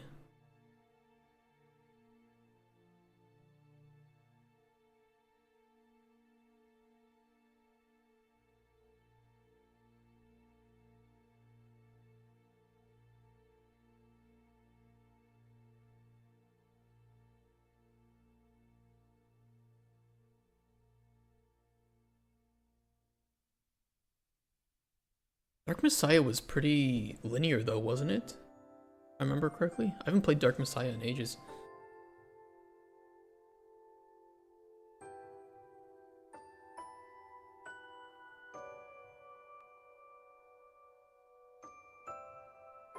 Oh, sorry, Mark, I missed your message. What are we discussing? We're working on the pitch deck. It was linear, but great outside of multiplayer mode. I don't remember the multiplayer mode of that.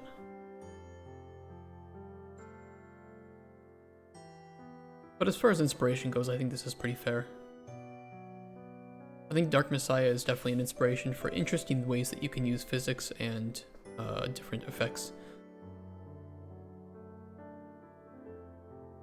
I will hold it in high regard.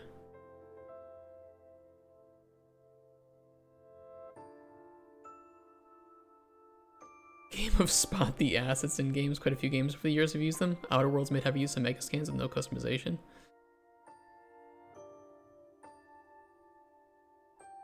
As calls for higher fidelity increase, the need to use store assets that are way cheaper than hiring an artist for a week also increases.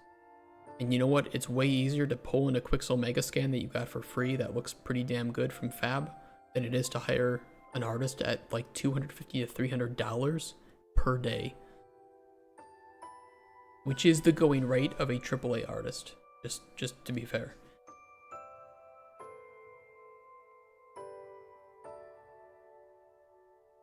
Yeah, consistency is definitely a problem. I have a weird feeling that that's the reason why Avowed looked the way that it did.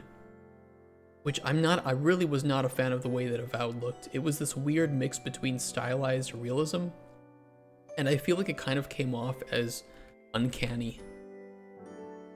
And I don't think the game was horrible, but it kind of... I didn't know whether or not I was looking at a game with a stylization, or... This is how Oblivion Remaster is gonna look. Keep that keep that in mind. It's gonna have that very same feel to it.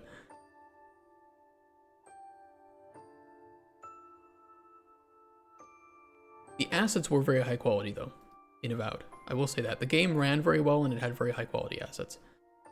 But I didn't like, especially the stylization of like characters and such.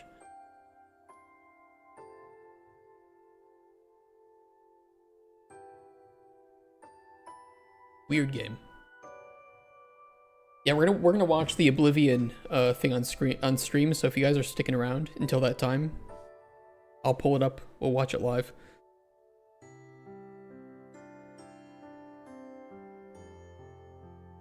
Okay, I'm happy with this. $40 PPU I think is pretty fair for what we're making and what we want to make. Plus, that'll convince publishers a lot better. When is it on again? It's in 4 hours. Activities, this is fine.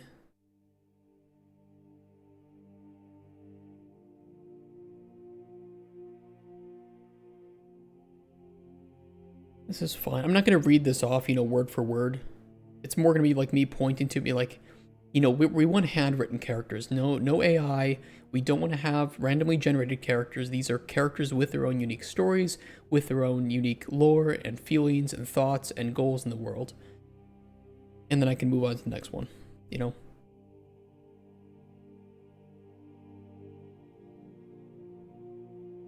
Funding target seems pretty high. It's actually pretty low. It's actually very low. This is not very high in terms of funding.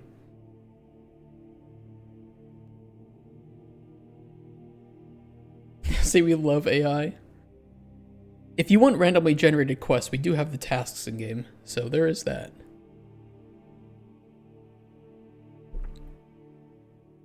Okay, this has a lot to change though.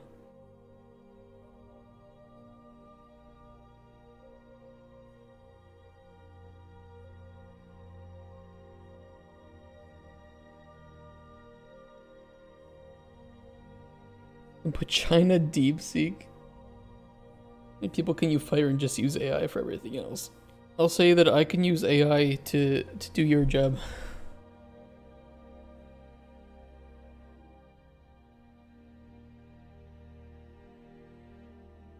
Yeah, surprisingly, $5 million is not a whole lot to make a game. Especially for a AA production. AA can move up to like 10 mil. What the average funding rate supplied by publishers is? I had no idea it was that range. Well, there's like indie publishers who might have up to like 1 million to give out. You have AA publishers that will be anything from a couple million to up to 10 million. Yeah, they can move up to 20 mil easily. AA is such a weird range just because it's everything above indie, but not as much as AAA. So you could argue that AA could even go up to, you know, 100 million, but I want to try to give you the most accurate range, and I'll just say like between 5 million to 10 million is probably the most accurate range for a AA production. They're just A. Not really. Can I make pool? Pool of what?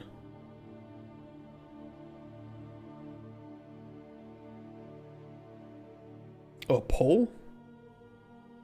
Is lies of you? I think you can make polls.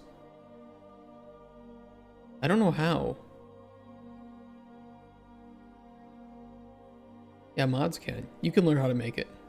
You like learning stuff.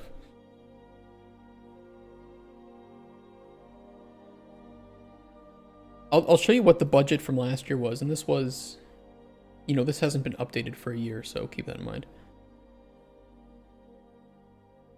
What would it be? Kickstarter an option? It is. You do want to diversify funding, but a good set of your 67 female. Well, this is from last year. I think it's very equal now in terms of male female,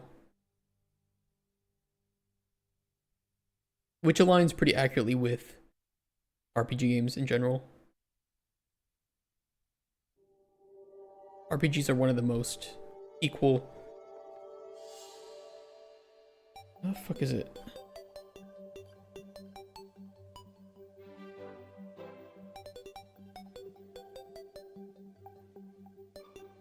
Yeah, we need the customer profile. We're gonna be making that this week too, so don't worry about that. 25 to 40. Yeah, I agree.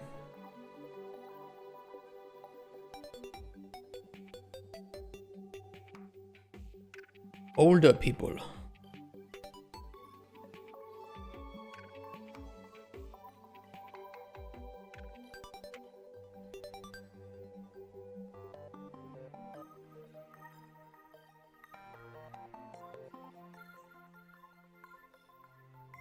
I think though we can do a $30 early access. Well, it depends on what we include in that.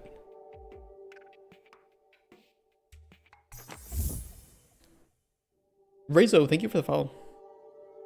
This game will get a higher share of females than average, but females are still minority gamers. I don't think so. You played the beta? You mean our pre-production? It says beta key. I wish I could change the name of those fucking keys, because it says beta. Gives the wrong impression. Our game isn't even in production yet.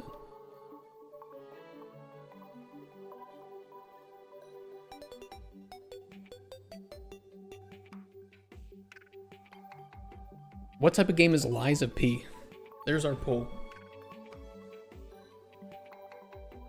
I would classify it as AAA.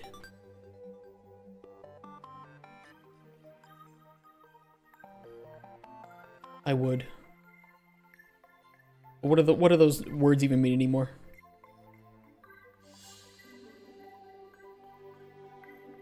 Played the prototype? Did you like it?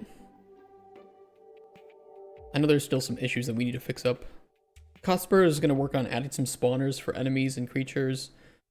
I need to do a little bit of balancing work on it when I can find the time. Which I won't, but I'll try. I don't know, there's still some stuff missing.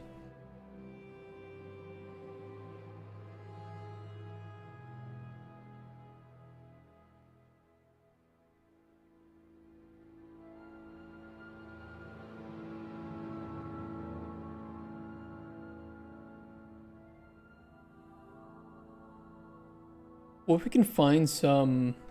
I don't know if this has like gender demographics or genre, but most places I see age group, genre popularities. Why do you think people are making action RPG games, right?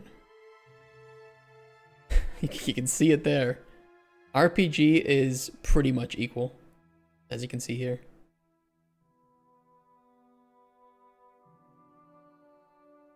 The action skews it more towards a male, but the adventure skews it more towards female.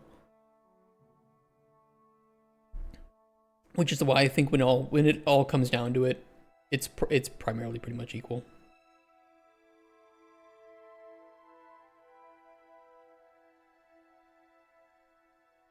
Younger kids don't like RPG as much. 18 to 22, slightly skewed to RPG. RPG is very heavy in 23 to 27. And RPG remains pretty consistently popular throughout the older ranges, but tailors off after about 40 years.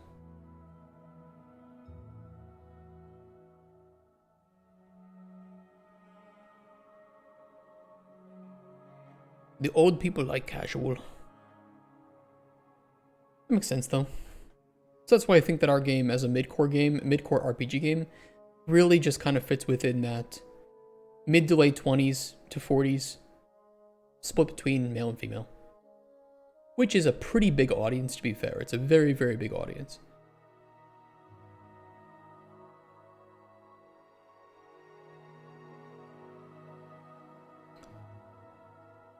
Estimated sales. Do our estimated sales still line up? After 1 year, 500k sales. I mean, that's going to put it at 20 mil.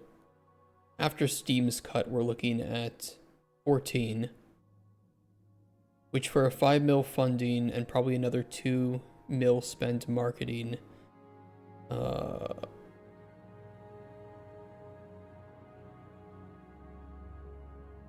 I think those are fair.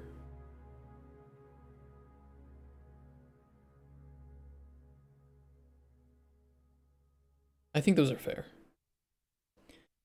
What are young people playing if they're not playing AAA games? They're playing Fortnite and Roblox and not touching premium games in large part, sadly. Co-op viral games, that's also a big one, yeah. Yep.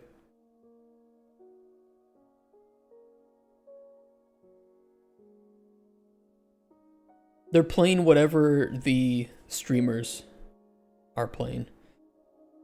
And then Fortnite and Roblox. Well, they're AAA games, but they're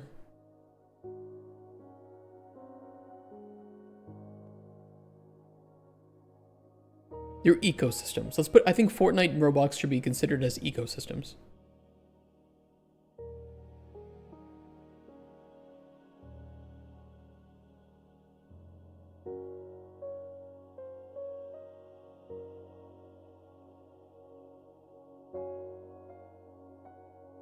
This will go through later. I'm not going to worry about that right now.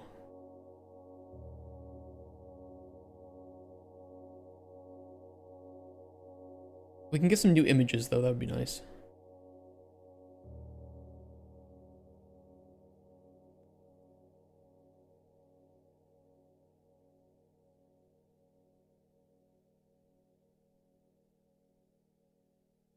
It's a good start. It's a good start. We need to go through the last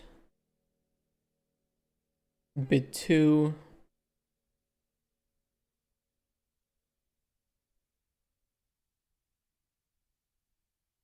I think we need some...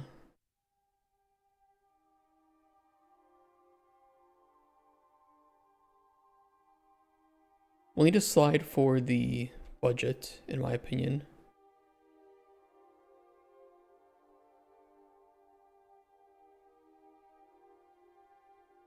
And how we're going to spend that.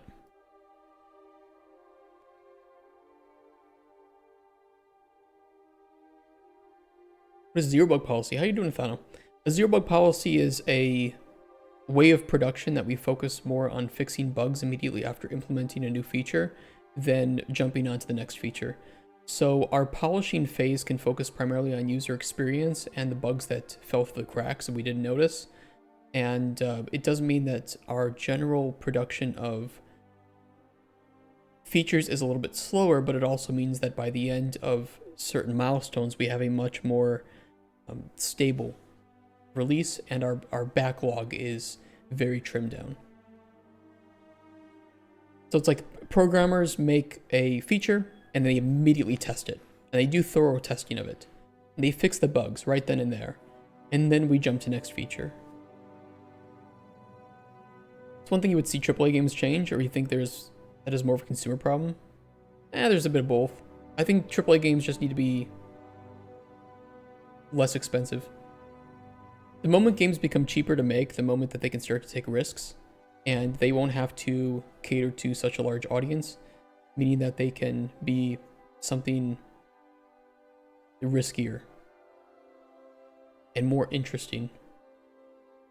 Otherwise, you get a game like Dragon Age Veilguard, which costs hundreds of millions of dollars to make, so they have to make it an ARPG, and by doing that, they cut out all of the interesting things that make the story and world unique, because they don't want to trigger people, because that will cut off their audience, and then by the end of the day, by trying to make the game appeal to everybody, the game appeals to nobody. And that wouldn't happen if the game was cheaper to make. So stop focusing on all these crazy technologies that, you know, and 8K textures. Focus on a game that is actually interesting.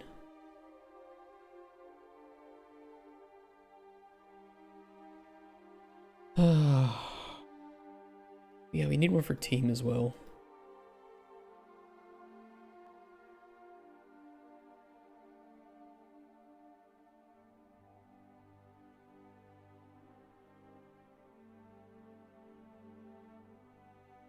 So we'll change those. We need how many screenshots? We need like one good screenshot of the world.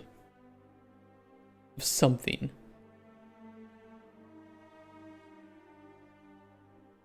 And I think I'll have to take a screenshot in engine so that I can increase the quality.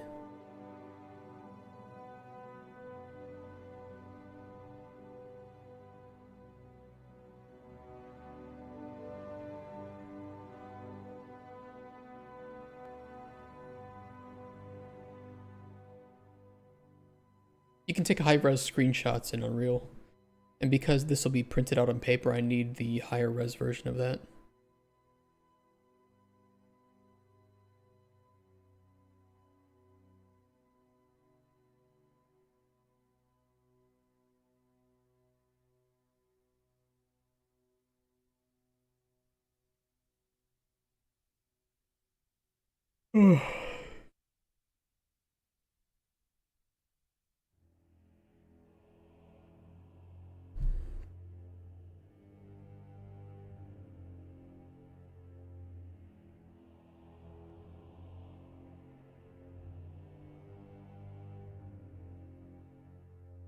What do we need to do after the pitch deck? We need the customer profile. I need to get into writing our budget and milestone plan. I need to update all of the repositories for documentation. I need to update the website, needs updated. Because that's a year old.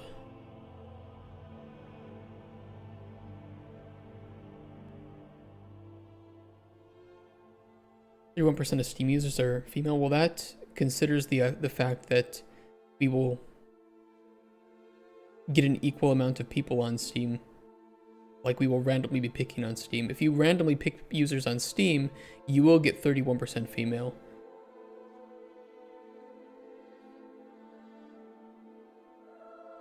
But keep in mind that we're also releasing the game on consoles too. Okay, thank you for that. Hey, August.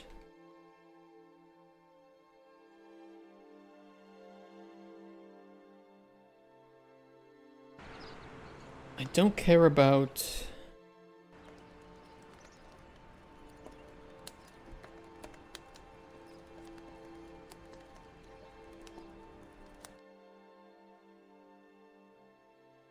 Should delete the HUD.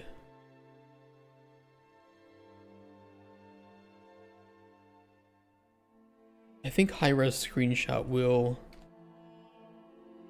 show the HUD.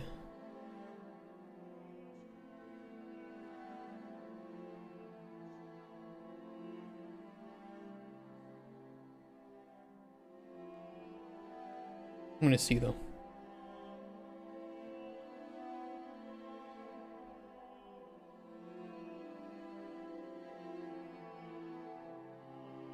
Oh no, it won't. Okay, beautiful.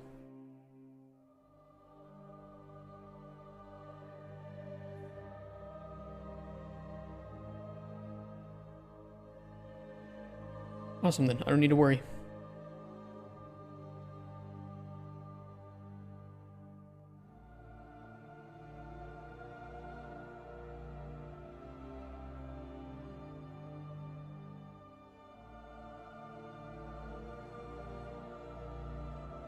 I think if you actually look at demographics of people playing games, you'll find that for RPG games, even though there might be some skewed demographics on games in general and certain platforms, you'll find that RPG games are pretty equal male and female.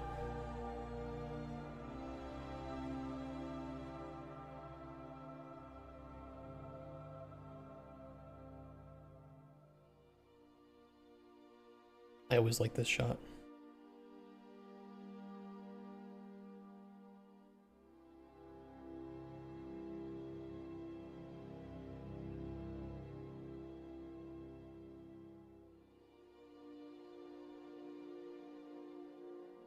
Toxic vampire character.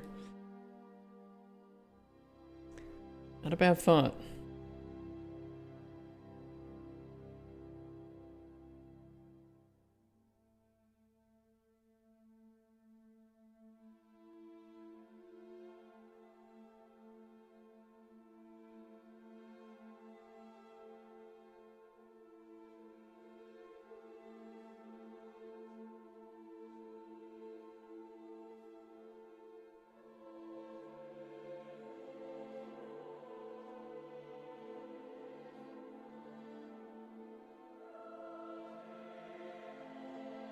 The ingredients? Publishers like gradients. They like gradients, I'll tell you that.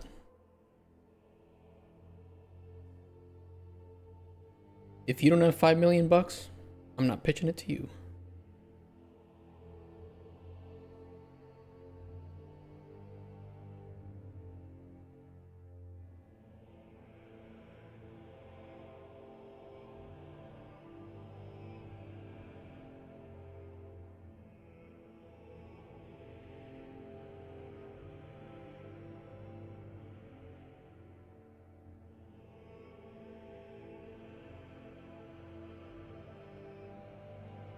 Getting that? Yeah, you have 5 million. Show receipts.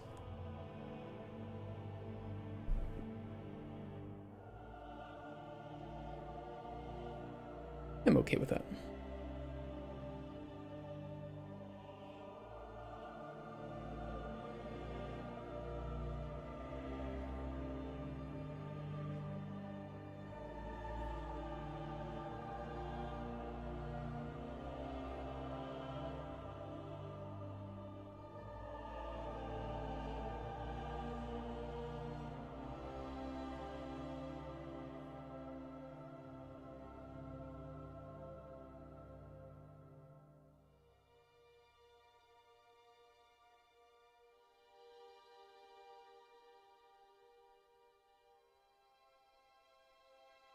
Loud?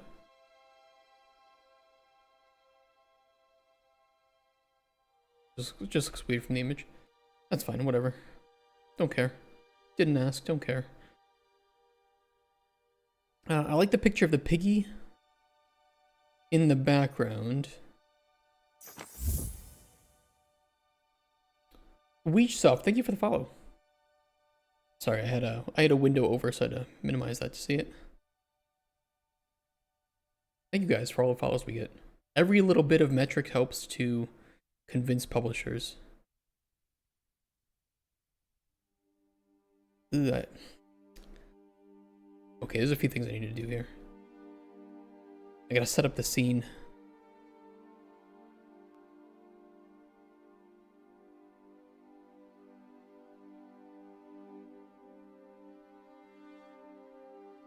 Special sound from the beach ball in the trailer.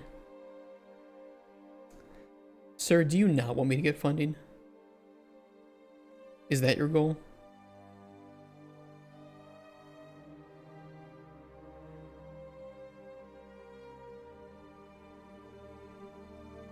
We don't give it a controller. It might not move. It'll still have its animation blueprint. So it should still move around.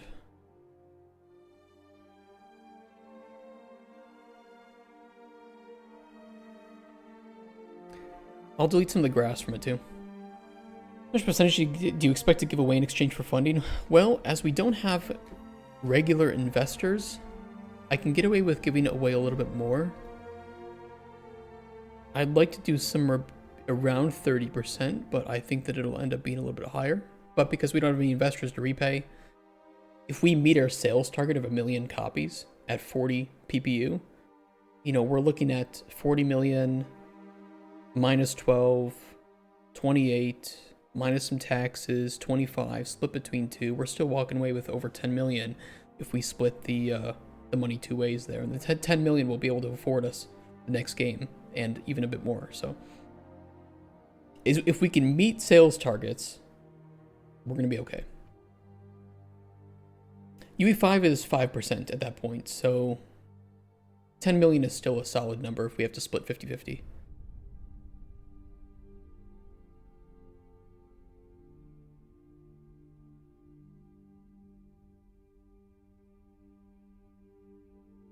If we get overfunded, that would be nice. We're going to try to split up funding though, so like I said, we'll see.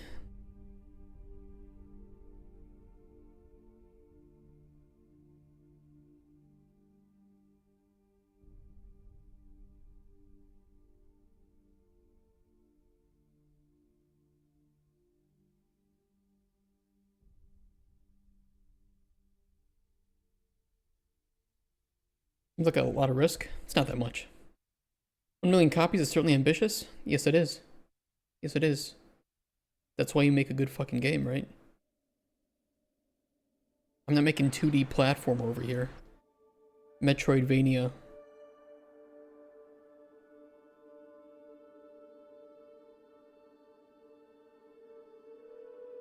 You think publishers want to fund somebody without ambition? No, they do not.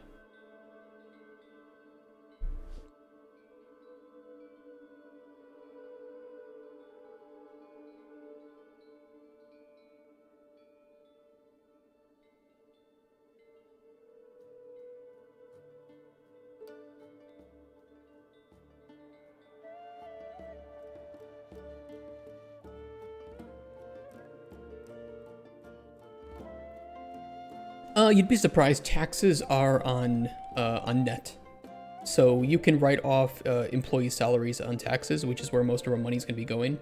So it's not like we're sitting on a whole lot of revenue, at least initially. So while we are given that funding and we have to pay taxes on that, we can write off almost all of that based on just based on the cost for development. It looks pretty. We are in pre-production. We have not even entered production yet. Although this music is in the background. We have a theme song already written, which is, let me pull it up. I'll play the theme song for you guys. Where it be?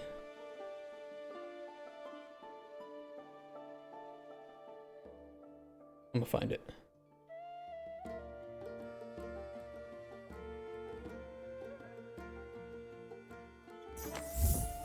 There it is. Beartag, thank you for the follow.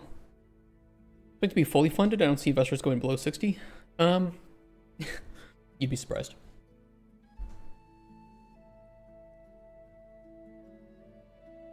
And we are diversifying funding too, so don't worry about that. If you're getting offers for 60% though, you are getting fucking scammed by publishers. Keep in mind too that what we had to show last year, which was after 84 days of development. Just consider this. Oh, I need to add it to this playlist. This was after 84 days, and this was already more than most developers have when they go to publishers.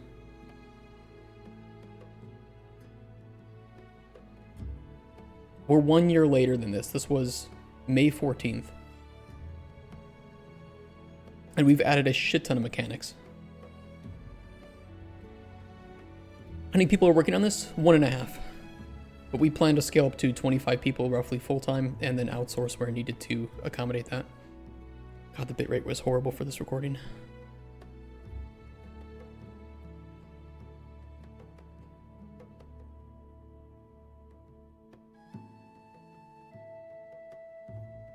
So 5 mil is pretty low. We're going to be pitching to AA publishers primarily, and I think that they're going to be half as an AI.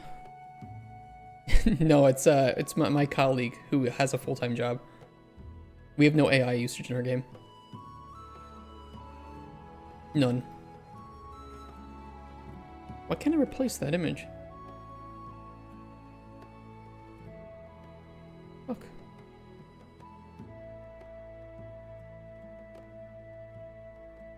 I'm willing to pay I'm willing to give more than 30. What I primarily want is for them to handle marketing, localization. Well, I can do some of the localization. Some of the legal side of things, of course, and what porting. Porting is a big one. But we could ask them only for marketing, then we could hire other companies to do porting. There are some fantastic porting companies here in Poland, also fantastic localization companies.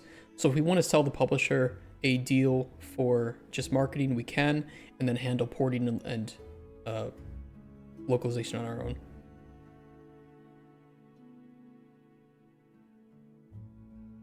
Yeah, I've worked on 3 commercially released titles already, so you know what I'm trying to do is just scale up in a very safe way and not bite off more than I can chew.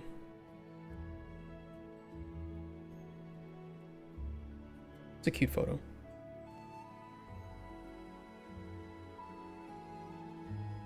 I like that photo. Wink wink. I like it.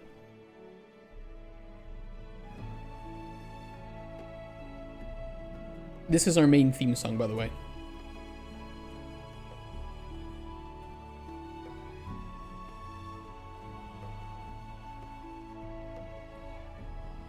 Okay, what are some other shots that we want to get? Probably of the dungeon could be nice.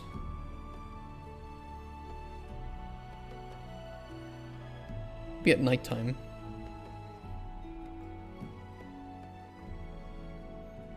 What Lumen update there?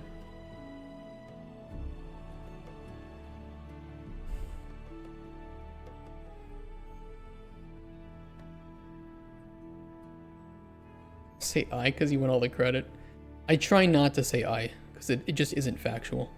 And I don't like the ego boost that some developers have from saying that they're solo developers even though they outsource and had other people help them. There's no point to doing that.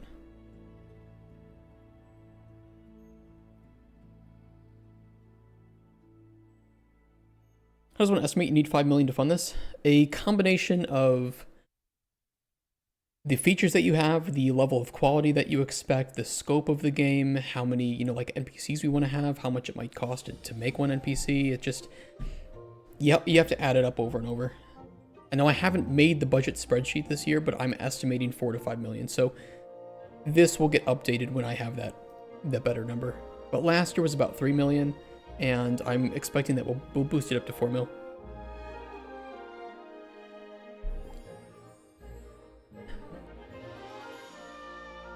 Hold out. Well, I don't like developers that play the solo developer card when they're not solo developers. I think it's kind of rude to the people that assisted in making the game.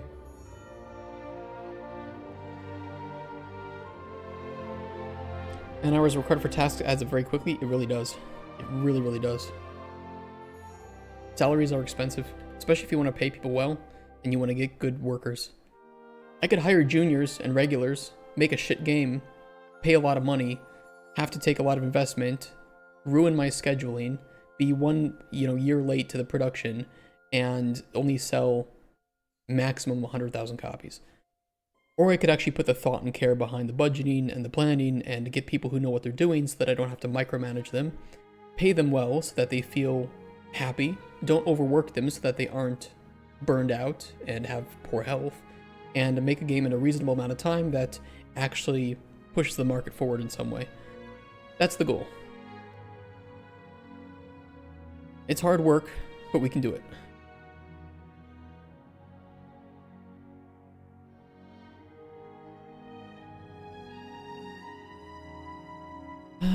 What other screenshots can I get? Maybe of the river. River's nice.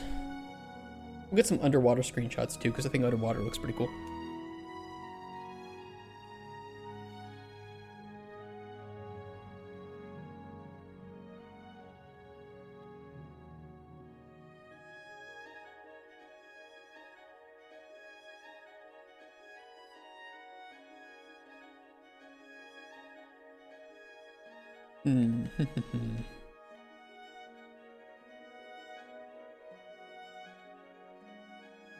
Could look pretty nice.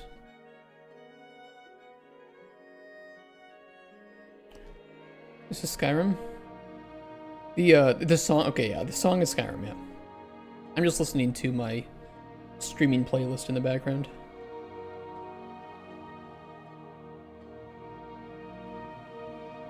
We only had enough money to get one song for a prototype, but that's okay. I think that publishers will just be happy that we have any songs for our prototype, which is pretty uncommon.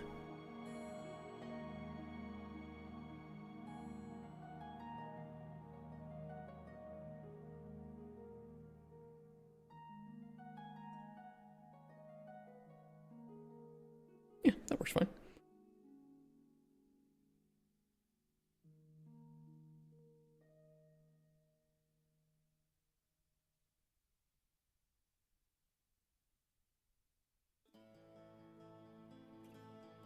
So everything you see here is placeholder, like literally everything, and it's all going to be scrapped when we get the funding, and then we remake the game from scratch in the proper way with the proper assets. We start working on our vertical slice. The benefit of spending so much time making a relatively decent prototype is that doing that will be a very quick maneuver, and we can start to implement mechanics quite quickly, since we already have the basis for how those mechanics should work. You know, things like the fishing, for instance.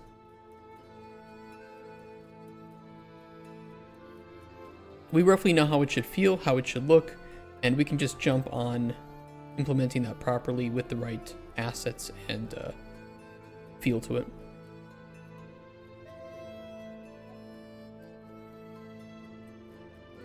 Bite you fish, do it. Eat the worm. Here it comes. Ooh, we got him. Easy. What a bitch.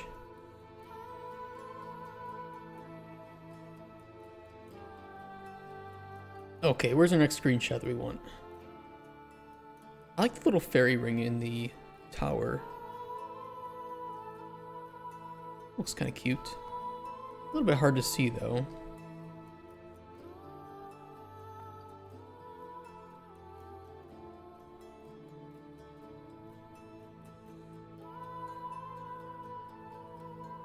That could work.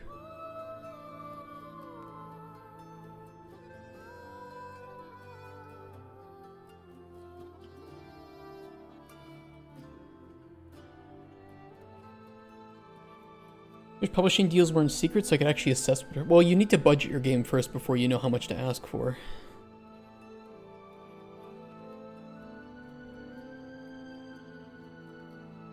Which, like 90% or maybe like 80% is going to go towards salaries and any outsourcing that you need. Company overhead, especially if you're a remote company, is not too big. But you have companies like, I don't know, like Larian Studios, right? Hundreds of people working in Larian all over the world. They have physical offices. Their company overhead is likely... Oh, I think we calculated it 1 year.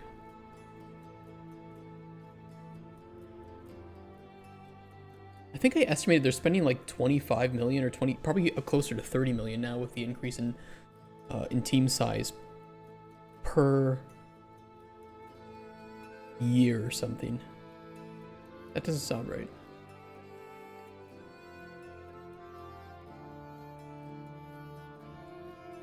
Calculate your own salary? Well, you will be paying yourself.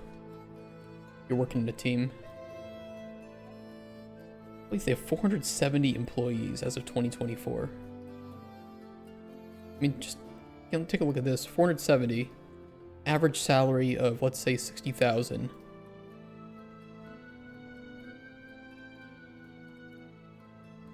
Money adds up. And that's just in salaries, and that's before company costs. You can roughly factor in 33% for additional costs for that employee on top of what they actually take home, which would mean that you're looking at, 78,000.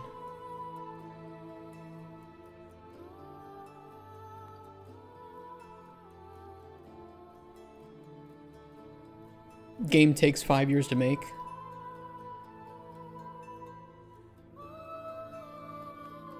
Games aren't cheap. Games aren't cheap. You know how much you're likely to get before you can set the scope of the budget. I could budget a game for 100 million, but that doesn't mean I'll get the funding. Well, you scope your game and then you ask for that amount of money. If you don't get, if they say no to it, you just say, well, here's an alternative milestone plan that we can give you, cutting out this system, and this system, or this map and this map, and then we can do it for this much money. It's negotiation. It's just business. A little bit loud, sorry about that. So comparatively, by the way, 25 people here in Poland, 5 million is pretty good. And even then, that's pretty small compared to other games.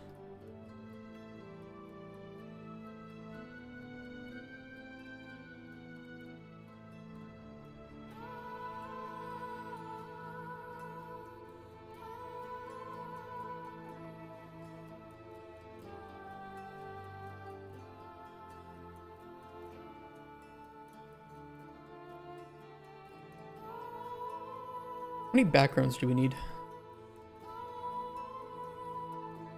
1, 2, 3, 4, 5, 6, 7, 8, 9.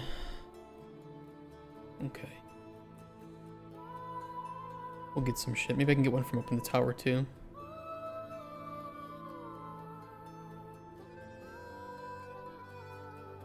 I don't think that'll be included because it's drawn on screen space.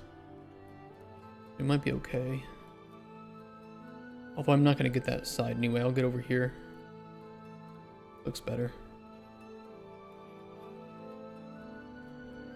These are target visuals, right? These are, we want the game to look kind of like this. Just imagine it bigger and better.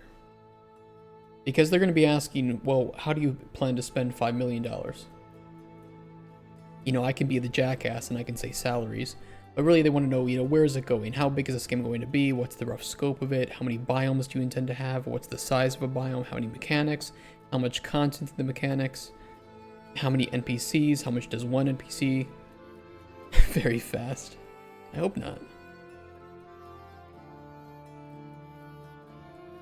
But yeah, I blame the general market, industry, better word for it, of not telling people how much games cost to make.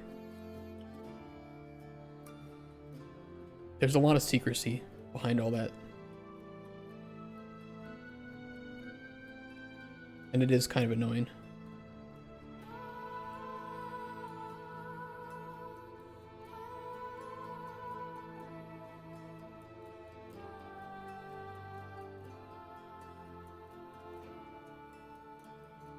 Good enough. They're just target visuals anyway. They can play the game if they want to see what it's like. We need the fishing game implemented, or is it subject to change? It's literally just a starting point for the fishing minigame. It's not like it's that hard to make, but we plan to add some more depth to it, treasures that you can fish up, different fish based on different seasons. Literally everything you see here should be considered subject to change. Everything that's visual should be considered placeholder. It is just a prototype. It's meant to see if the mechanics and the general loop are fun, and if we like the general direction of the art style and the mechanics that are in there. Specifically with the UI on the bar, well, no. I mean, that's going to be up to the art team. Along with design team, of course, but...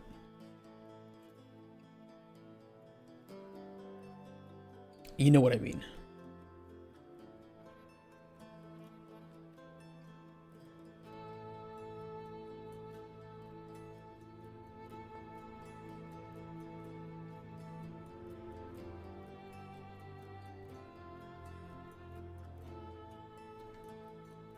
Get a nice screenshot of the reef here.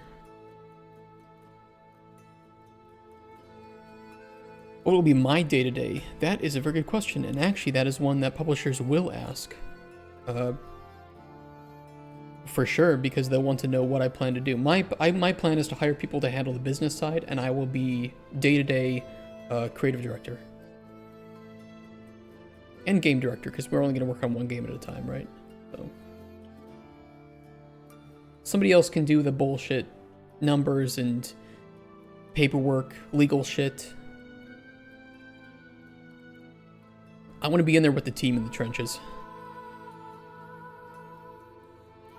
Scratch discs are full. Wait, you can go fuck yourself with your scratch discs.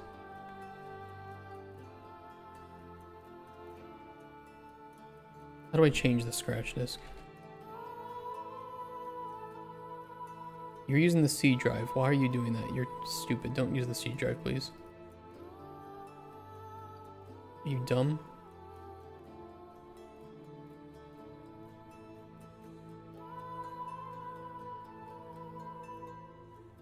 That's my boot drive. We don't want to use the boot drive.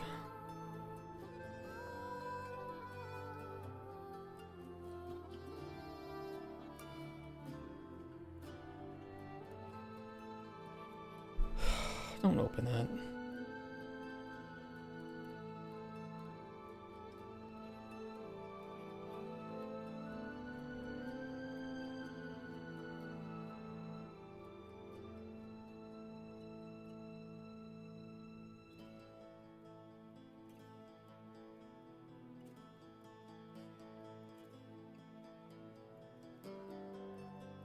That'll work.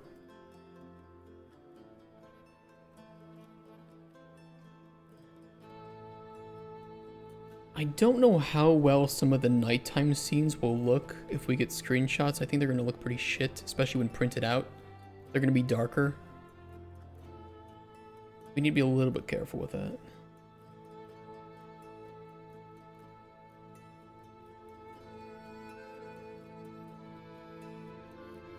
These rocks are floating. Kind of annoying.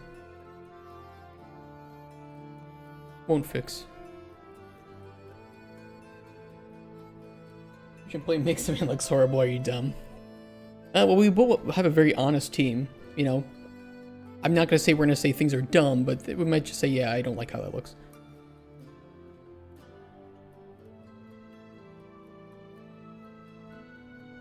No, we want to be very transparent. No politics, no bullshit. I hate working for places that like hide company information from people.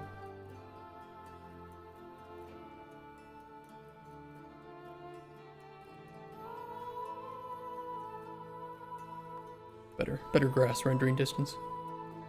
Can increase that a little bit more too. It's not grass density scale, it's...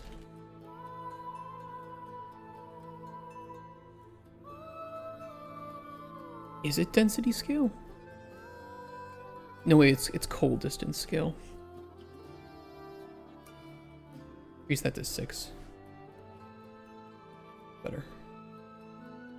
Ooh, look at that grass render distance now.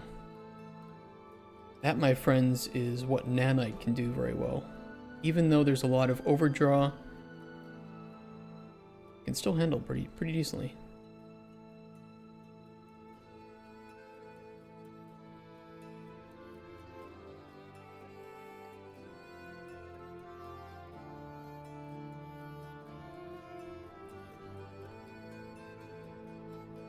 This is the poop water pond. Because I actually had to, just a static mesh. Our water system sucks. Why it's a static mesh. You know what, this I could show at nighttime because I think it'll light up pretty well.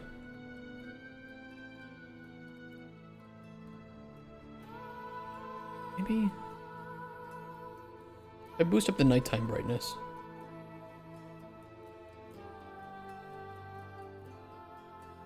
Since it'll print out at a lower light level.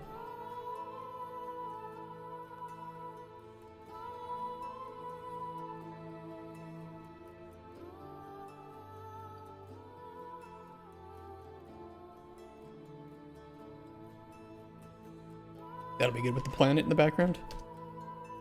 Fuck yeah.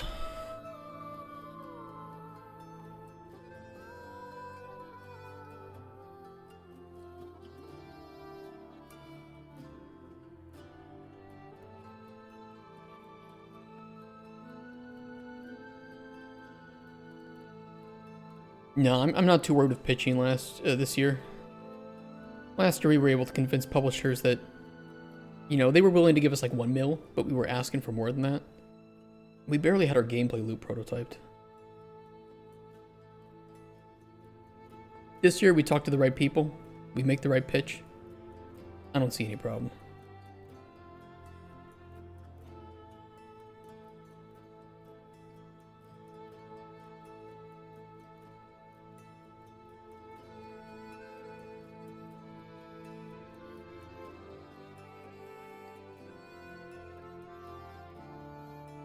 Okay, here's the question. Do we take a screenshot of the Keck rocks?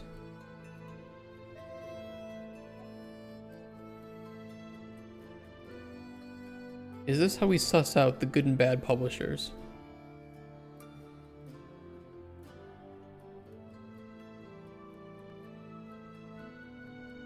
These are the Keck rocks. Unassuming from the side, but from this angle, Keck.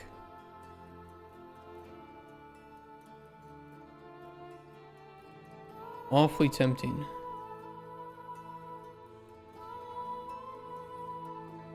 get some underground shots of like our mine shaft.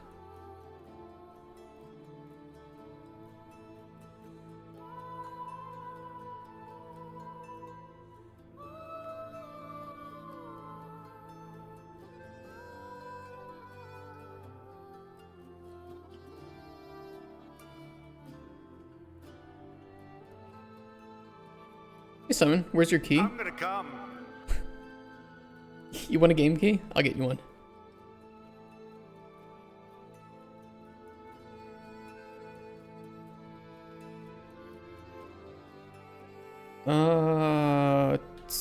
I will DM you. Tell me if this one, don't ban him please. Tell me if this one works.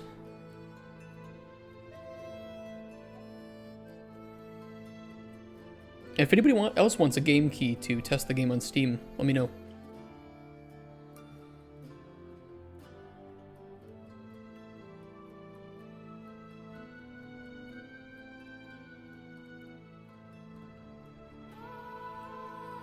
Good shot from in here.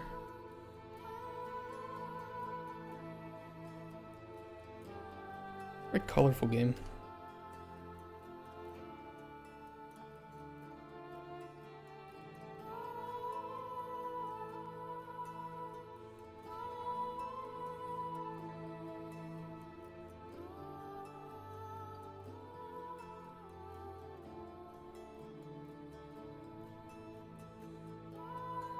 That'll work. There's submit feedback. No, I haven't had time. I'm sorry. I have like a million things to do and not enough time to do them all. So I haven't made like a feedback form. But you can just plop in the Discord and write your feedback.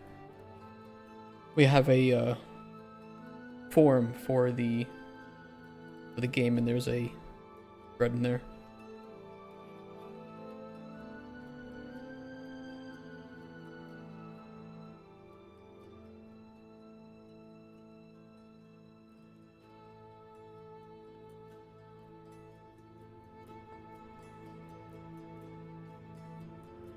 I want the underwater temple that's over here too. Or is one underwater screenshot enough?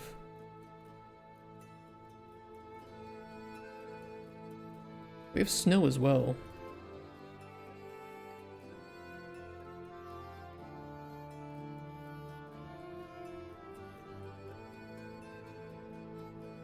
Agent Sausage. Hope the game will have some cool bioluminescent biome. I want to make glowy potions from glowy plants and bugs. Deal. I agree.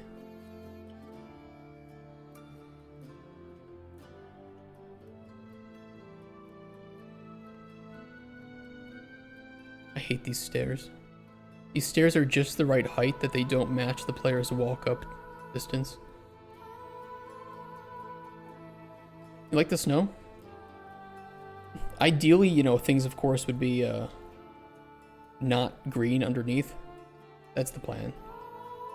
That'll be the art director's job.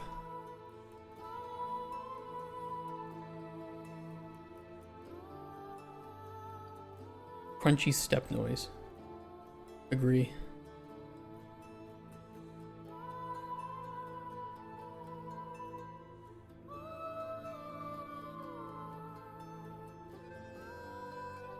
We have an example. I showed it in the trailer at the end of the trailer I made yesterday. Which, by the way, if you guys haven't seen our new trailer, highly recommend. And just like last year, 100% gameplay. I briefly showed off the prototype that we did for Seasons and Corruption and how it would work. And if you have to look a little bit closely, but it does. You will see both the availability of plants and the animals change based on which season that you're in. So you might see some of them disappear. And the same thing that can happen with Corruption too. And it'll change all of the the plants in the region to be corrupted too, so. This uses a different master material than our main world, so that's why we don't have this in our main level. But this is the method that we'd like to use from the technological side.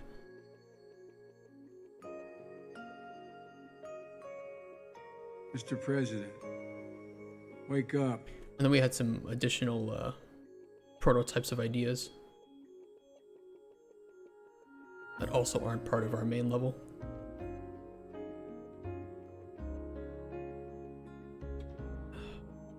A lot of ideas. We need money and time to make them, and to make them look pretty.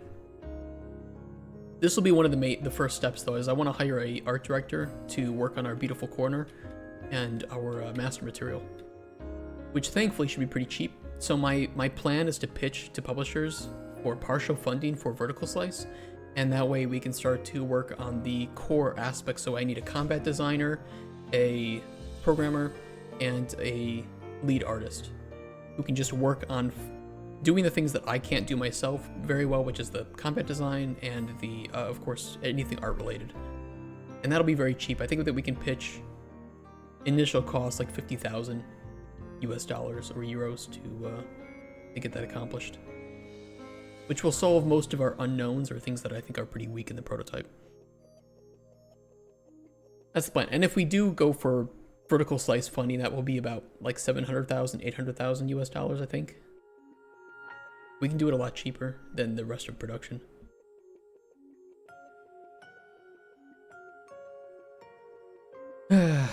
Okay, give me 1 sec. I'm gonna go to the bathroom. Be right back. Eat some snacks on the way there too.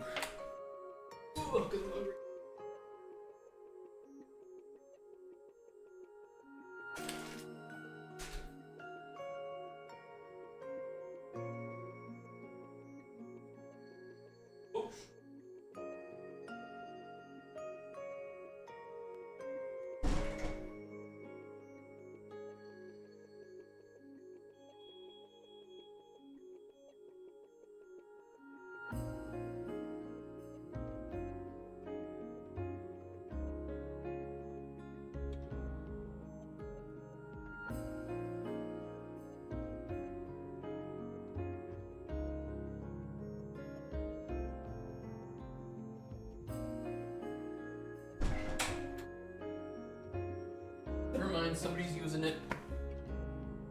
Somebody's in the bathroom, I gotta wait. I'm gonna eat some of these peanuts then, while I'm waiting.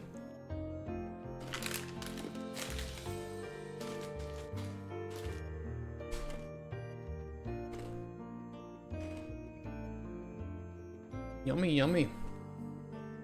Mmm.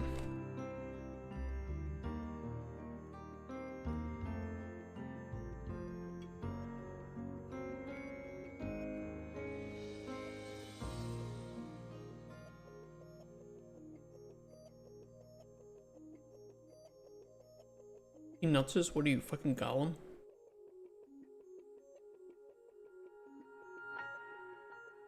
Not the game. Not the game Gollum, by the way.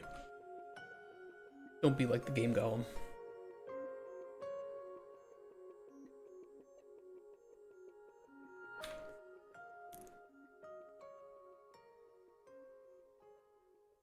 I think our biggest weapon in our tool bag is that right now we cost barely anything to keep running.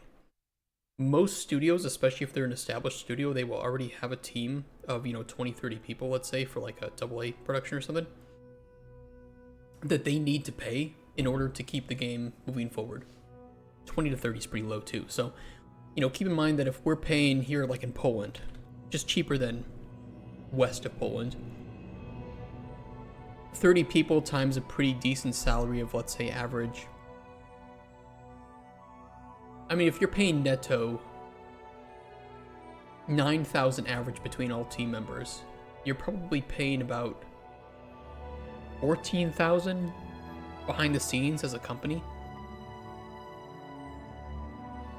Or pre-production, which likely will be like 6 months for many games with the team doing that.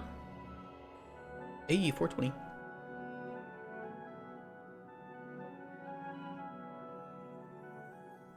Well, let's just even say per month. Per month, that's 420,000, right? So your company overhead is, I mean, that's. Hold on. Your company overhead is about 105. I don't know why I had to fucking do math for that. It's about 100,000 a month for that team, and that's not including any business expenses or other taxes that are on top of the business. So we can save a lot of money by asking for a very small amount initially to help pay for the pre-production, which we've already done most of the pre-production of our game, by the way. If we get funding, we can enter production right away. We just don't need everybody right at the start. So while our average is going to be higher because we're hiring people of higher skill level than the average, like I said, our best weapon, if people like this idea and say, okay, well, we like the idea, we kind of believe in you, but we want to see a few things resolved first, especially like the art direction and maybe some combat needs to be improved, because I think it needs to be improved. They can give me 50,000 bucks and I can have those answers solved. Easy. Combat designer for 1 month, lead artist for 1 month. We handle all those unknowns. Easy game. And then we're ready to enter production with a full GDD and a prototype which covers most base mechanics. So the systems programmer, or just the programmers, can jump right into development of that along with a systems designer and just improve what we already had. So it's iterating, which is much faster than coming up with something from scratch, right? I think we can reach vertical slice quite quickly based on that, but it depends on how many people we have on board. And that's all thanks to doing more of this early when our company costs per month are incredibly low. You know, I am losing money on this, but what? $1,000 a month maximum? Cheap as shit to get this far. Alright, let me go see if the bathroom's open now. Maybe some dude was pooping.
Okay, I'm done. All good. There's a publisher that wants to have a call this week as an intro call. I'm pretty excited. I'm not gonna name names yet, just, you know, we're on the side of caution, right? But that's pretty good. Let's just say they've worked on a very big game that you guys would know if you heard it, and they would definitely have the budget for us.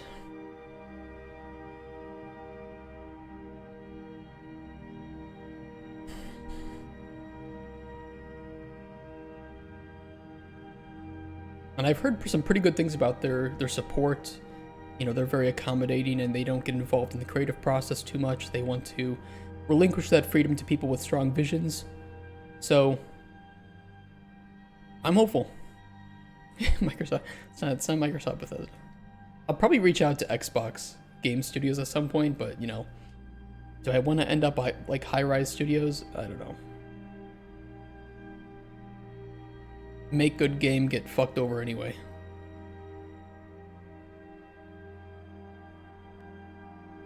Have you seen any of my promotional material yet? I made promotional material. What do you mean? I don't spend a whole lot of time on marketing the game because it's too soon for marketing or promoting. As long as you don't go Epic exclusive. Okay, open that for me. Thank you, sir.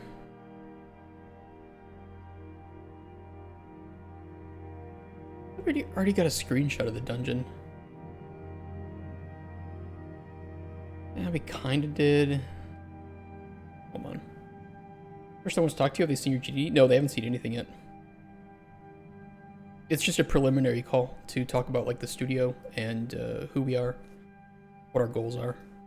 I think then they would just see, yeah, you're a good fit. Okay, so tell me about the game, or let's schedule another call about the game. Saves them time in the end, you know?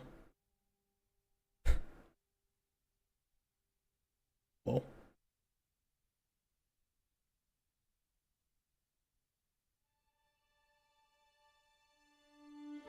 I like that you can Hulk smash through those.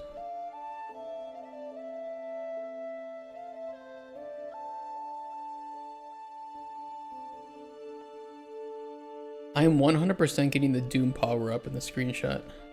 Not even a question. You don't see concussive blast effects? Is there supposed to be? I haven't seen that at all. Oh, there is. Oops.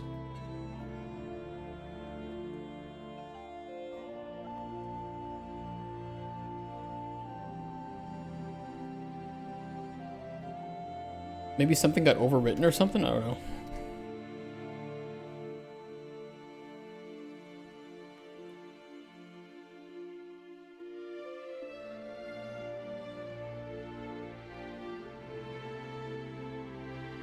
Oh, Cusper, the, no naming names, but you would know the publisher that I'll have a call with later this week.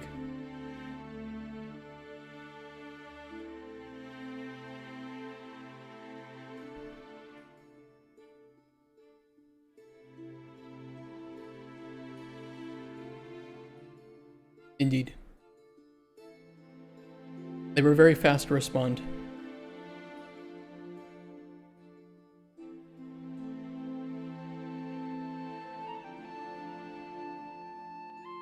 I mean, we don't need more images than that.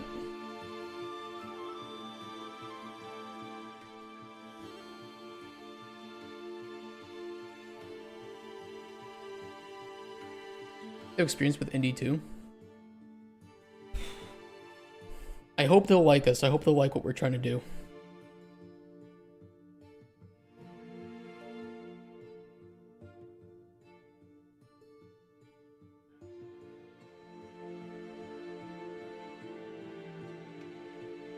Brain fart.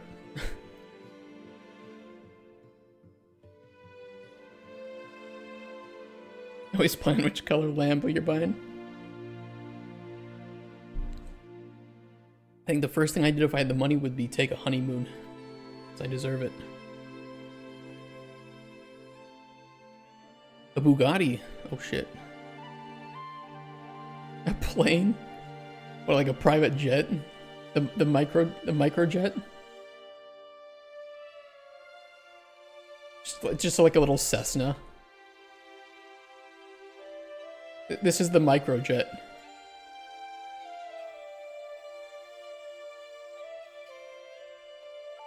Show a photo of your dream Lambo on the pitch deck. That'd be fucking wild. That'd be so funny. So here's where the money will get spent, and it's just like one of those. It's just got like, you know, Doritos bag, money symbol, a weed leaf, Lamborghini, some giant titted lady, crypto.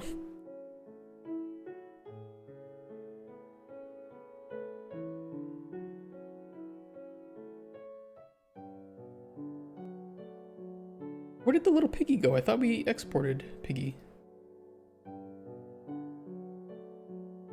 Did we replace it? Oh, there it is. I just missed it.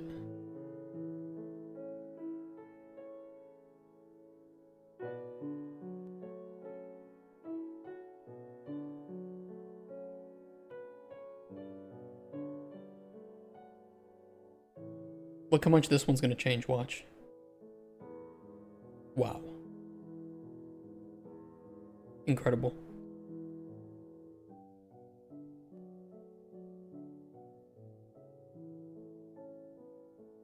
Concept image, nope, not anymore. No more concept images. All gameplay.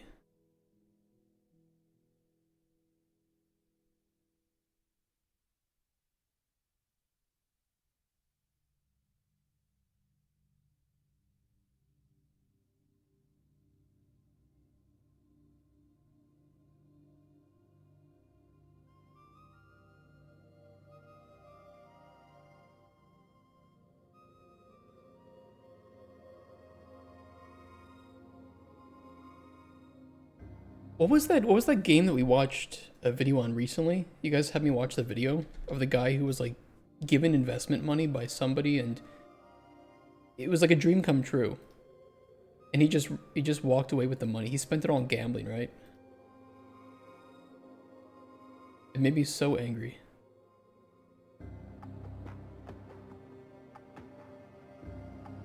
It was this one from Kira TV. What's the name of this game?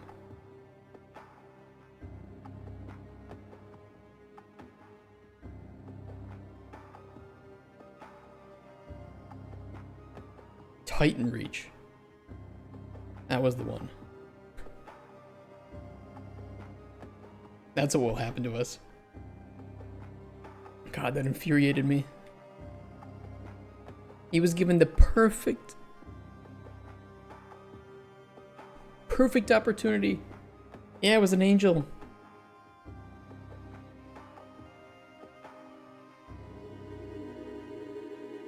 Wild. Okay. Need that. I mean, most of this is still kind of the same.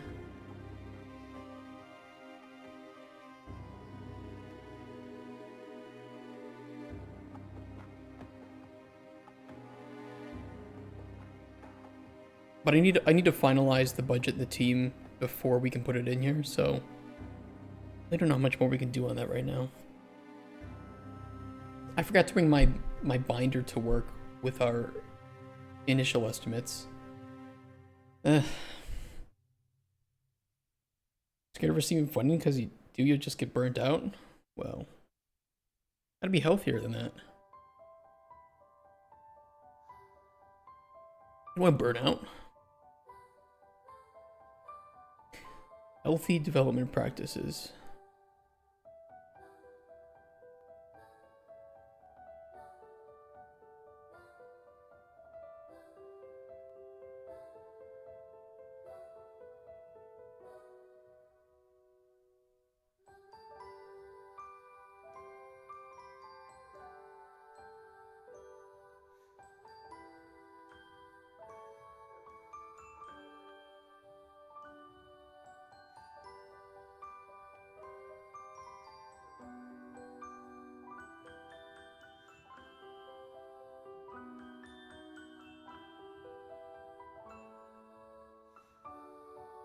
Maybe I could make some...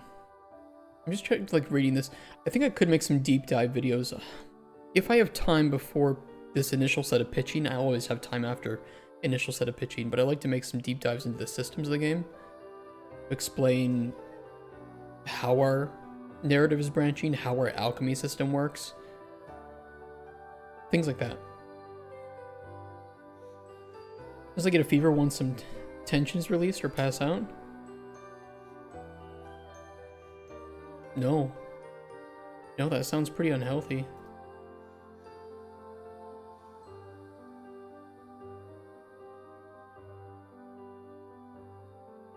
This is a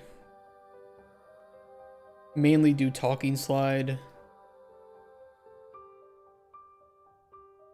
lot of this is just better shown with gameplay, but still they want to know what's going to sell this game. Pillars are, I think, explained even deeper in our GDD, so that's fine. We have complementary documentation for this.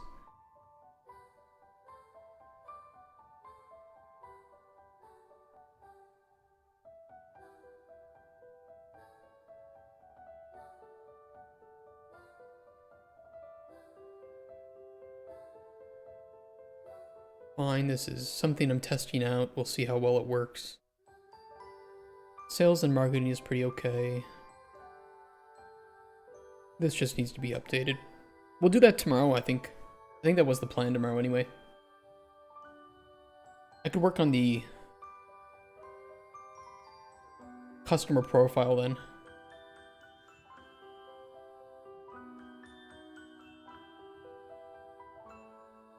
Trailer's done actually, so I actually don't need those day offs anymore because I've done the trailer. Let me think.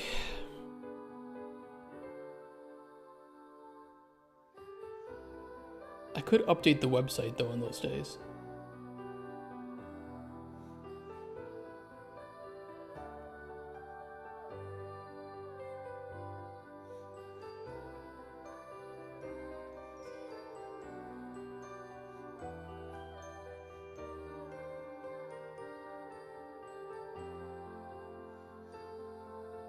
Let me double check something. Assuming we can wrap up the pitch deck tomorrow along with the feature list milestone plan, team and budget, which team and budget will kind of be the same thing, because it'll be in the spreadsheet. Milestone plan is... I think Cuthbert and I did the best we could, but we need to run this by somebody. I do plan to run this by an experienced producer, and... I'm happy with the feature list. That'll help us to figure out what we want to do. Let me see.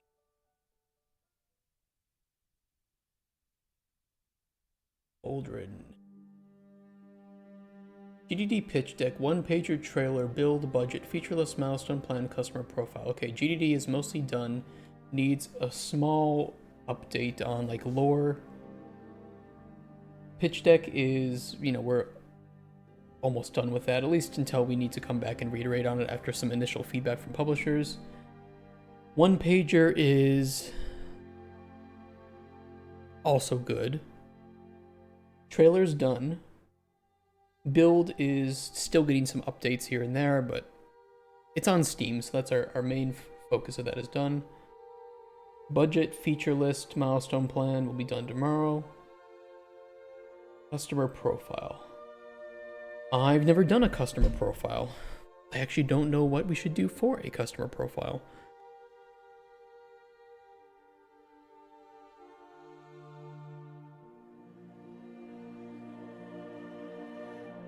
I don't know if it's something that the developer themselves would traditionally do, but it can't hurt to have a starting point to then pass that over to the marketing team for publishers, because they would make their own customer profile. But again, it can't hurt. Maybe I'll just append it as a slide here.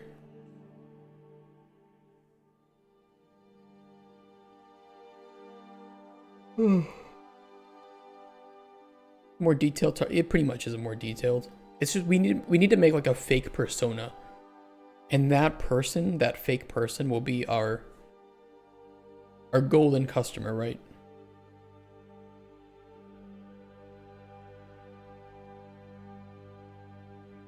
Do you think Carnage would get upset if I used his likeness, his picture?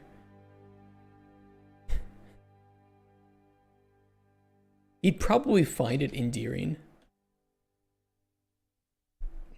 Because he kind of is my target audience. 50-year-old dad tired of life, just needs a break. Yeah, he kind of is like the perfect person that I envision playing a game like this. We'll see.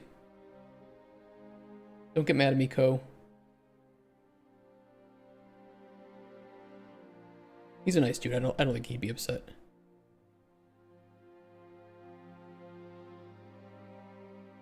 I do need to crop it, but I think I can crop it inside of... Can I crop it? Can crop it, okay. Yeah.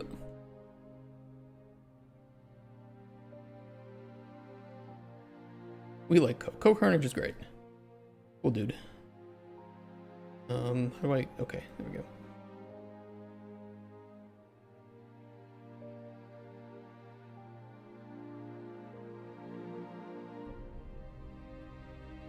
He's my ideal customer. Ko Carnage is exactly the kind of person that I envision playing a game like mine.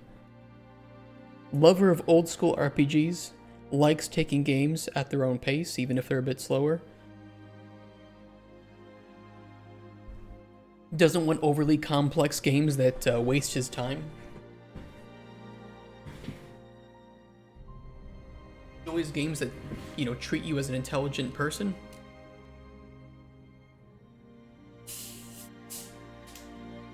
I'm opening a new one. Look at this. We're getting high in caffeine today. Fucking addict. Popular YouTuber, perfect. Look, I mean, he is the perfect customer because he has one of the biggest audiences on Twitch and YouTube. He's also the perfect customer because I've seen him play so many games that I know exactly what kind of game is his kind of thing.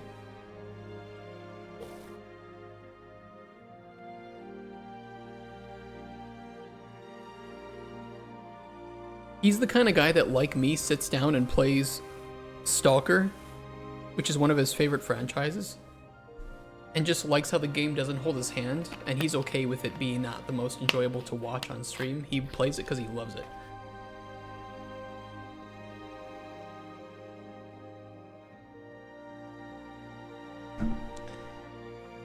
Timmy steals mom's credit card for V-Bucks. Oop. Careful.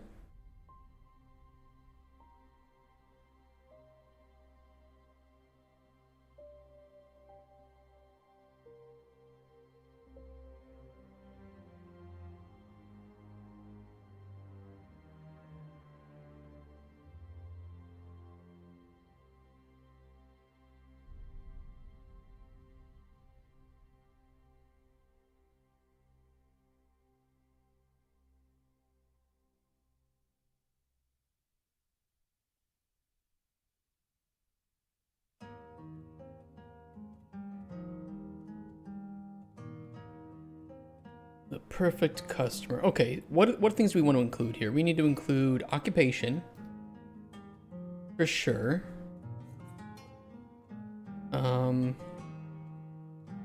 Favorite games.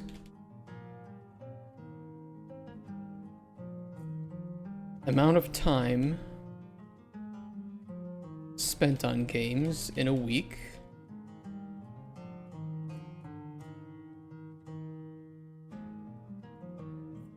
Likes and dislikes with games.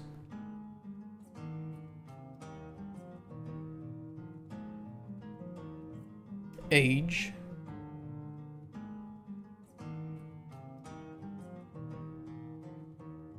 What are some other things that would be relevant here? Some guy from Peru can't afford the game due to currency exchange rate, gets the game off piracy. Date of birth, social security number. I'm almost tempted to put those in there because they're kind of funny. I know a lot of indie publishers that would love to see that because it's just funny. Lightens the mood. Let's see some other customer profiles and what they usually contain. A lot of these are kind of like for products or software, so they're kind of annoying.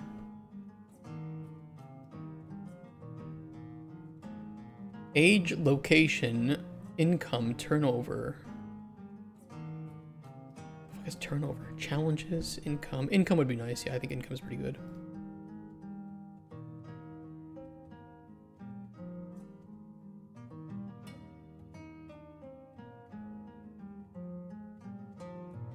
being asked about income. Goals, challenges. We kind of have like likes and dislikes, but maybe that could be. Well, we'll start with that. We'll start with that and see if we need to get any like deeper. None of your business, Mr. Game Diff.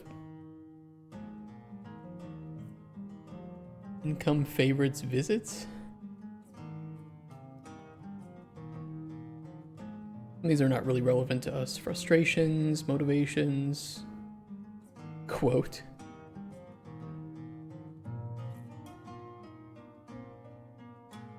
Age, gender, family, career, location, salary. Kinks. Pretty good. Turn-ons, turn-offs.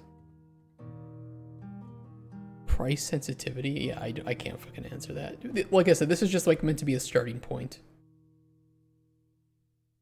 The marketing team, you know, on the publisher side would do this. Song.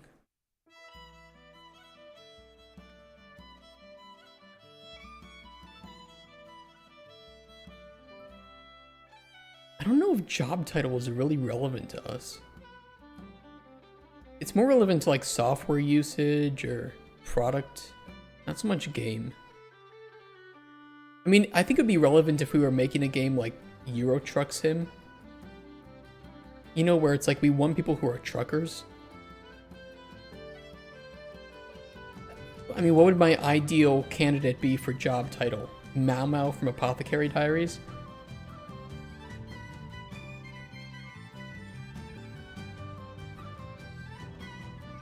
Devices.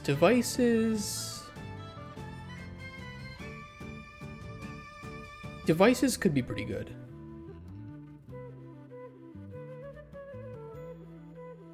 Like, how much time are they spending on the PC? Where they see themselves in 5 years? Wait.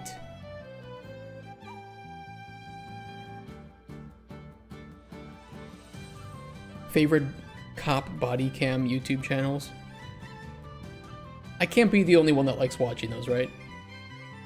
Who else here in chat is addicted to cop body cam videos? Cup size.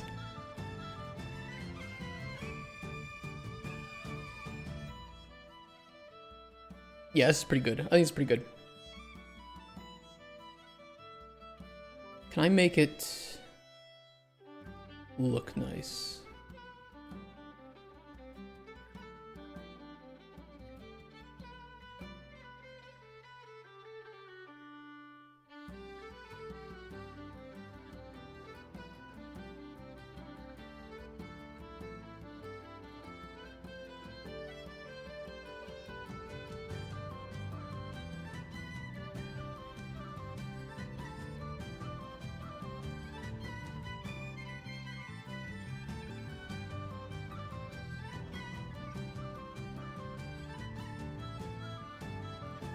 How old is Carnage? I feel bad for calling out Carnage during this, but I'm sorry, Co. You are the perfect candidate for my game, and I will 100% send you a key. Oh, he is 40 years old. Look, we're gonna be nice to him. I'm gonna de-age him. Can I shove a text box in here?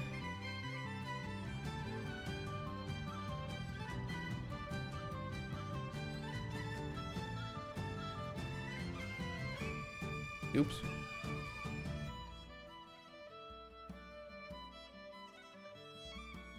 We're gonna say he's 32 years old. You're welcome, Co.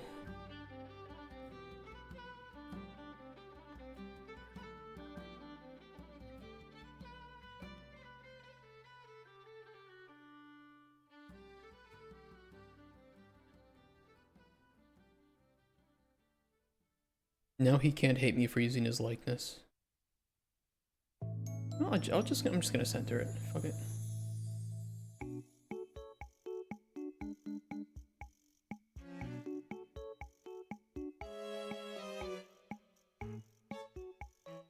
I don't think it'll mostly be women anymore. That was previously, when it was more of like an adventure puzzle game and casual friendly. This is more mid-core. I think this is gonna be very very much equal, 50-50, plus minus 5%.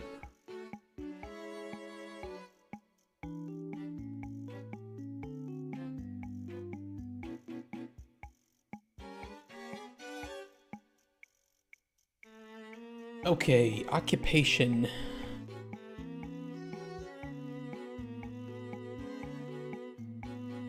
Stream this one with that male wife. Not out of game. Maybe in game.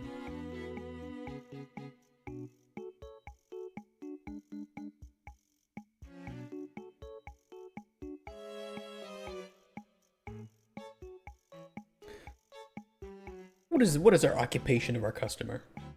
What are they doing?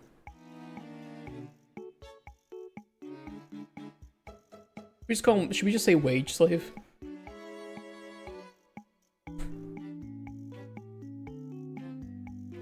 Is that kind of mean? I'm not calling Co-Carnage a wage slave. I'm saying that our ideal customer here.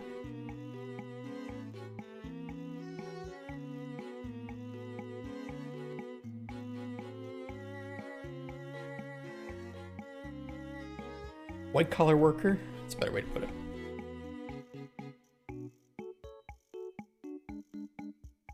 I think Ko's got a pretty good setup going.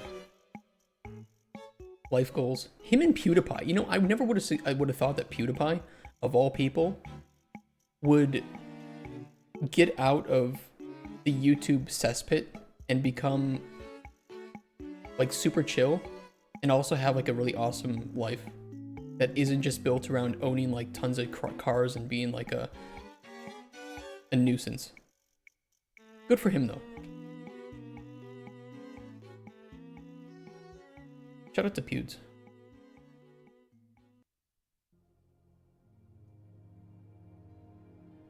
Income.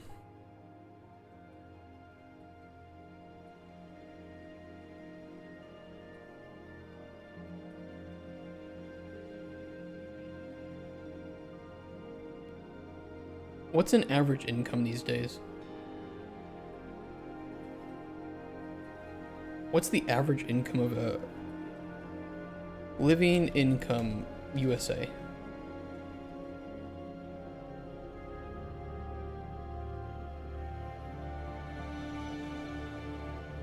$85? Jesus Christ.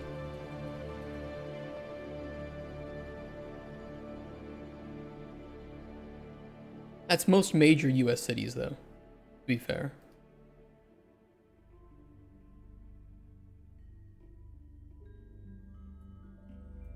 We should include location. I don't think that matters too much though.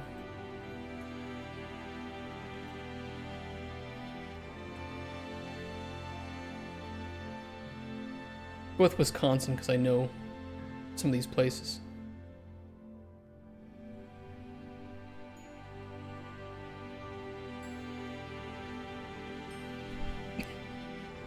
White collar, sales, office. 50. I was thinking 50,000. I think 50,000 is pretty realistic.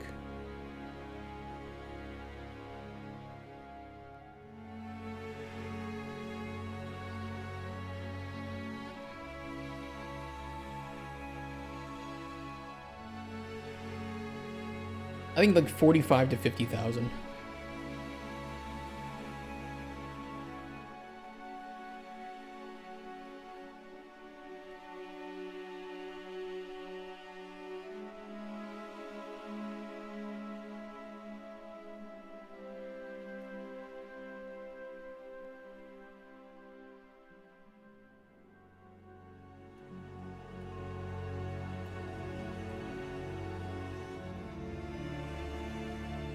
All right, let's see, devices.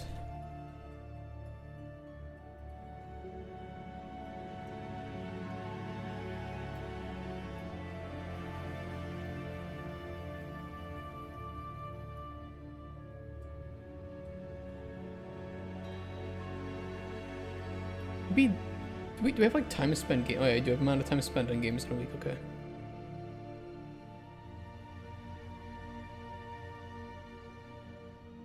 I think time per session as well is honestly a very important. Average session time.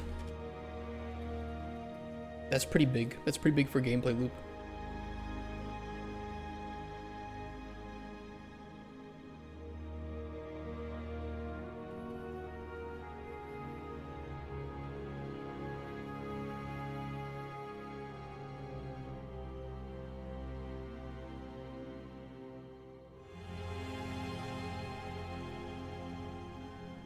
Say like mid-range PC. Like they might be a few iterations behind in GPU and CPU. And they probably own like one console.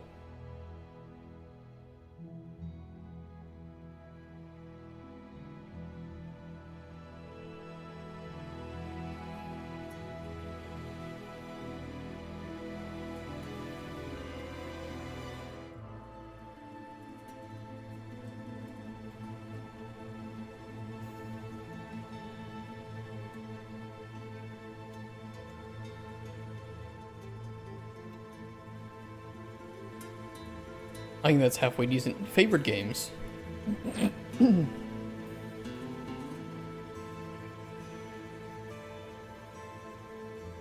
is a good one.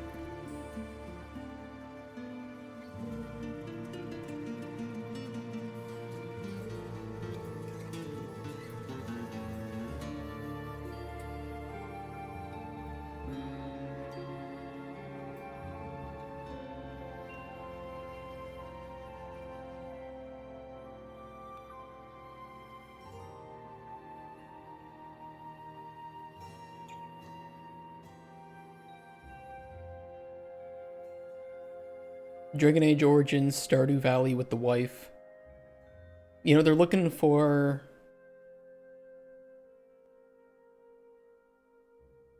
games that they can chill with. Nothing too overbearing. Games that they can kind of pause and pick up at any time and kind of continue on.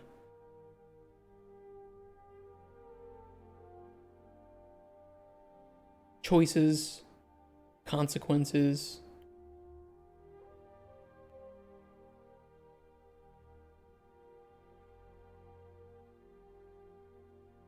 And I think including some older games on here too, because you know we're reaching out to like those 30s to 40s, right? Or even like late 20s to 40s, and they're gonna be playing. They're gonna have nostalgia for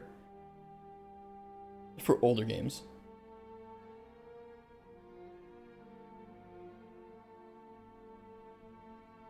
Let's try to include like 3 to 4 games here. You know, I have Dragon Age Origins. Do I want to put Skyrim on there too? Or does that feel like there's too much overlap? And you know, maybe I should try to choose ones that feel a little bit different, maybe.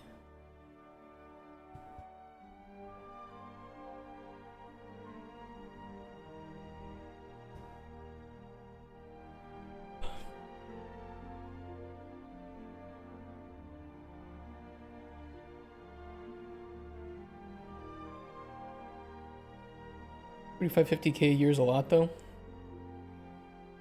Yeah, it's pretty average for US. I mean, if you're in like your late 30s or late 20s, early 30s, you probably have. Is that gross? Yeah, it's gross. Probably before taxes. I don't know what tax bracket 45-50 is. It's not much.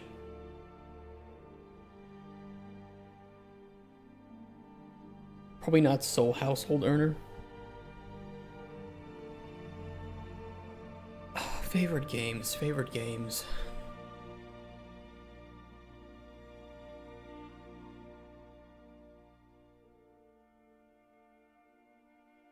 In Poland. Well, yeah, it would be a lot in Poland. Oh shit, that'd be like 200 to 250,000 zloty. Jesus Christ, you could buy a house in like 5 years with that much salary. Mass Effect. Deal.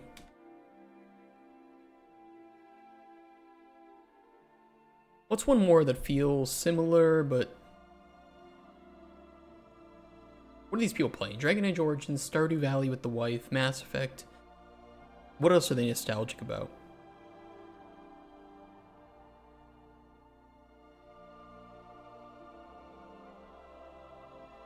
What with the kids? Minecraft with the kids?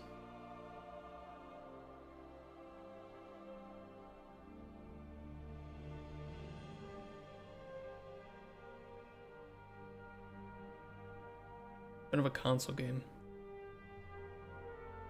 Dragon Age Origins came out on the 360. Smash? Smash could be done. Kind of wanted to relate to Cauldron Chronicles though.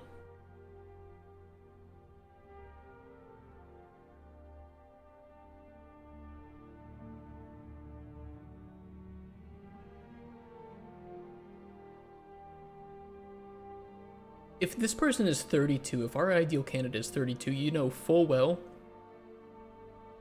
they were playing Minecraft Alpha.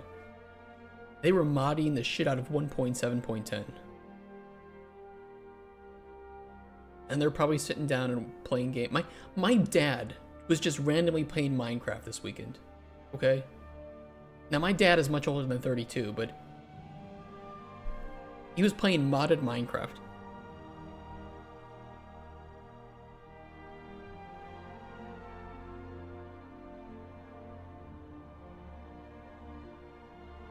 Yeah, I think that's pretty fair.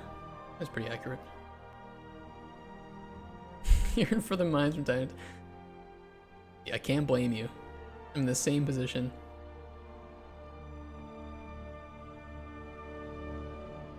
I think we need some extra space here.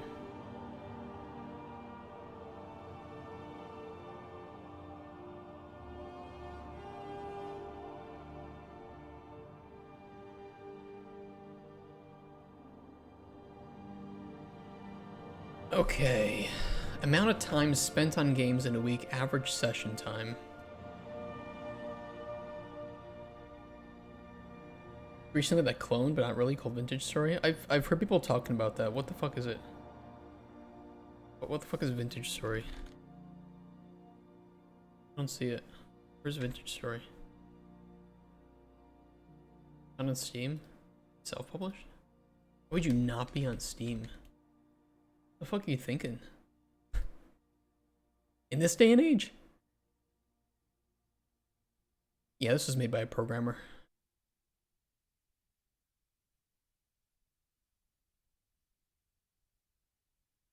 He actually answers that on his FAQ.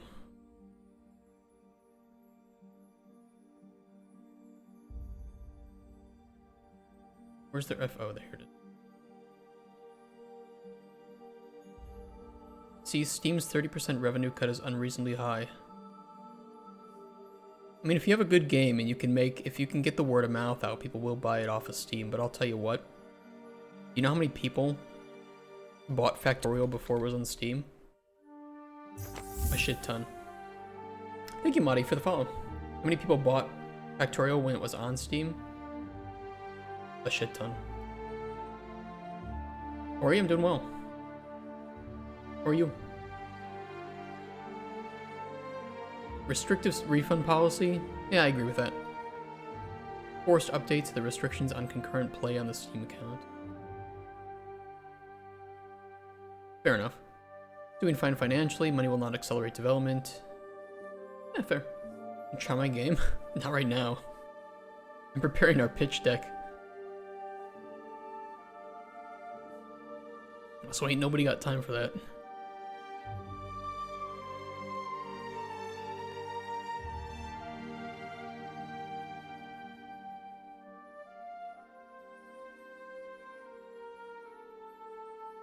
Kind of a weird way to promote yourself.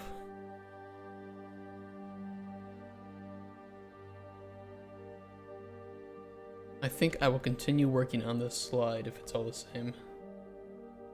Time spent on games for a week.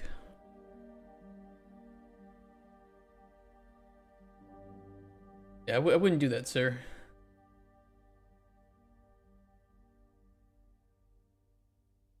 It's not really the best way to get people to take a look at your shit. Want my opinion? Make a good game.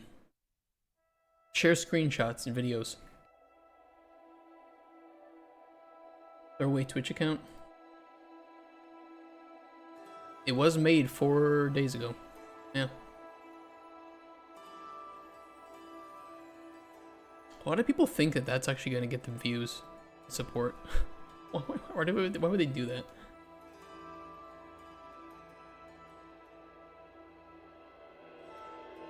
Average session time. Probably just a bot. Could be a bot. See if he says anything else. I'm willing to let people learn. Maybe they just didn't know. Maybe they're desperate. I get it. I get it, sir.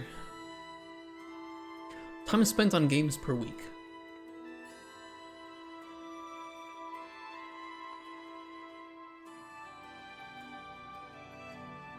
$10 hours, maybe? A few hours here and there on the weekdays. Most time on the weekends.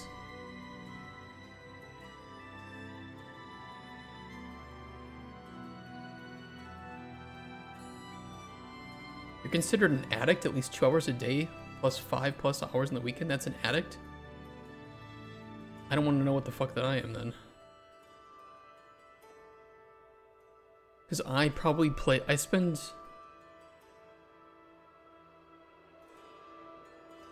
Even when busy...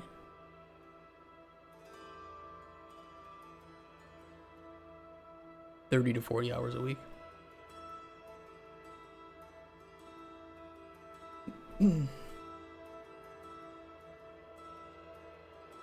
Recently, though, I haven't had much time because I've been busy doing shit. Your customer has more life. Well, I didn't put 30 to 40 hours here. I think 10 hours is pretty fair. If you have kids and shit, I mean, maximum you're getting like, I don't know, 1 to 2.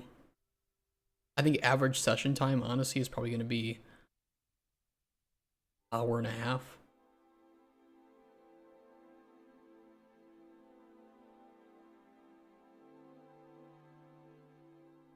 Average out the highs with the lows.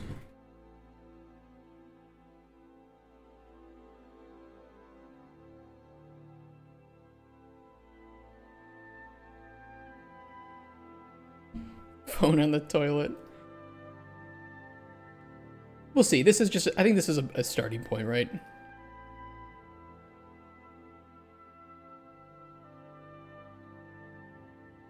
Just kind of shows to publishers like, hey, I've thought about it. I've thought about what it might be.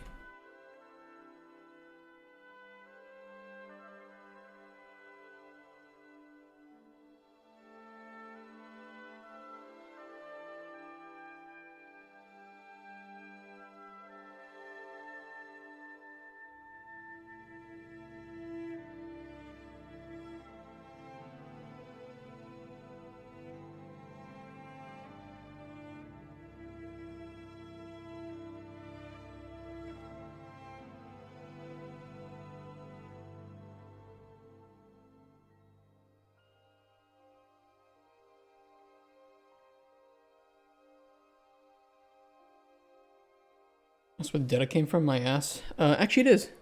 Yeah, no, it's actually completely fine to say that. Most things, especially from the developer side, like this, is opinion. This is 100% opinion. Same with like some of the competition and who we see as being close enough to. That's expected. It just helps to anchor where your game is compared to other things and where who you expect to be marketing to. Well, the thing is, the developer is not responsible for doing this. That is the publisher's responsibility. So this is enough to get them to be like, okay, I kind of see who you're comparing to and who you're trying to sell this to. Yeah, this is roughly kind of who our market is as well. And then we will cater the advertisement to that after our marketing team takes a look at it. I don't think any developer is expected to know very much about marketing. Kind of the reason why you get a publisher, right?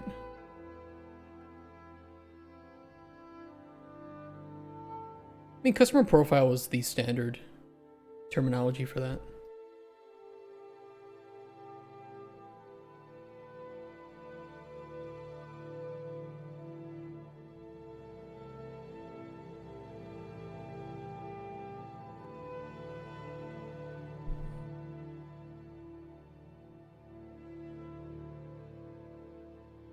Dislikes in games. Likes.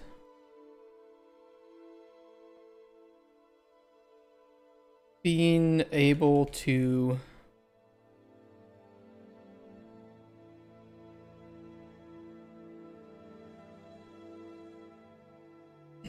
what am I trying to say here? Flexible play sessions. Because, you know, they have a wife, they have a kid, they might need to, like, go at a moment's notice. Being able to save whenever they need to and quit is very key.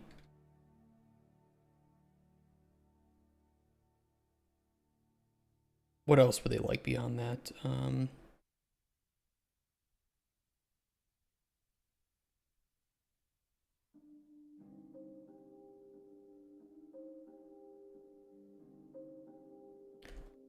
Not wasting the game not wasting their time.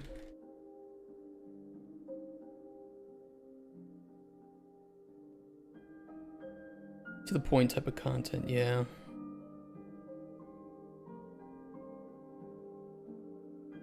Meaningful content. Feels a bit too vague. But I get what you mean. I get what you mean. Trying to think of a different way to phrase it.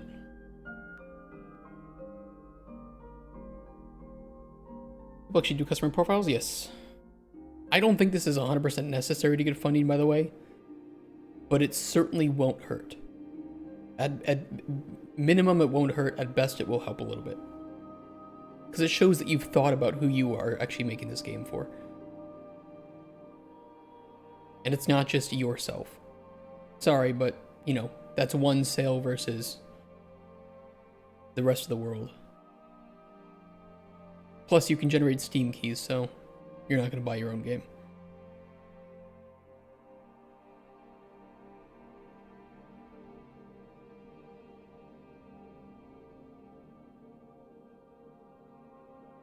I think engaging stories. That doesn't mean that a game without engaging stories they don't like, but they like these old school style games where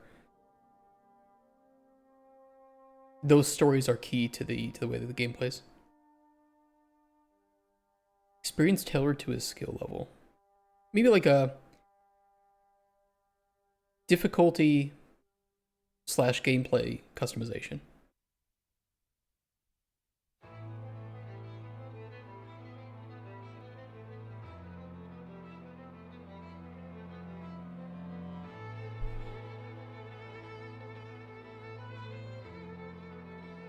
Dislikes, non-flexible play sessions, games wasting their time, unengaging stories. No, we can't do we can't do that.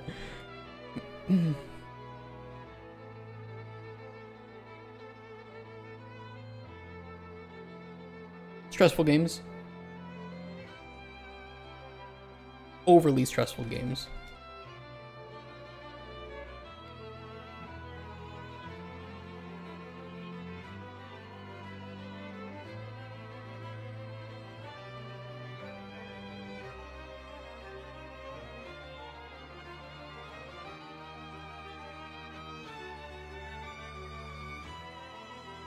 Expensive games. They want good value. I mean, I think that most players are like that, right? Time-gated play. Time-gated. Booba. Time-gated. Time-gated.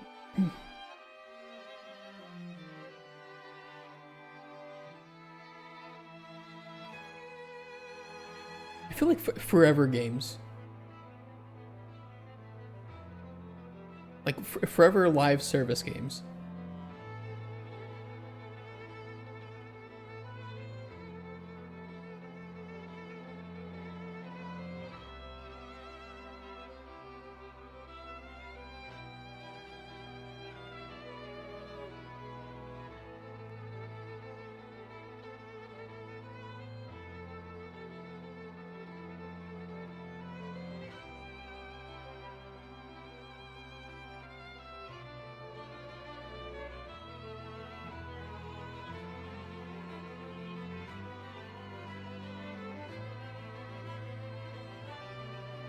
I feel like the time-gated play kind of just speaks to the wasting of time, right?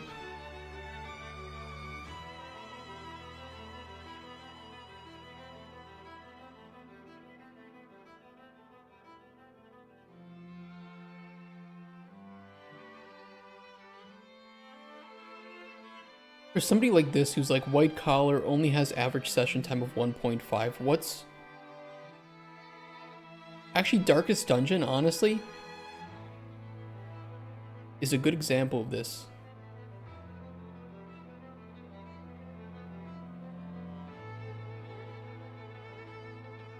Grind. Menial, yeah, like, I was thinking like grind, like menial tasks grind, filler, yeah, like padded content, grindy padded content.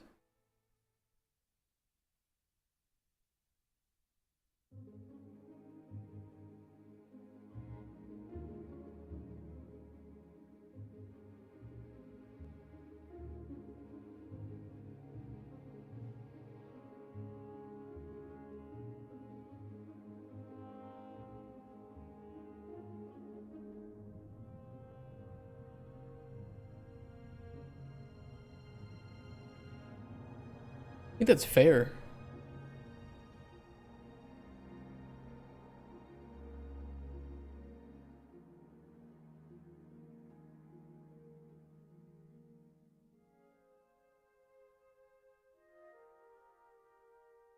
"11-year-old likes Skibidi Toa, spends 18 hours per day scrolling TikTok."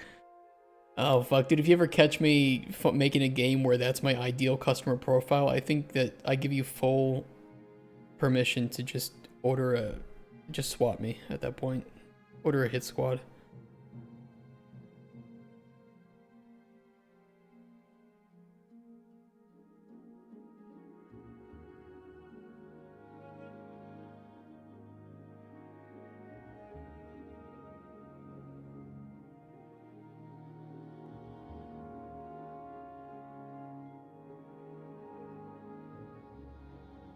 What is the average age of people having a child these days?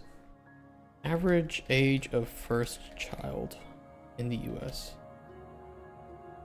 27.5 years, goddamn. Otters is 31 in 2018.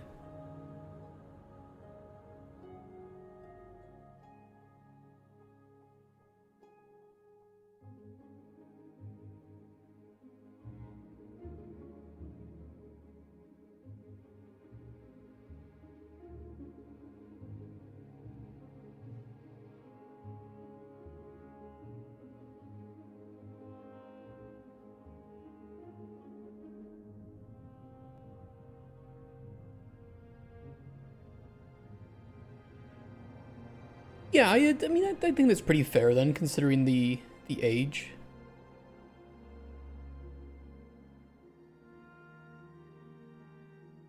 That's pretty fair.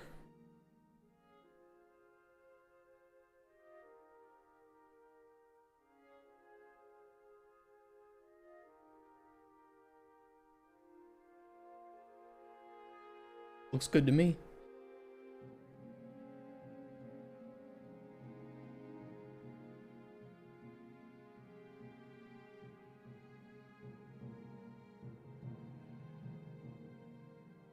We'll have to do this tomorrow. And just make a big red square or something so that we know we gotta do it.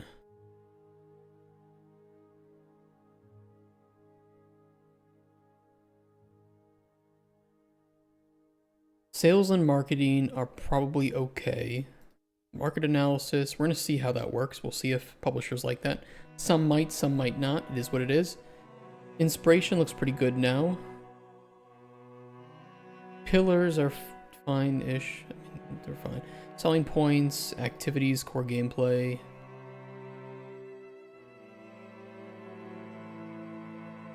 Customer profile probably should be up here after the...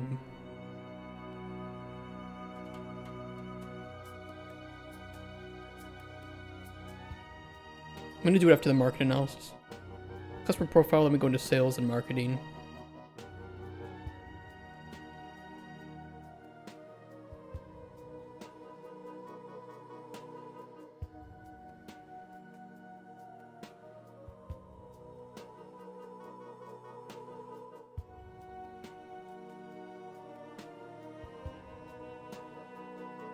Yeah, I think it could be worse.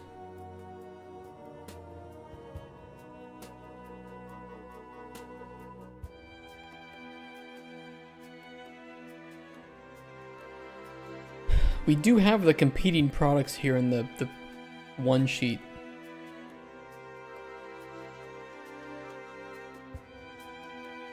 What do we want to do about that, considering today's talk?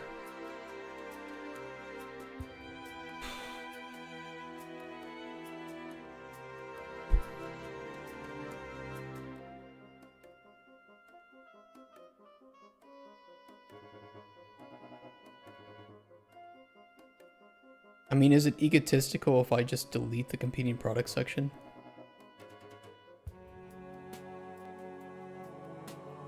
Am I blind if I do that?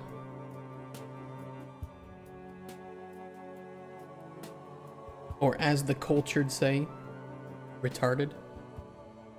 You're allowed to say that now in 2025, which is pretty cool. I don't know. I don't know if I should include this or not.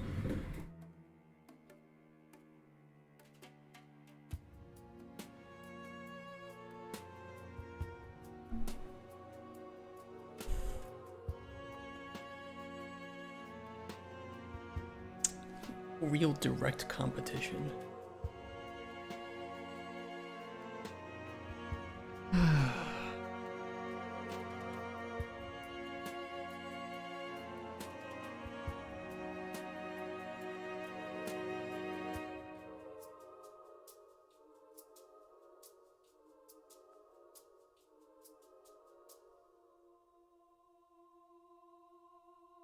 Your thoughts about competition? Competition sucks because I make less money then. No, I don't know. I don't know what we want to do for competition.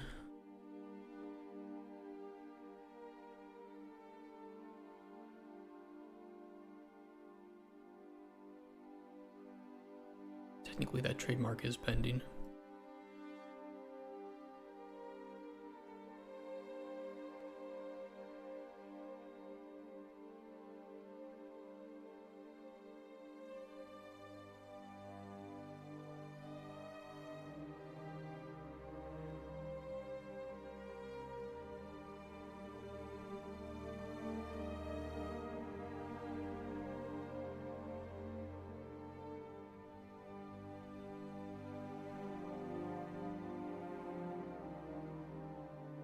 Well, yeah, not releasing at the same time as competition is big, that's true.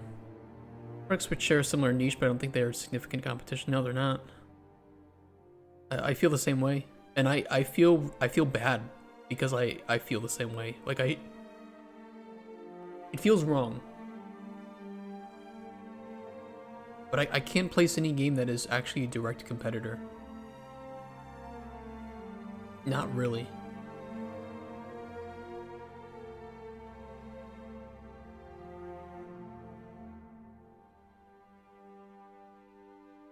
Like, if you were to show me, like, Dragon Age Veilguard and Avowed, I would argue that those two games are competitors. They're both ARPGs with companions, with an overarching story, with companion stories where your choices can shift the fate, you know, to a certain extent.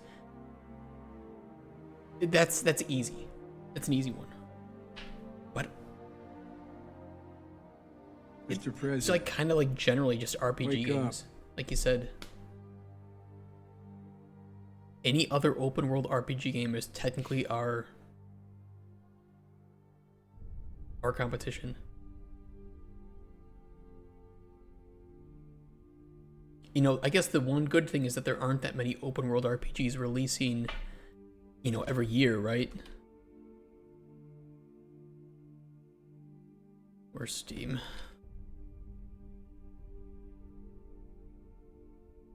You know, I bet there's like some list. Open world RPG games 2025. GameSpot.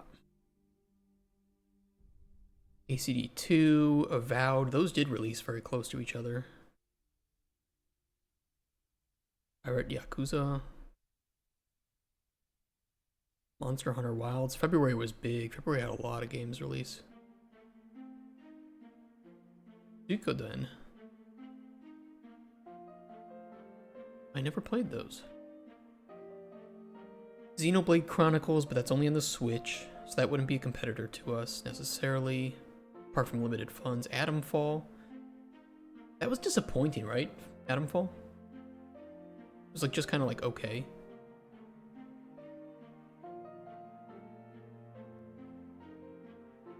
I'm surprised that it actually didn't sell that many copies.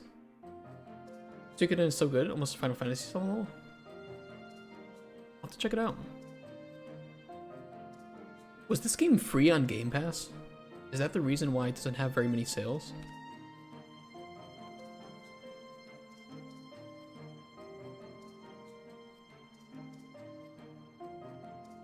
Oh yeah, it was. That's why. Oof. I'm gonna be honest, as a developer, I'm probably... I want to stay very, very clear of Game Pass. I haven't really heard any good things about it from other developers.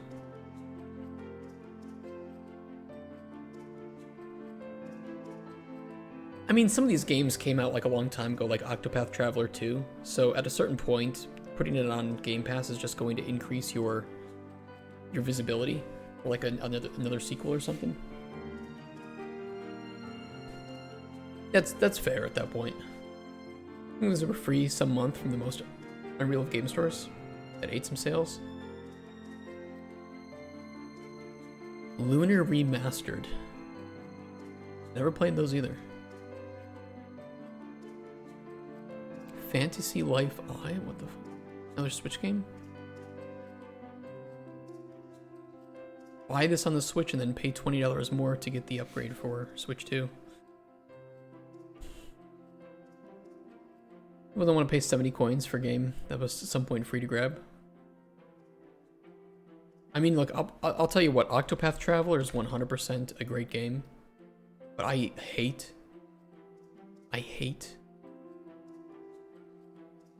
the Japanese for not putting their games on sale very often. I'm sorry. This game is from 2023. It's 2 years old. What are we doing? It's just a culture thing.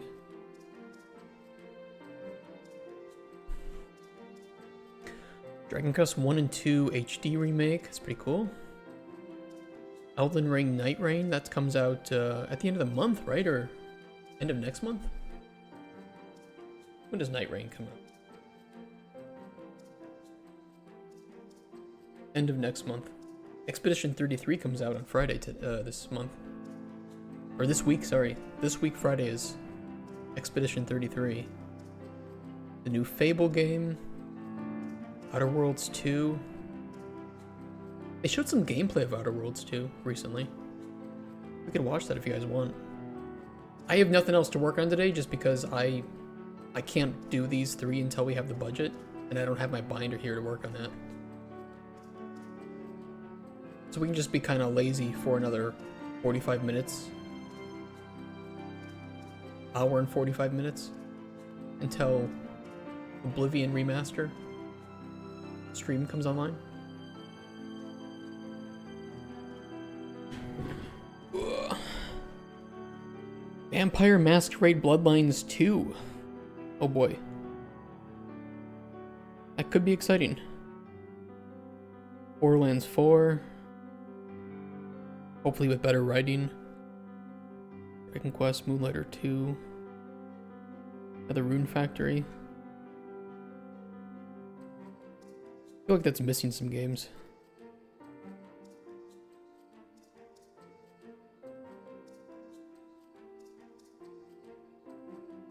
Demon School. Uh-oh.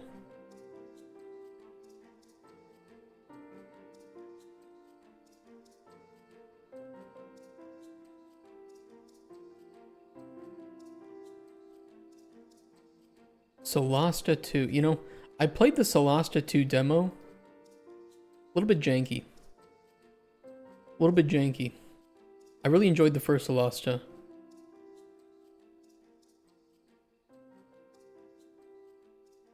But I feel like the game was, pardon my French, kind of cheaply made, that it was able to avoid the uncanny valley, and I feel like Solasta 2 falls into the uncanny valley.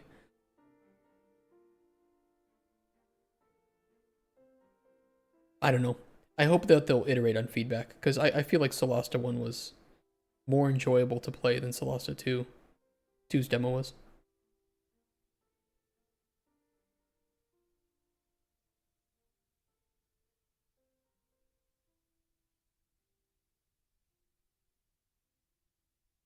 No, I think the benefit of being an open world RPG is that we are competing with fewer games or competition per year than you would have with like some smaller indie title, which is exactly what I was trying to avoid. I haven't even heard about most of the recent big budget games. I've heard about most of these. Expedition 33 does look good. I hope it's good. I hated Solasta 1. I felt like we had Baldur's Gate 3 at home. Well, it was a double A production, right? It was very much a small production RPG, but I feel like it actually implemented D&D's mechanics better all the way up to level 20 than Baldur's Gate 3 did. I think the story of Solasta was very linear, which is fine. It didn't really say that it was supposed to be about multiple choices, but the combat implementation was very good.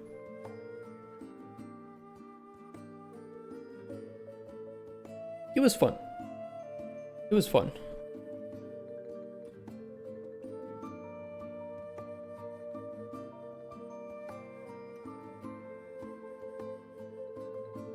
Pretty fair price too for what it was.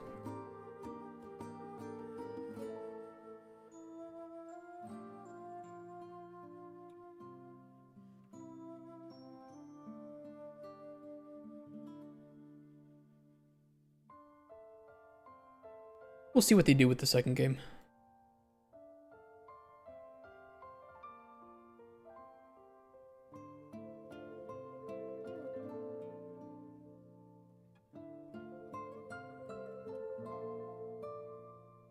Maybe it's like the setting too, that their demo being on like a beach. I don't know. I'm kind of fucking tired of beach settings in RPG games. I feel like every single RPG game in history has to start in either a prison or a beach. You're either washed up because of some shipwreck, or you're thrown in prison because of some misunderstanding. Every fucking time, and I'm so tired of it.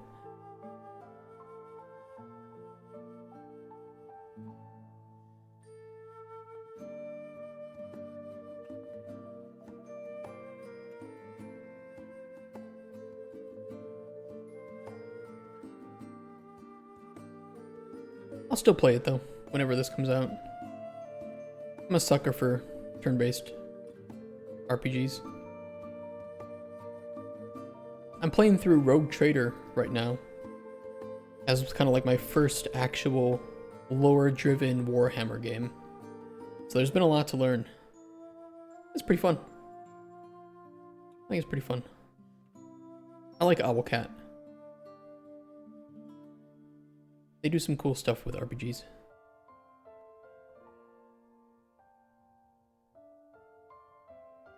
I want to contrast it with a game that starts with playing waking up hangover and wounded in a bog. I know that... what was it? It was... Disco Elysium. You wake up with a hangover, and I know that you can kill your character right away by turning on the light. Which is what happened to my first character. I don't think there's ever been a game where I've woken up in a bog, though.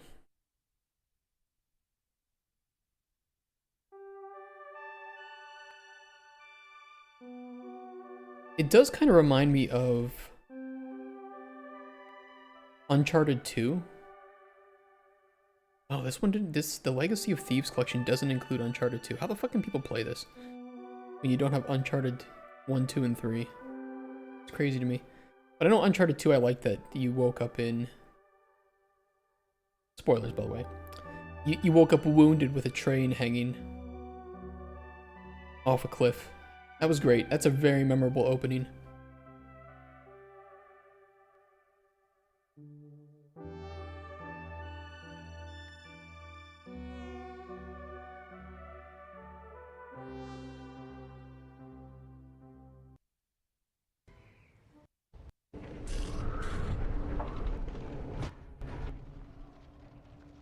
So memorable back on the PS3. What's going on?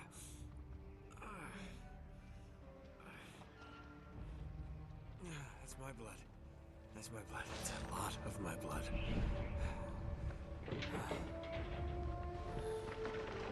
What do we get in Uncharted 5? Oh. I played this game probably 6 times. One of my favorites.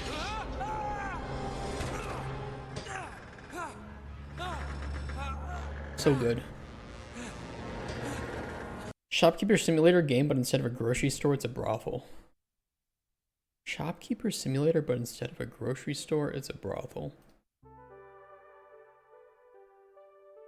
Kind of sounds like one of Yakuza's minigames, where you're managing the... What is it? The idol cafe kind of thing. Good idea. It's a very good idea. One world that lacks compass and yellow tape and start is lost in the bog. Train Star reminds me of a plane start of Forest. Oh yeah, it kind of does. Yeah, Forest's opening was also pretty memorable for that. It reminded me of a lot of like BioShock opening, right? But it was way more... It was way deeper in Forest because you actually like saw the whole crash, and in BioShock, because it was an older game, you kind of just, you know, They told they were right. switch to black, and then you end up in the water.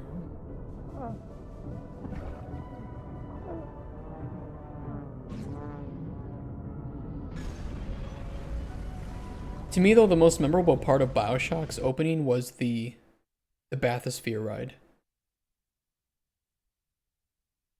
And of course, you know, no gods or kings, only men.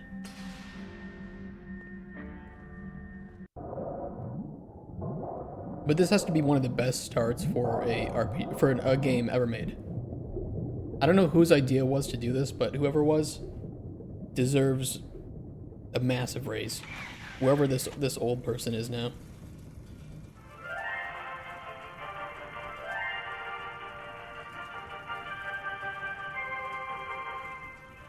I am Andrew Ryan, and I'm True. here to ask you a question. Yeah. Is a man not entitled to the sweat of his brow? No, the publishers are. No, says the man in Washington, it belongs to the poor. No, Not says anymore. the man in the Vatican, it belongs to God. Rip Pope. No, says the man in Moscow, it belongs to everyone. Thanks, Putin. I rejected those answers. Instead, I chose something different. I chose the impossible. I chose Cinema. rapture. Absolute cinema. A city where the artist would not fear the censor, where the scientist would not be bound by petty morality, where the great would not be constrained by the small. Damn it, now I gotta play this again. I gotta stop watching good games. I don't have time for this anymore. Not until I pitch my game and I take a nice big break.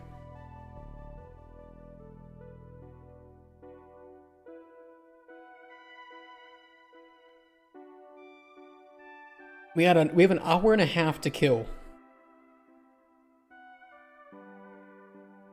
Should we watch some Tim Kaine?